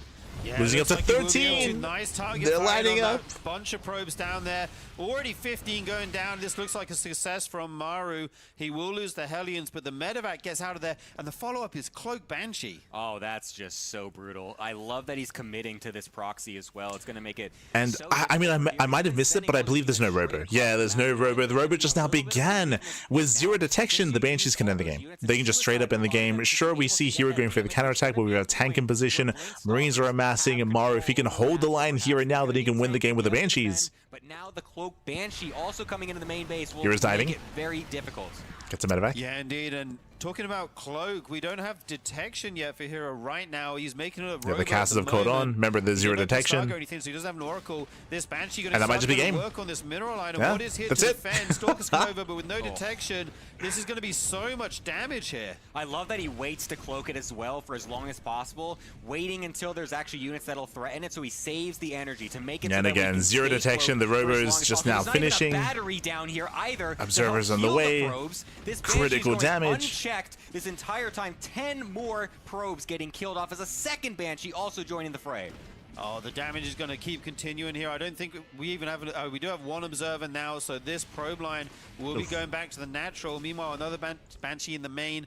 I mean, there's no more workers there. There's only 1 observer. He can't be everywhere at once. 13 probes going down. Any more damage that he can. Finally, these Banshees will have to retreat into the airspace. Oh my god. He's going to get a couple more at the 3rd as well. He gets 15 away. more go down. He tries to at Maru up least. 7 workers right now. I mean, this Banshee looks like it's going to die There as we it runs go. out of energy, but damn, did that pay for itself. And the other one is still alive, able to pick away at even more damage because there's still no battery, and the Stalkers are so split up. The Observer also not in every position. You can see Maru even scanning ahead. Just And to here comes the guarantee there's push. nothing ahead, and The there's boys are being SCV pulled. full 2 coming base all in out of Maru. And again, we expect the aggression on Magnetic North. All in once again. Maru, he's going to commit, and herO should not be able to survive this. He just doesn't have the numbers, doesn't have the supply to survive this attack. One more Banshee here. These guys are glass cannons. They Maru will looking to take a lead in the so series. much for this. GG. Try and defend. Oh my just too much. God. Yeah. Well, we were just saying that each player's taking turns making the race look broken, and literally it keeps happening. That was just clinical from Maru. There was no point where herO felt like he was in control of that game. We just... The Hellion drop unscouted, the Banshees unaccounted for, the Blink attack on the other side only killing a medevac, and then the Banshees getting an insane amount of damage, and the follow-up push doesn't even make it halfway across the map before herO realizes he's dead. Yeah, it all started with the Adepts, right? Dying to those Hellions early on. Then he had no vision on the map. He didn't see the... If he'd seen the Hellions like go up the map, he may have thought, oh, maybe there's a starport up there or something, and checked. But as it is, the Hellions got in, they did their work, and then the Banshee follow-up was absolutely brutal. Dude, I told you, man, there's something in the air right now. Something is brewing. It feels like Maru is actually going to bring us to this reset. Like something that these games have been so close. The series that happened earlier in the tournament was too close. We deserve it at this point, I feel like. We need to get here. And Maru is I can get behind that. I can get behind that. If this goes all the way to the ace match, and then we see another series as well. For sure, for sure. But again, once again, kind of emphasizing it has been a very, very aggressive series. There's been a lot of all-ins, and I feel like that trend is going to continue, especially because we've already gone through some of the larger maps. But now we're loading into the largest remaining map in the map pool, Winter Madness. Let's go. now fighting to try and end this before it gets there, and he's also sending yet again another very early probe scout. I was just mentioning this earlier on. This is actually before the pylon, I think it was. That's a very early probe scout, so it looks like he might just be trying to go for some SCV harass, like I was mentioning before. He's someone that... Say in the chat, Magnetic North is super gorgeous, by the way. Yeah, I mean, I voted on it. Unfortunately, didn't make it through. It's I do think it's a shame, though. I do think that Magnetic North is a good map, and I would have loved to have seen more of it in tournaments, but Did not make it through the voting of TLMC. Feels bad, man. Feels bad. Like that because I did what I could. That, I think it was the last time they played in game 1. Actually, both of them, Proxy. That was a wild game. But Maru known to bring out those kind of builds. Okay, double gas. Double gas opened out to Maru for the. I want to say for the first time this series, I'm going for a factory before CC. Yeah. So I like that. I like this early scouting here from herO. Oh, I get flashbacks to herO or Maru versus Trap in one of those semifinals GSL way back. Game 7, he proxied 2 Raxes after everything, and Trap doesn't scout and loses the whole thing. It was so heartbreaking for me, but some deep trauma being brought up here. Maru is not afraid. It wouldn't be a Gemini cast if we didn't bring up Trap in some way. True. Proxy this game, but we can always assume that it'll be coming out later on. For now, it's going to be another double gas opener coming out of Maru, so some more tech play. He says another double gas, so I'm assuming it was double gas last game as well. I just don't quite recall. You really only should bring out maybe once in a series. You can't really bet on that being your consistent strategy to win your whole series or anything like that. So likely going to be just some more standard Hellion Reaper with whatever follow-up he chooses next. Yeah, indeed. It's one of those builds. You catch your opponent off guard with it, but if they know it's coming and they get quick detection and shield batteries in each mineral line, the damage will be heavily reduced by those Banshees. But I love the variety we're seeing here from Maru. Every game is something different, and herO is so tough to play against someone like Maru who has so many different builds. It's so hard to play against herO as well, who also has just got an insane Stargate. Okay. He's also hiding his pro over here. So herO does open up Stargate again for the second time this series. If you remember, he went Stargate Phoenix on I said Celestial Enclave. On Celestial Enclave. He was able to get away with it. We'll see if he can do it again. It is difficult to keep it hidden, difficult to deny the scout, but that is the goal here for herO. Bringing out a Stargate in this PvT. It's again not often that you see the Stargate play so consistently. It's almost always that Twilight. Yeah, indeed. Blink Stalker. I mean, this isn't consistent, right? Like, so far it's twice in the series. The first tech building, so no proxy there for the moment. It is going to be that rescout, as you mentioned. What will he see here? Okay, he confirms the timing on the CC, the reactor on the racks, and the starport going down there. This is all good information for herO. Yeah, you really want to know if that CC is coming there, because if there is a lack of a CC, it's very there's a big potential that you could still go for a one-base build. It's not as common, but you can still throw that out as a pro Terran. So, I mean, hey, we already saw one-base all in earlier in the series. We'll be able to confirm that, and now he can kind of sit back with his Phoenixes to try and do whatever he can against the harassment. Now, currently, when it comes to the builds that we're seeing here, it is in favor of herO. Maru, he's going for a 1-1-1 Cloak Banshee, and going into a Phoenix opener like this is designed to hard counter drops and hard counter Banshee play. Remember, Maru doesn't know what's going on, and the scout is denied. He fails to scout the Stargate. In the main there, we have a Cyclone out. Maru doesn't really see anything with that Reaper, so I don't think he even knows it's Phoenixes right now. He doesn't. Dude, I thought that was a real probe for a minute. The way it died, it looks like it was still alive. It's pretty funny. It looks like herO's going to be sending his units across the map to try and be a bit aggressive. We'll see if Maru is prepared for this, because it seems like he's preparing for things. And ideally, here he has to scout the Cloak. He doesn't know yet. He doesn't know that the Banshees are on the way. herO's thinking Here, he currently has 0 detection. He can always chrono out an Oracle, of course, but he doesn't know he needs one yet. Around the map to go into the main base. And the interesting thing about this as well is when we're going Stargate in this day and age, it's very rare that it's going to be Phoenix Colossus like it was a lot in the past. True. So there's not going to be a Robo for Fast Observer with this as well. So it's going to be basically a Gemini's not wrong. Oracle to be able to deal with the Cloak Banshee in the main base. So sure, you'll have the Phoenixes, but you still don't have detection because there's no Robo and there's no Oracle. Yeah, indeed. Those 4 adepts, a little bit scary there. Did pick off a few workers. We'll go home now. But the issue for herO, as you said, is detection for these Banshees. Still no Oracle being fired up. There is a shield battery on the way. I'm not sure if that's in the main. Yeah, 0 detection. The Oracle just now begins. The natural. Okay, it's coming. In the main. But he's actually making 2 now. Not sure where the other one is. But these Banshees starting to go to work on the mineral line. herO pulls. Not an instant pull, but still pretty fast. Okay, actually picking off. Oh, here comes the main army. Cyclone gets sniped. As well. That looks like the scraps of a Banshee right there. So it's actually a great pickoff. Oh, It was. Yeah. Oh, sorry, it was a Banshee. I do. And a Cyclone. I noticed that little rotator blade on the ground. Nice. But yeah, unfortunately, Maru not paying attention, doesn't cloak it in time. That's actually a bit unfortunate because you literally shouldn't lose that right now. There's no detection, so that's 1 extra unit down for Maru as he was trying to go for a push down the middle of the map, and it looks like he's going to still go for it anyways as he's Yeah, he does pull the bringing boys. the SCVs along with Two base all in again. He's got a time. Again, I don't think we've ever seen. I mean, we have yet to see a macro game this series. Just non-stop all-ins. Let's go. Gets a Banshee. Already. Getting that Banshee already is huge. Ideally, you want the Marines to zone out the Phoenixes so your Banshees can start to go to work. Ooh, catching reinforcements. Nice shade. Right now. Yeah, I kind of like what he's going for since he knows that it's basically going to be a Marine most army. He's using the Adepts extra bonus. But remember, going for Stargate play, you are vulnerable to these all-ins. herO, can he survive against this? Swing it really fast and then use the Phoenixes to lift up the tanks and other things to be able to end. Oh, he's going for it. He's going for the dive. He's going for the lift. I'm not sure if he's going to go in quite yet. Actually, it looks like he is. So he's going to oh my dive God. right on top before the bunkers can go down, lifting up those tanks and the Cyclones. The Adepts is trying it their enough? best to He kill gets off both the Marines tanks. as there's no upgrades on them. And Just it looks barely. like he's actually holding. Yeah, the bunker's not able to finish in time here. That tank will go down. And with that, the rest of the Terran army, the Phoenix standing strong. A Viking comes along. Viking forced to land. Let's go. Maru. A few more Marines trickling in, actually, and the bunkers do finish. If the Marines can get inside them, they might be able to. He's getting into the bunkers, just barely. Thinned out for Maru. Even the probes being pulled to deal with these bunkers. This is really weird, yeah, because he just lost a lot of the ground units, and there's only Phoenix, and you cannot kill We got the Marines boys. in the bunkers with the Phoenix. So the I mean, again, Maru, I mean, he has nothing left behind this. He has 16 SCVs, he has no economy, the bunkers will die to the probes. When do you see this? Like, so we are weird. seeing a lot of StarCraft firsts, I feel like, in these series lately. Pretty wonky games overall, but herO standing strong after that defense. His Phoenix count is massive right now. He's got so many of them, is able to go for the counterattack as well. We'll be able to lift up some of these units, but a couple Cyclones at least will force them away for now, waiting for those extra Adepts to join on in. And now he might be trying to finish Maru off. Yeah, so many Phoenix. Yeah, dives on the Cyclone, gets one, gets two. There's nothing left here for Maru, no tanks, no bunkers. Twilight and a Forge on the way. He's prepared to play a macro game, but I don't even think he'll need to.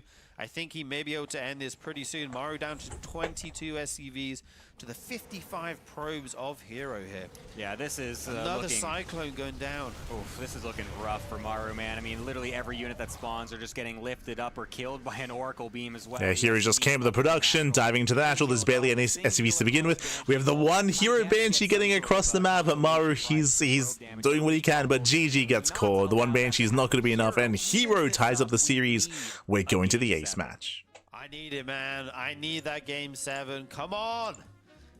Well, it's here. We have it. Bring it on. 3-3. It's 3-3. It is 3-3. We will be going there. Now, the question, of course, will Maru What map? clinch it to send us off into the reset? I mean, this could not be any closer. This series is absolutely delivering. That's what I want to know. I wouldn't have asked for anything else. Maru will be checking Mothership.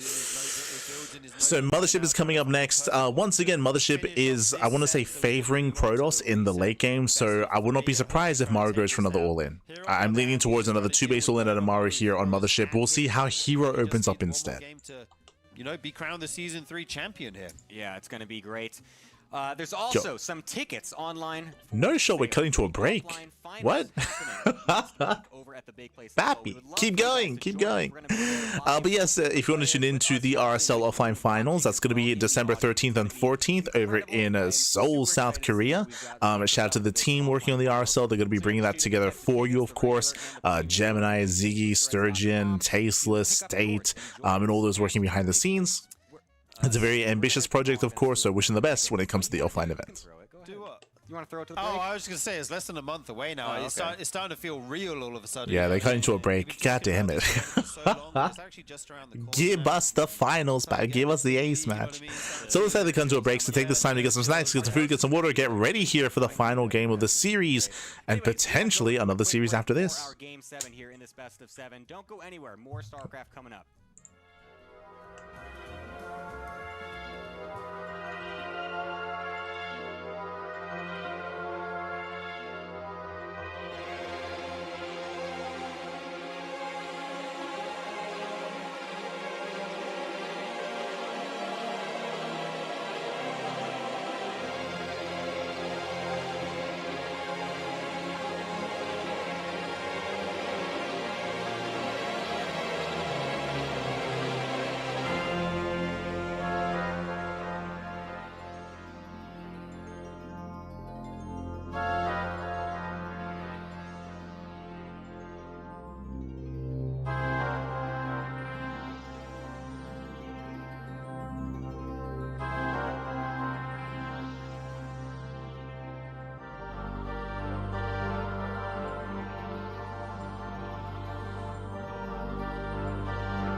welcome back, everyone. Welcome back. Whew, we have returned here with the grand finals of the 2025 RSL Revival season number 3. Here we go, the RSL Revival StarCraft League.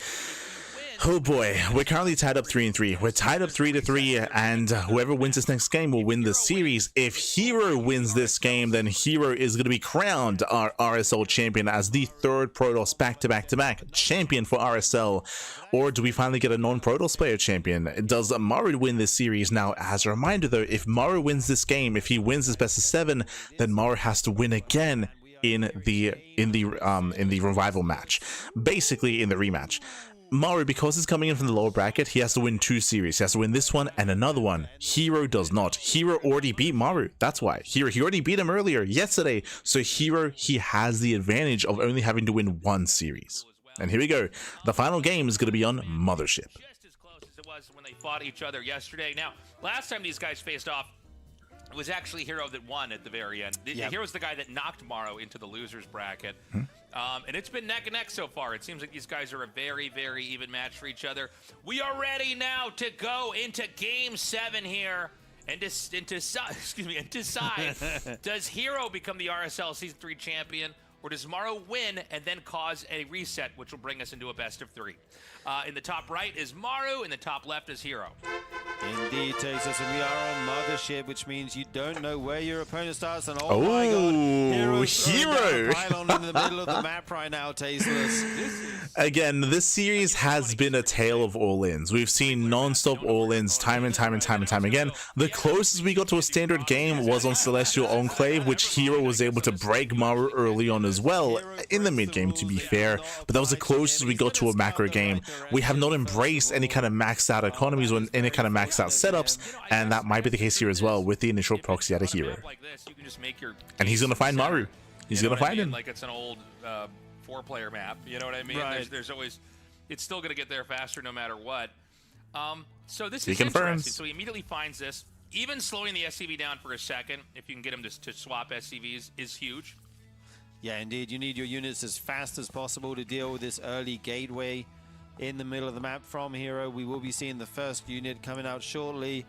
And as Maru, I mean, do you expect something crazy like this in Game 7? I mean, it's herO. Anything is possible.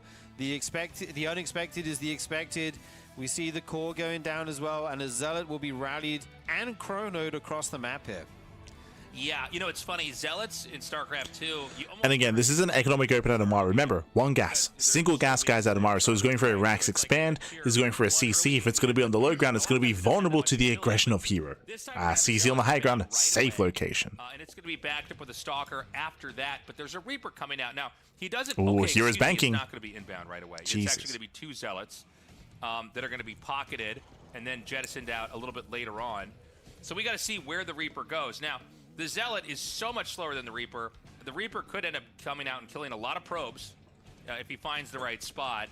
At the same time, you know, when the Stalker's out, the Stalker just beats the Reaper. The Reaper can't fight it head-to-head no matter what. And here we go. Zealots are moving out. Stalker's reinforcing. Let's not forget, last time these guys fought... And the goal here is to break into the main. He gets spotted. He gets scattered.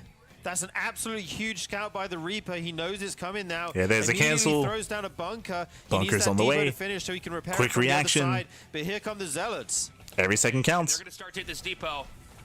And the depots are finished, so how do you get anything done? I think you need to wait for the Stalker to join up here, because Zealots alone will not do this. And he does start a Nexus back at home. He is going to snipe the Kills SCV, SCV. making the bunker. I love that. He kills 1, he kills 2. I guess he's actually going to end up getting the ones that are hitting the depot. I thought for sure he was going Gets to go 3, for the bunker Jesus. here, but I guess it kind of makes sense. And only 1 SCV, that's not going to be enough. He needs to... He breaks down. Oh my god. Oh, huge pick off there. The depot goes down. He doesn't want to dive through. He doesn't want to lose everything, but already... Cyclone is on the way. And again, those precious seconds to get that bunker up and running was crucial there. Maru, the scout, was so imperative there when it comes to defense. Maru's holding. Give him extra supply so he can still produce units. But, you know, a couple things to note. 1, Protoss is about to finish a Nexus on their, I was going to say on the low ground, like I could float, like they could float over there or something. Protoss is going to have a second You're going to give me nightmares floating Nexuses. And then we get Terrans with shields. It's going to be completely messed up. God. He's going for another SCV. He's hitting this other depot, and Ooh, obviously the Stalkers can tank a couple of shots here before they're going to lose any hull. Nice but with control. a Cyclone out here and the rest of these infantry units, he's going to chase us away. So the Protoss is already mining from the new base and getting Blink. Yeah, once he has Blink... Yeah, as Tasis is saying, so far it's still a better start for herO. herO, he doesn't kill Maru, but he does maim him, he does cripple him, and herO is already mining on 2 bases. Taking out Blink is on the way. We see Maru stuck on 2 himself, and Maru can turn this into a 2-base all-in. True, like we'll keep an eye on Maru. We've been seeing a lot of all-ins in this series. I would not be surprised if he goes for another, as he's building up his tank count. Take a look at exactly where the game is. So you see the second base is up. That's going to be a little alarming as the Terran. You really need to try to figure out how to try to play catch up here. When the first tank is out, it should be a little bit more doable to try to anchor a position and defend this, but you got to watch out for that Stalker Blink, because when you only have 1 tank, a lot of times the Stalkers Reaper, does he get away? onto the tank, kill it Oh, off, it could barely and then does. kind of go wherever they want. And if you don't have enough tanks when there's a lot of Barely Stalkers gets away. out, then the Stalkers kind of run amok in the Terran's base. Liberator's in production. This Liberator might just join up with the tanks, and this might just be a stimless 2-base all-in, where you pull the boys. For a Liberator here, try to do some counter harassment of his own. One thing going for him is that if he pushes down the right path, he might be able to find that gateway. Yeah, the scariest thing here is that herO doesn't really have map control. He's at home, so if Maru does send it across the map, then herO's not there to slow it He might down. not choose that pathway, we don't know. You could go around the other way. This Reaper now is scouting around. He has actually found it, so he'll know that he can take that out if he does want to. And the Robo's going to come in here for herO as well. Maru, he's getting an eBay. That tells us he's going for a later timing. So Liberator just to harass. eBay's on the way for +1. It's only 1 eBay, true, not 2. High ground with the Observer, they can blink in or out if they want. Although I don't know if this game sets up that well for blink harass, just kind of looking at where everything's gone. herO's really on top of everything. Yeah. He's just completely prepared for any, basically anything that Maru's going to Gets in throw the his CV. way. Yeah, I really like herO's position here. He's playing so smart with his Stalker positioning, almost expecting the Liberators to come with those in the main base. Charge is ready on for the it. way. Charge is And going to be a they big can't power get- spike for can't get past herO. them, right? There's not enough, because of those kind of air blockers, you can't get round past those Stalkers, so the Liberator kind of useless right now. Yeah, you know, he's really not getting any value out of that. This is a powered-up 2-basing Terran. I don't see a command center made unless I missed it somewhere. And that So this 3rd base for herO is late. It's late because herO was afraid of an all-in, but that is going to be hurting herO here. So late 3rd base. That does mean that Maru is going to have a greater supply to work with. He has a larger army, and this stim timing from Maru can still hit very hard. Everything is kind of falling into place for that. Yeah, indeed. We've seen these tank pushes from Maru on this map before. I think he... Yeah, played it they're against alluding to it as well. Max, and he looks super strong, won him the game. Looks like he's going for this a similar thing here, going to group up, bring the 2nd tank down as well as that Cyclone. Bunch of Here Marines. he needs those warpins. Starport right now, just get an add-on finish in. But herO sees everything with these Stalkers. Yeah, he runs up there, just snipes the SCVs. I think we're moments away from this push starting here. I think he basically just needs stim to finish, and then combat. Yeah, Maru, he's still waiting for those upgrades. Nice pick off. He scans. He snipes the Observer. To take the Observer out, and he's basically gearing up. Here he comes. Ready to go. Can this push win the game? Will Maru bring us to another best of 3 here with a bracket reset, or Catches the is herO gonna Stalker. close us out and become the Season 3 champion? Scan of the snipes the Observer. RSL? We're moments away from finding out. It's all on the line right now. herO has Storm in Oh, the tank boys are production as brutal. Maru Getting another moves out. Stalker. If that's able to finish Every in time, Stalker that'll be a counts. huge boon for him. Charge just finishes up. And here he comes. Here comes. It's all or nothing for Maru. Those will be key in taking down. He commits across the map. We see a high herO, tempo does he have Storm? Okay, he's forcing him to siege, slowing this push down as much as he can here. Okay, he's buying time. Oof. It's a very delicate situation when you have the Stalker. herO didn't Can't buy let enough take too time. much damage, or Storm they isn't end up falling ready. apart when the push finally actually hits the target. He's going to go ahead and clear the gateway out in some Gateway's ways. going to fall. herO, okay, Storm is done in a couple of seconds. From the A moving across the map. Storm is almost done. That gateway might have bought those necessary seconds to hold this. Yeah, Storm will finish, and here comes Maru. Sieges up the 3 tanks. herO blinks down. Storm goes down on the nice target bio. firing. hero's taking a bit of a... Guess who had strange Templar? engagement He here, loses too loses a much. lot, That's and it. Isn't able to clear out the tanks. He ran from the tank thinking it was dead and then had to turn around. The Zealots get fished into the fight. And Yeah, they miscontrol run out and of reset herO. their Tanks, charge. they pop There's off. More Templars available now. Keep in mind, everything is red or yellow right now for Terran, so 1 or 2 good storms could melt this. Yeah, Maru's stimming so much right now. Here comes a high Templar, big Storm on these Marauders. Storm on Marauders. They do fall back. They didn't stim. The medevac's almost out of energy here, just have a little bit left. More Immortals and High Templar coming in, even an Archon being morphed right now. This is so scary. tense here, but Maru should have too much. Yeah, he's going to try to inch in here. The Zealots are going to spill down onto the... getting on top of the tank. First tank should go down. Here. It looks like they managed to get on top Only of one. the tanks. Yeah, only one tank goes down. The Immortals are not targeting the tank. They turn and they finally take it out. He's going to try to kite this back. Barely gets a second. And I just don't know if there's any juice left in these medevacs. Yeah, they're all out of energy. True, like Maru, he lost both tanks. He gets onto No the tanks base, left. Doesn't want to kill it. He knows that won't be enough to Hero's end the game, holding. even if No he shot. Oh my decides god. to back off with these medevacs and regroup. He needs one more storm. I'm so worried that the wind is out of the sails now here, as far as the push goes for Maru. Oh my god. The storm. The army for Terran is so squishy. The heals, there's just so little remaining. He's actually setting up a gateway launching pad for counterattacks here. You know, where he could maybe, I guess he can't, he doesn't have a Dark Shrine, but, you know, he could send Zealots in there or something like that. I was going to say DTs, but he can't get that yet. And again, a very impressive defense here from herO. I thought he was dead, by the way. With that first attack going so poorly for herO, where he took an extra tank shot to the face, it was looking brutal. It was looking dire for herO. Mind drop into the natural, herO does pull away, Storm is coming in. And again, Maru, he has no backbone to this army, not anymore. Now going into Ghost, this Widowmine still here, burrowing and unburrowing. Finally goes down to those Blink Stalkers. Yeah, the problem now is that Maru doesn't have those tanks. He can't really do a push. So, okay, we need to take a moment. We need to take a moment here. Meanwhile, big shout out to Luis CGG. Gracias. Thank you so much for the raid. Hope you had a great stream. Hope you had a great ladder session. Hope you had a great time. Welcome to the grand finals here of the RSL, the Revival StarCraft League. Maru, he barely saves the medevac. But hero's economy is lackluster. herO has 3 bases, but he has not been making probes. He's not been probing up, and over time, Maru can now scale herO. Protoss may come into play. He may be able to actually punt the command center back up into the main. herO himself is committed. And it's going to be a very, very, very hard position for Maru to play from there. EMPs? Oh my god. Right now, so Lands the EMP. down on the Protoss army. No storm. He actually got both the High Templar, no storms available on those. He does have one more in the back with energy, so he has a few storms here. Widowmines frantically burrowing, liberation zones go down. Oh, he goes to the dive. Onto the Terran Does he land the storm? herO pushing. The SCVs the boys are being pulled. Yeah, the Storm SCVs connects. come out and they eat a big fat size storm. The kiting from Protoss is looking pretty good, but actually maybe but there's storms enough on the infantry underneath SCVs. these medevacs. He's going to try to dive in here. I just see 3 Immortals and an Archon. I don't even know if it's going to be able to finish in time here. Yeah, Maru, he takes the game. He takes the fight. He takes the fight. He shuts down the army. Again, herO, he was storming on the SCVs. He was not storming on the bio army, so Maru was able to break on through, took down the Immortals, and that was a big loss for herO. Now, he did kill some SCVs, thankfully, but herO, his army is lacking, and the Liberator gets into the main base. herO is being pulled apart. Liberator doing some damage up here as well. Nice Zealot run by. That Liberator from the early game, we said it was useless, stuck by the Stalkers. Finally, Maru now puts it to use at the right time, getting some critical eco damage. And here he comes, pushing the 3rd base off Protoss. Yeah, and herO, he has no economy here. He has nothing to defend. The 3rd base is going to go down. Nexus if herO is not fast enough. Oh, picks up, pulls away.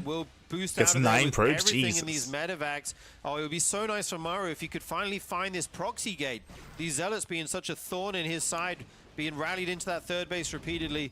But Maru has a worker lead now. He has an army lead. He's starting to look in control in this game. Oh, can herO catch the medevacs? Gets one. In the late game. Yeah, I mean, the attack is coming out. He kind of catches the medevacs here. He's going to, like you were mentioning earlier, Sturgeon, he's going to see another medevac. That, in fact, there is a gateway here, and so that's going to explain where those Zealots are coming from. And Maru finds a proxy. Origin point. He didn't lose. If he had lost his full medevacs, different game. I feel like the numbers don't Oh my quite god. add up, He's crazy. for the Protoss here, but let's see. I mean, with good size storms, the math gets a lot more fuzzy. Yeah, herO hasn't made a probe in a long time. I think he doesn't want to once again, EMPs, they connect with everything. The EMPs are absolutely huge. The SCVs are pulled to make a meat shield. Maru's army is absolutely massive right now. Yeah, I mean, he EMP'd every single Templar back there, and that was really the only way he was going to win that fight. He takes the Archon out. I think that Maru is going to close this game out here. He's doing it, guys. He's looking in prime position to take game number 7. GG. And reset the bracket. Maru takes it 4-3. What a series here, Tasteless. That was insane. It looked like that initial push GG, well played. Again, a very, very aggressive game here. Maru, he almost ended the game with the 2-base all-in. As you mentioned, herO, he did stumble. He did stumble when it came to the defense against the all-in. And yes, herO, he barely held on, which was impressive. But the scary thing about that hold was that herO didn't have the economic lead. He was up at base, but he was not making probes. And he was on, what, 46 probes? Meanwhile, Maru was getting his 3rd CC up and running, and he was able to outscale herO over time. Despite herO defending against the all-in, despite herO not being all-in himself, he had no real economy behind it, and he couldn't really build up the way that he wanted to. GG well played. In a way, herO almost forced himself all in, and that means we have the reset match. We have the reset match here. Maru, he will claim the series, and now we're going all the way into a best of 3, reset match between Maru and herO. Let's go. Let us go. I believe that means that they're going to be cutting to another break, so I think it's going to be one more break. Yeah. They're going to be cutting to a break, and then when we come back, we'll have that best of 3 between Maru and herO. Oh boy.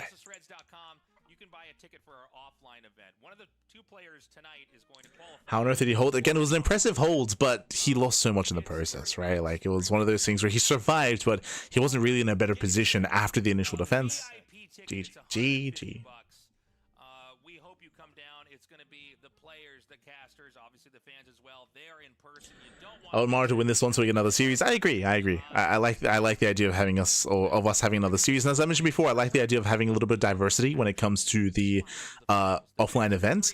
Again, when it comes to who's been seeded into the offline event, Classic and Zound, they're the top 2 players that are going to be a part of the RSL offline finals.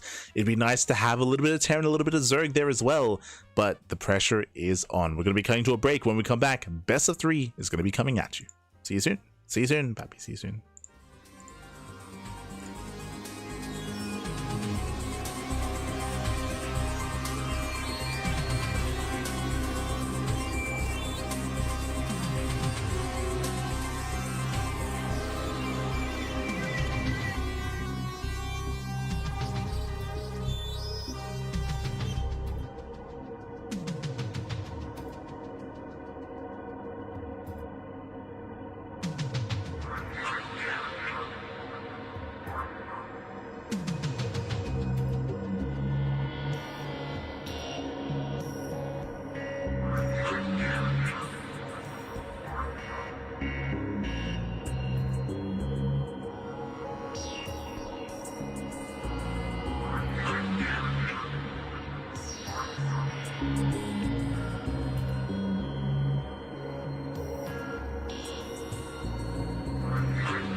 welcome back everyone, welcome back to the reset match, welcome back. Just quickly going over the format here, we're in the grand finals, of course, the grand finals of the RSL Season 3 playoffs, day number 5. The final series of the broadcast, Maru, he just won his series, the best of 7 against herO, but yesterday, herO beat Maru. So because of that, because herO came in from the upper bracket, herO had a life essentially. He had an extra life to him. Maru, he already lost yesterday. That's why he came in from the lower bracket. That's why Maru, he was on the back foot. And now because he won the series, now we have the final matchup, the final best of 3 here. The winner of this series will be the champion. You know, there's no extra lives on the line, there's nothing to fall back on, not anymore, not this time. It all comes down to this best of 3, and these two are so close in skill. Last night we had a best of 7, herO won 4-3. Here we had a best of 7, Maru won 4-3. It's been very back and forth, and very close series, very close games. I'm hoping for another ace match. That's all I want. Another ace match, another best of 3. Another best of. Here we go. Game 1 is going to be a Mothership. Game 2, Tokamak. At Game 3, Magnetic North. Let's go. So jumping into game number 1. We'll conclude who is the champion of the RSL Season 3. Oh my god, I'm so hype. I cannot even think what kind of builds you should even bring out in some of these games. I mean, you're just playing so much. There we go. Spawning in the top left-hand corner of Mothership, we have the South Korean Terran player. We have the Red Terran representing Team Vitality. It is Maru. And in the bottom side, we do have for T1, it is herO. And if you're in the chat, you know what time it is. It is Gamba time. Predictions are open. Place your bets on who you think will claim the series. Best of luck in the chat. This is a prediction for the best of 3. For the best of 3. For this final matchup. Let's go. Oh my god. I don't really know who to favor here, to be honest. All I want, I'm greedy. I just want an ace match. I just want a game 3. That's all I want out of these two players. Best of luck, as this can go either way. And then I'll do something that looks like that build in game 2 to kind of psych them out. Maybe on this map, I'll hide a base. These guys have played so many games now. I mean, how much more can they possibly offer? The layers of mind games and trickery that has to happen is just insane. Like what you're saying, it's like that's where my mental games end. Like that's the extent to where I could possibly do something. And it's like these guys have to think on such an insane extra level to be able to. So that was best of 7, then the best of 3 again. Yes. Yeah. I mean, it's wild. The answer to that question, yeah, that's. I mean, as I tried to explain, it is because Maru came in for the lower bracket, because he already lost the series last night. That's why he had to win 2 matches, whereas herO so far has been undefeated up until that last match. They don't want to do anything insane. No proxies on the map or anything. They're both. So this is a fresh best of 3 reset match. Let's go. Economic open out of Maru, going for a Rax expand. Meanwhile, herO going for a gate expand as well. So far, economic and standard builds. Really early on in some of these series, in some of these games, and so the fact that it's resets, and they're instantly just playing as passive as possible is a really interesting mindset to look at. We're probably going to gear up for a macro game here. You know, no unless shot. herO occasionally does kind of crazy techs. Winding it back, when it comes to Mothership, there's a reason why twice now, every time that Maru's been on Mothership, we see all-ins. This map does not favor Terran in a longer game because the natural, the 3rd and the 4th base are all very open. The bases are very open, they're very exposed, so it is difficult to play a longer game on this map. So we should be seeing another hyper-aggressive build out of Maru, and we'll see if herO can keep up. Also, I think done an equal number of games where he just kind of macros up and gets too big to fail.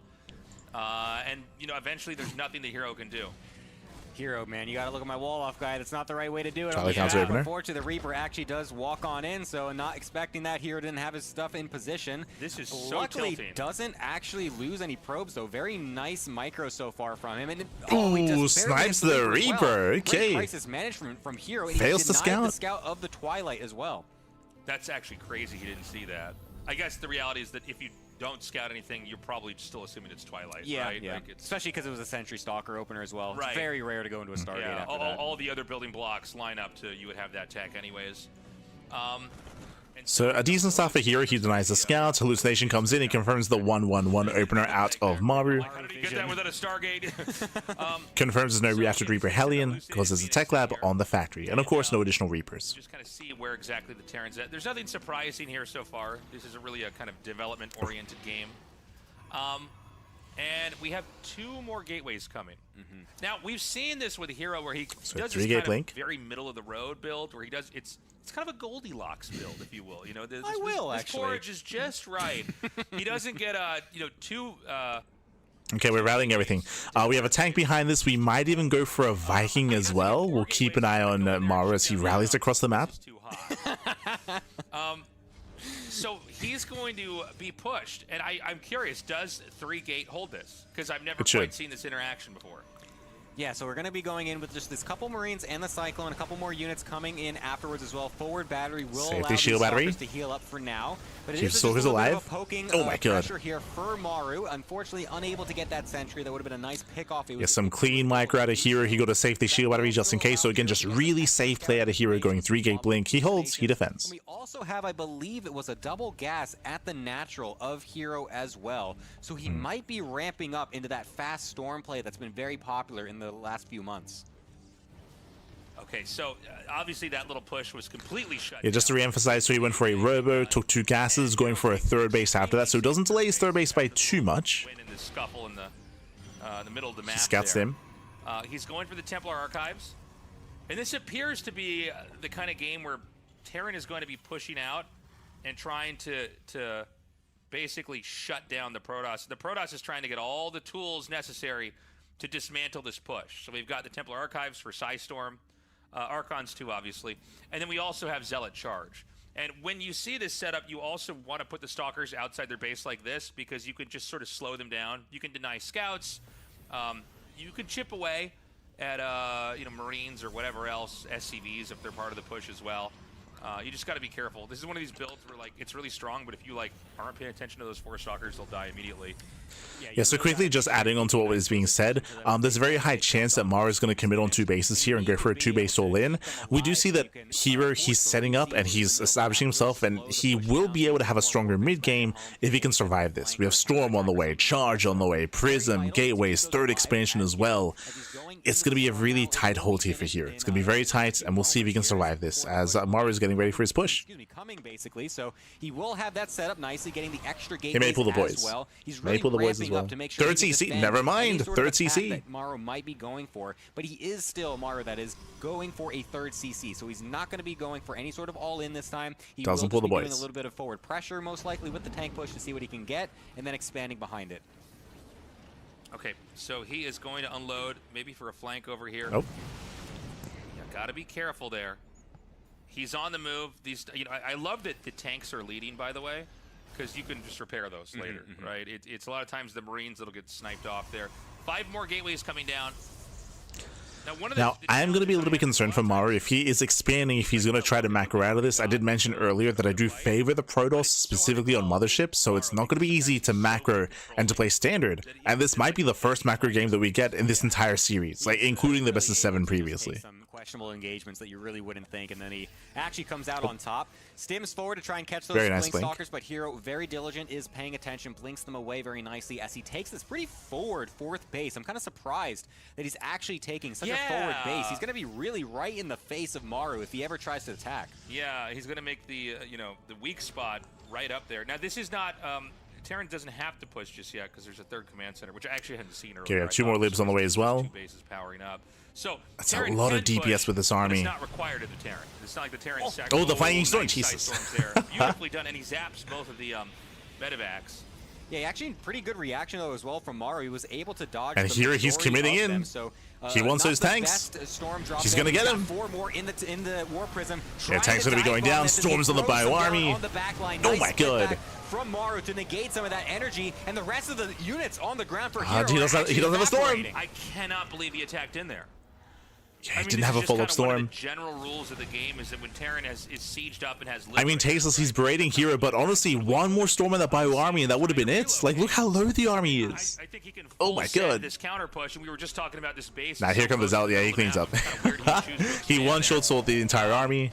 Kind of a tale of hubris here in this game with herO. Yeah. He does manage to shut this down. There's just one-shots everything. Jesus. Big overextension out of Maru. The medevacs died, I think, in that engagement. So a bit of an overextension from Maru, not actually calculating the fact that his bio was extremely low after that engage, and he didn't actually have anything to heal it on up. So now all of a sudden herO is the one back in the driving seat as he gets a nice warp in round, kills off all that bio, and now is forcing Maru to turtle on 2 bases yet again with these Liberators. Is he going to try to attack it again? I mean, they're talking about how there were no medevacs. True, there were only 3 medevacs to begin with, but remember, the medevac count was low because of the Liberators, right? Like, getting this many Liberators this early on is not normal, so that's why there were less medevacs, and that's why there was less support for the army. Forced his entire army through like a depot-sized entrance.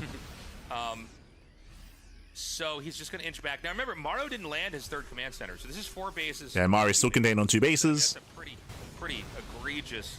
herO getting a 4th base up and running. And Jesus. I actually don't know. And Maru's in danger. Maru can get out of his And base herO, right now. he wants to ape into this. I don't think herO needs to push into the natural, but you can see he wants to. He wants to just go for it. A 5th base in a pretty Getting a random 5th. location as well. He's really just taking the most forward bases possible right now. Might as well just take Maru's 3rd base while he's at it. Yeah. Got another forward. Yeah, here we drop go. with He the collapses in. Templar. Nice storms. He's not in time as they get on top of the Liberators as Liberators well. are exposed. They're stopping those up. Gets 1, And like 2, you gets said, all 3. herO, he's not afraid of these tiny little choke points. He's going to go through anyways, even though it's really not needed at this point. Oh, Maru's sitting here on 2 bases, forced to pull SCVs. Yeah, he's going to pull his workers and try to fight his way out. I just don't know that this is going to work. And if it doesn't work, I think Maru might have to tap out here. The SCVs are sacrificed, but some of the infantry are still alive in the back. Yeah. And we have 3 Immortals pushing in the Archon as well. Here come more reinforcements with the Warp Prism. Rallying in here. And herO, he's breaking that natural base. It looks like he may lose an Immortal. Like, it's not the most efficient trade out of herO, but he doesn't need to be efficient. He's getting a 5th.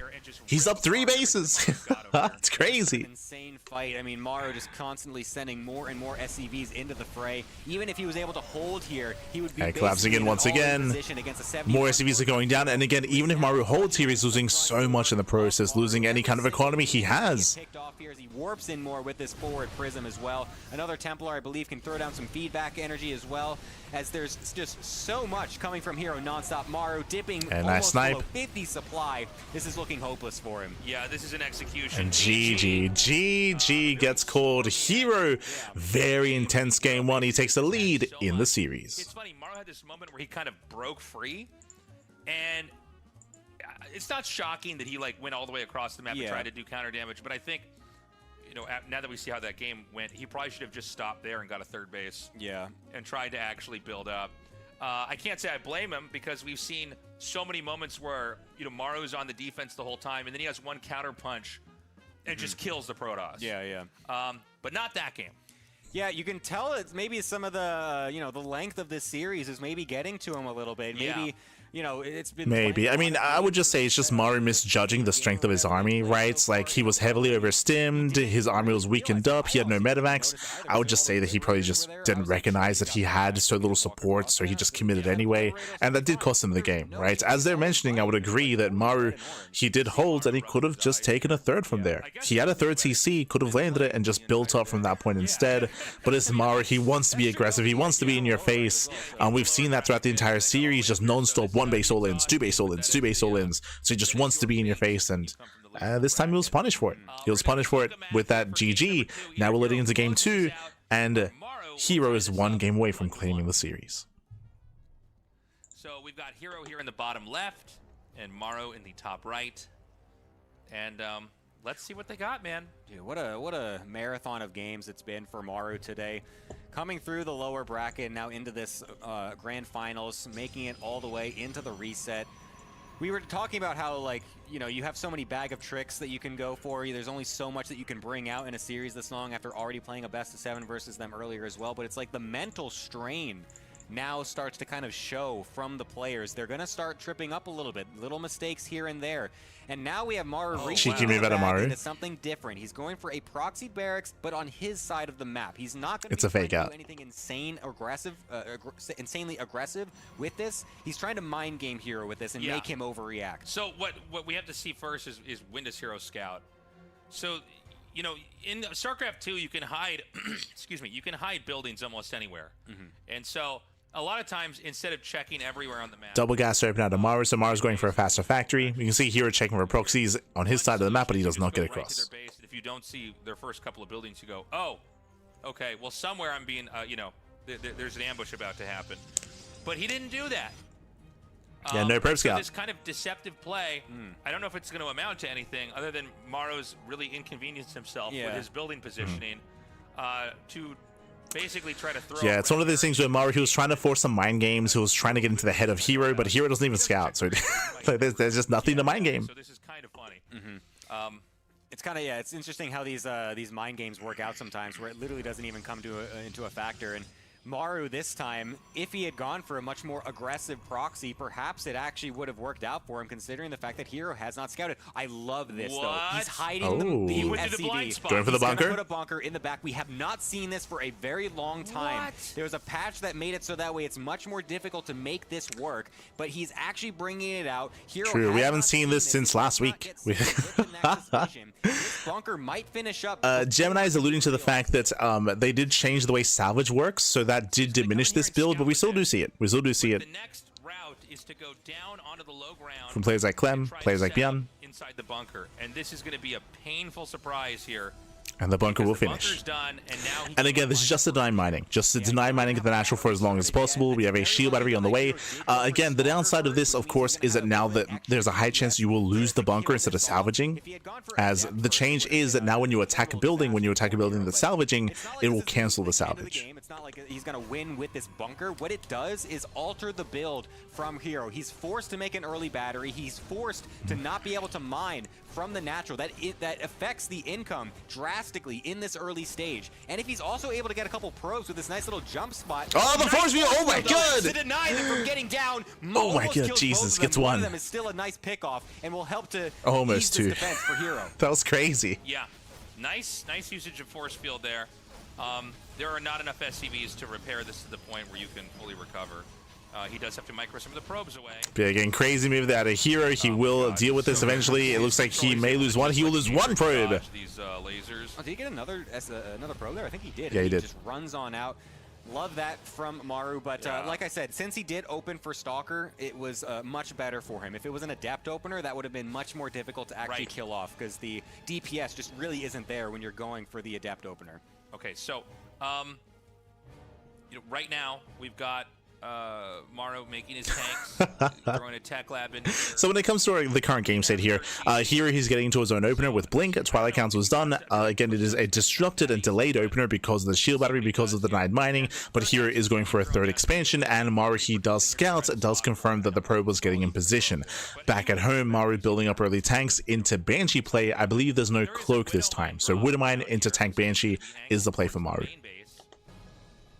Yeah, we'll see if this can get anything done. They don't normally get insane probe damage like they once did. Protoss players much better at dealing with them, much easier to know that they're coming as well, since they do notify you. Nigel comes in. Try to go for the point again, and he's not going to be in time. The Nigel, Luckily, Jesus, will be able gets to the pull them Stalker. back. He's so good at that, being able to consistently pull back the targeted ones and make sure it doesn't get dragged onto the massive amount of probes that are moving over to the other base. So nice hold. And herO, calm down, and Maru this time saves his medevac. He saves the medevac, he saves the Widowmines, he can always go in for another drop. That was insane. It's so high risk to try to kill that with the workers. Yeah. Because if you mistime it, you just like basically lose the game. Or if right? you just click the wrong probe when you're trying to pull it back, Yeah. you literally will lose every single probe because it drags over. So in this game, we're seeing the powering on two bases. It's double racks, factory, starport. He's going to have Banshees with the group. He may use the Banshees to just pair with the push. Yeah, so very committed here by Maru. He moves out across the map. He's going for a stimulus push, and he pulls up, boys. Two base all in out of Maru.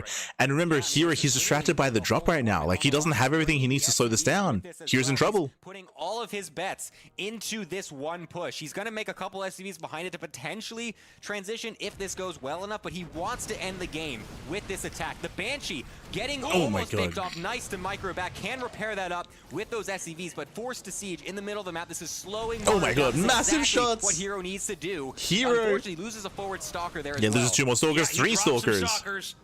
herO's looking That might just be game, by the way. comes down here. Another stalker's picked That up. might just be game. You can't afford to lose that many stalkers. The boys are being pulled. They're diving on top of the tanks. Massive tank volley going off, and Maru, he breaks through. He breaks through the third base. Forward blink not working out. The army supply from Maru is massive right now. 40 almost to just 10 of herO. He's trying to punish this fast third base. Widowmine's also going back in the main base, killing off probes, decimating the economy, making it much more difficult for herO to hold. Yeah, there's a wall off here. Can he actually get rid of charge before it finishes? That that would be upgrade huge. is in that Yeah, he building. will. It's almost done. More tanks and marines are going to come Yeah, down. Maru, he rallies in. He forces a cancel and charge. I think we're going to go to game 3. Oh my god, this is absolutely ridiculous. And Maru, he cannot be stopped. And it all came down to the opener as well. Here he was so distracted by the Reaper, he was so distracted by the bunker, by the Widowmine drop as well. Here he was not able to scout, he was not able to slow this down.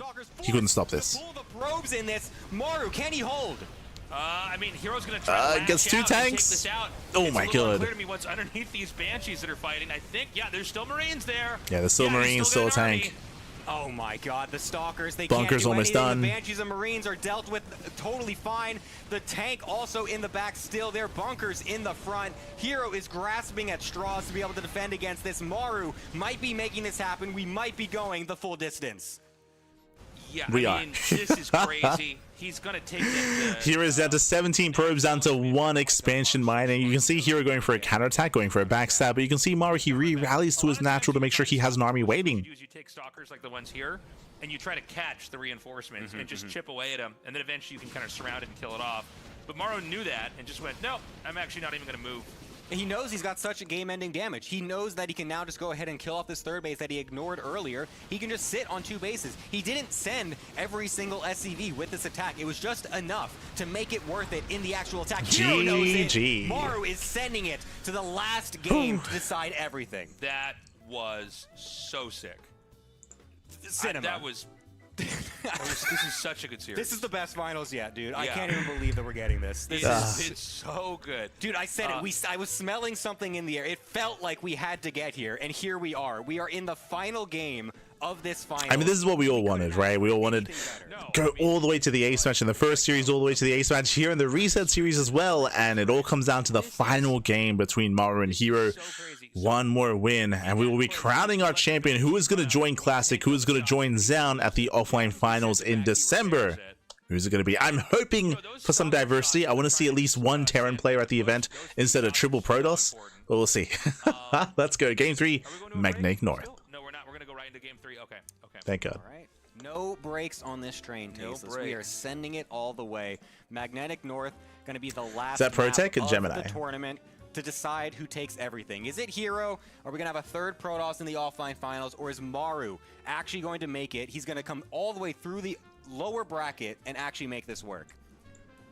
This is crazy. These games have been so The guy who good. posts the They're also different Protoss from walls, each other, too. he Every You know. game is so unique. Gemini, he posts Wall of Guides. He also organizes the All Things Protoss team league. He's a big part of the All Things Protoss Reddit. Like, yeah, he does a lot for the community. Does a lot. So here we go, guys. Does some Game casting as 3 is well. loaded up. This is the last game of the RSL Season 3. The last game online, because the offline match is just around the corner. Let's get into it and find out who is going to be the Season 3 champion. In the top right is Maru. In the bottom left is herO.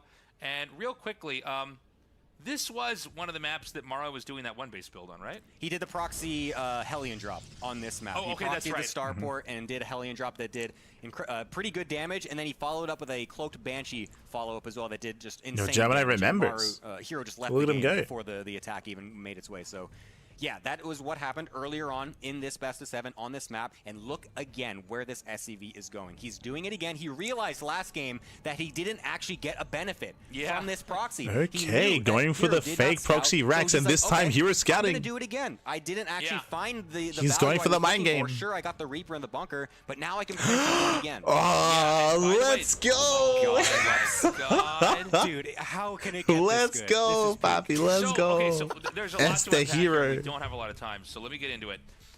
Maru is recycling the strategy from game 2 because it never actually did anything because herO didn't scout him. Some games, they don't scout you. Yeah. All right? There's a lot of different ways to play StarCraft. Now, he's doing that. In some ways, that's brilliant from Maru. However, this game, herO is proxy gating. And so, you know, when you're getting rushed, you know, because right now Maru's faking a rush. herO's literally rushing. He's doing it. And this means that Maru's barracks is in a really odd location. So this is, I would say right now, a very uneven matchup. So the scariest thing about what's happening right now is that in a standard game, hold on, in a standard game, when you're up against a proxy, when you're defending against a proxy, which herO is committing, you would typically have some stronger SimCity on top of the ramp. But here the Rax is fake proxy, so it won't be a part of that SimCity. It means that the ramp is going to be a little bit weaker, the add-on's going to be exposed, and we'll see what herO can get done here as he does hit that ramp, as right now there is an opening, at least without an add-on. And if you go for an add-on, that means there's no factory-based unit, there's no Hellion, there's no Cyclone. we'll see how hard this hits. Yeah, now he knows that he's being rushed. He doesn't know how far out Yeah, now Maru knows. He the scouts. launching pad for the attack is, but he knows it's inbound here. Bunker in the See if he mineral lifts line. the Interesting. barracks off. I'm always curious in moments like this how you handle this. He's going to throw a bunker down in his main. I wonder if Smart he thinks move. that's going to be. I wonder if he thinks that's like a Oh, proxy oracle. he thinks Yeah. it's a Stargate. 'Cause Yeah, he's checking checking the for left side of the Stargates. map. So he Misread doesn't out of have a Maru. read on this yet.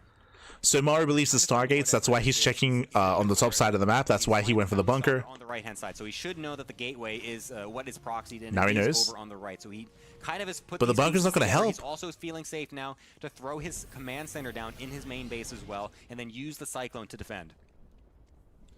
So I think Maru lives, but Yeah. he's going to have a hard time getting a base up. Meanwhile, herO can just expand.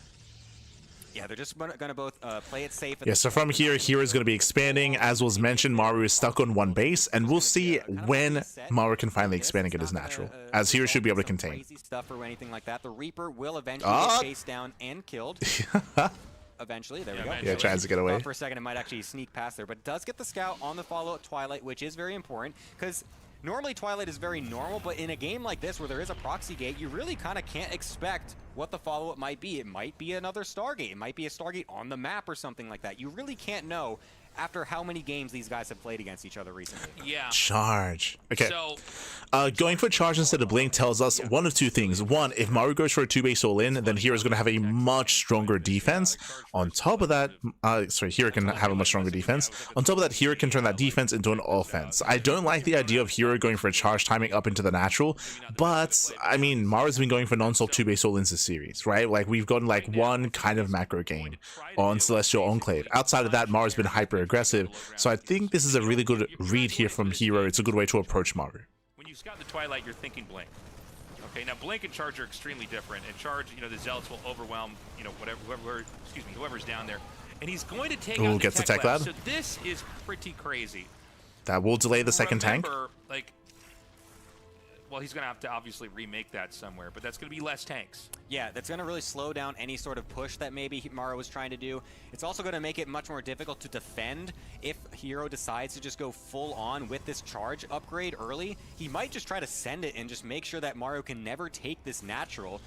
Initially, what the charge looks like is it's going to be something that can easily defend and make it so that way if Maru was going to go for a follow-up tank push, it's much easier to defend the actual attack with charge instead of blink. But this time, maybe he actually just tries to go super crazy with it. He is going to take a third base, so maybe realizing that it wouldn't be the best play, doesn't want to go super aggressive. Still, Yeah, like we'll take it a bit past. I like this for Hero. I don't like the idea of Hero pushing up into the ramp, so he's going to stay back home. He's going to chill, getting a third base. Robo's on the way as well. And our eyes are mainly on Maru at this point. Maru, does he pull the boys? How hard does he commit with this push? Second base up. And we're going to get that Robotech out here. Observer first. I really wonder what he's going to follow it up with his splash damage here, that is, because the build order and just like the way all the timings work out are going to be a bit delayed. He hasn't quite gotten 4 gases just yet, so going straight into Templar would be probably a bit difficult overall. Maru looks like he will actually finally scout this gateway over on the right. So it feels like, yeah, it looks like Hero will be going into going for the bait, going for what I was about Colossus. to say, so Hold up. Is he moving out to attack here? Fun fact, Colossus for the first time this series. Now, Hero, he's moving out. Hopefully he doesn't push off the ramp. The moments that break all the rules. And maybe he's onto something with that. Oh. Okay. Maru on This is gonna be sieges. Right when Terran moves out. look how scared Maru is, man. He has no Yeah. idea. Yeah, where Maru's this trying to army's bait the gonna army be. in. Okay. He's going to unsiege and go for it. He's going to scan. He gets the obs. And he's like, I'm going back up here. Hero, is he tempted? He's going for it. Sends Oof. it. Okay. Falls was back. Oh my Massive God. Tank shot as well. Oh my yeah, God. bleeding off a lot of hit points and shields. Yeah. I Again, almost it is just you thought, don't go up the yeah, ramp, right Bappy. away. It's Big loss for Hero. unnecessary. It's like you can just wait for him to walk out. He's going to try to go for a couple tanks again, bleeding off units a little bit here and there. Hero really wanting to just meet Maru on the map, no matter where he is. He's just trying to just get him stalled at any point. The Banshee randomly coming over on the left-hand side as well, but luckily a battery. No made in stim. preparation Oh, and didn't has even realize, but response no from stim Hero here for Maru. to move those over so he doesn't lose anything. So he's got 4 gates about to Still on the finish. way. So he's packing a punch here, man. Here we go. The boys are being Oh pulled. my 2 base God. all Maru's in. going all No He's surprise. pulled his workers. He's going to use these workers to Again, it's tank been almost all nothing but 2 base all ins out of Maru. repair Let's as well. go. I think herO saw it with the hallucination as well. He made an extra sentry, which will be used for some force fields and some guardian. But here, shield can he to stop this? To defend this push. Maru once again He's putting got force fields. everything on the line to make this push work. Yeah, Pulls now away in he's time. just trying to force sieges, and it did work. He forced a tank He has to zealots siege behind up. the army to catch reinforcements. Does he fake this? No, this can't be real. Does he go Oh home? my god, He's gonna send faking them it. back? That's insane. Stim isn't done yet. He can't actually do anything. Luckily for Oh. herO, he Yeah, was no setting stim. up a flank with a couple of zealots, so he actually gets the scout that this was being a fake by Maru. And look at him now. Maru's like, do I actually commit? Guys, do I Is there an fake out army the here? fake? Yeah. Oh my god, the mind games in this game is ridiculous. So wait a minute. What, did he forget Stim? I don't think he did. I think No, he did. I'm actually not sure. Stim was forgotten. This is okay. Something is really off about So this, because Gemini is trying to portray something. I would say this was not meant to be a fake out. It's just that Maru, once he realized he had no stim, he went back home. So Maru's in a really rough position here, as his all-in is heavily delayed. And now stim is done. Okay. What does he do? Is he going to commit? Yeah, now he pulls the boys. The boys are pulled again. Oh my He sent those God. SCVs back. They didn't even mind. Like again, it was never meant to be a fake out. It's just he missed his timing because he had no stim. He's gonna try to meet him on the map. This choke point is so tiny. He's using force fields Nice to try force and limit fields. this unit's count before it can actually get across. I love this positioning from herO on this map. All herO has to do is stop this attack, and he's in the finals. His If Mar- army is huge. Yeah, his army is so massive. Just play it safe, herO. Just play it The Immortals safe. are getting Kite back. stuck in the front. This can be a problem here. If you drop those, Goes one immortal. One immortal goes down. Tanks are sieging. herO, can he get on top of the tanks? He's trying. The immortals are pushing in. One tank goes down. Two tanks go down. There's two Maru, left. he's cleaned out the zealots on the front line. The tanks trying to get with those herO immortals holds. as well, trying to kill those off. herO, he's waiting for an extra weapon of zealots, and there's only two tanks remaining. Only two tanks. That should not be enough. Here comes herO. He's diving on the army, diving on the final two tanks. He gets both of them, and now there is 0 tanks left. The bio continues to be the ones that are killing, That's and more it. SCVs More coming boys. across as well. This is not going to stop for Maru. The He's gonna try final to send setup, these, boys. I don't know, Pappy. man. It feels like there's almost as many stalkers as there are Marines here. The Immortals are eating some Gets shots. another immortal. True. At some point in time, you can actually lose. But these again, this is the Immortals final because army. you're The not final fighting couple of against, Marines tanks here or gets anything one more else like immortal. that. There's The one SCVs immortal come left. down. Dude, I think herO's held it. herO Oh, no, pulls his he's own pulling boys. Probes, SCVs, it doesn't matter. Everything getting pulled to the front line. herO realizes Yeah, and the final army that for he's got Maru. this in his grasp. Feedback Micring his heart out. onto the medevacs to deny any more healing, because that's what's so important at this point. The bio is so weak, as the bio is trying to just kill any last unit, but he's forced to pick up and run away. Maru trying to recoup in the middle of the map. He's going to set up a tank here in the middle. Tank does siege, true, but Zealots they come in to reinforce. He's going to Gets an immortal, but he gets a tank as well. There's like only 4. There's 5 Marines here, and there's just enough. The immortal. I think he's lost the game. It's 19 workers from Maru. Yeah, but with that, the all-in has failed. The all-in has failed. Maru, he pulled the boys twice, and again, Maru, he forgot Stim. Like we did point it out at the time as well. It was shocking to see, but Stim was forgotten. He did have a second tech lab. He was not using it. It was not intentional. That's why he pulled the boys the first time, and him going back home wasn't intentional. It wasn't like he was trying to fake out herO. Is that he had forgotten his upgrade, and he missed his timing. He missed the timing. He missed the window, and with that, herO is running away with it. Yeah, I'm not quite sure Maru quite realizes the economic situation he's in. Yes, he did suicide plenty of workers, but he also I think he might feel like he killed a lot of probes in the initial attack as well. I think part of it also is he just doesn't want to leave. I think he wants to try and see this out to the very end. Of course, it's been a very long series. He wants to see if there's any chance that he can bring this back as he runs over into this extra base to try and kill any probes, but a great reaction from herO, all prepared. Feedbacks. Maru, he's going to try to play his heart out here, of course. He's getting more Liberators to harass. And there is a chance, of course, as well, where if he can try to catch you out of position, he can take a better fight. But here's pushing right down the center. Yeah, he's got the Prism, he's got reinforcements. herO, he's going for the kill. He gets the tank.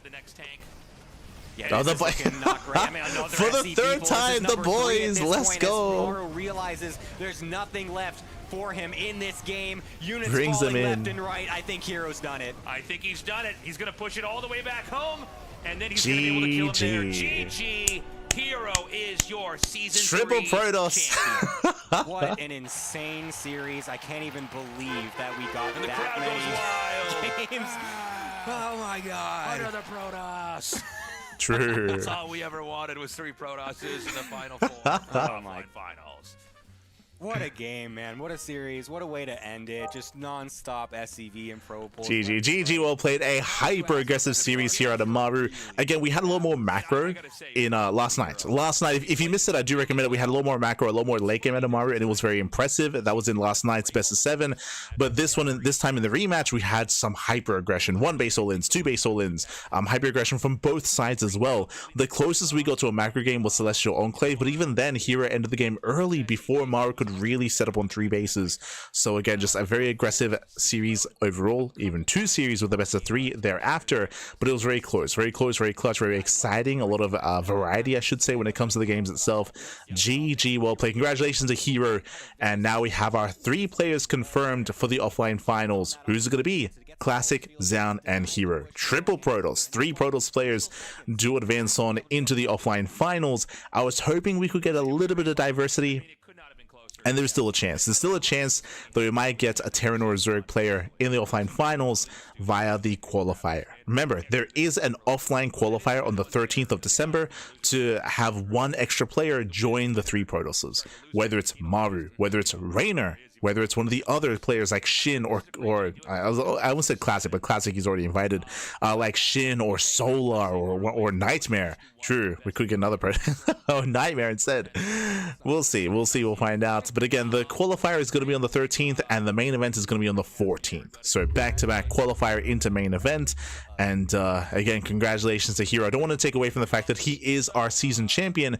It's just a little bit weird because the offline finals is in a couple of weeks. So it's a little bit short-lived because it leads into a big offline event that's happening in a couple of weeks' time.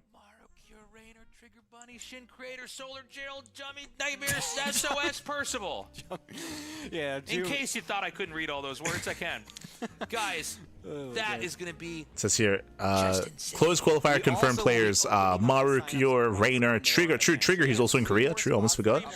Bunny, SHIN, Creator, Solar, Geralt, Jumi, Nightmare, SOS, and Percival. When it comes to Geralt and Jumi, for those who are unaware, Streamer Zone, which is the team for Geralt, Jumi, and SOS, Streamer Zone, they do, and Nightmare as well, they do support their players quite heavily, and they do help support players by flying them to events. So I believe Geralt and Jumi are getting some offline or getting some travel support to be able to fly to Korea to compete in the closed qualifier. So really cool to see Streamer Zone stepping in and supporting the players the way that they do. So yeah, we do have some foreigners, some European representation in the closed qualifier as well, which is exciting, which again, it gives a greater chance for potentially a non-Protoss. But I was thinking of Nightmare, True, SOS, Creator is a very strong player. He could also make it through as well. When it comes to Zerg representation, SHIN, Solar, Raynor, right? Like there were some potential Zerg players, and of course Terran as well. One of these players will be joining the top Protosses in that offline event. Oh, here we go. Otherwise, thanks for watching. Thanks for the support. We do appreciate it. We are going to be wrapping up here for the evening. A very long cast here, 5.5 hours.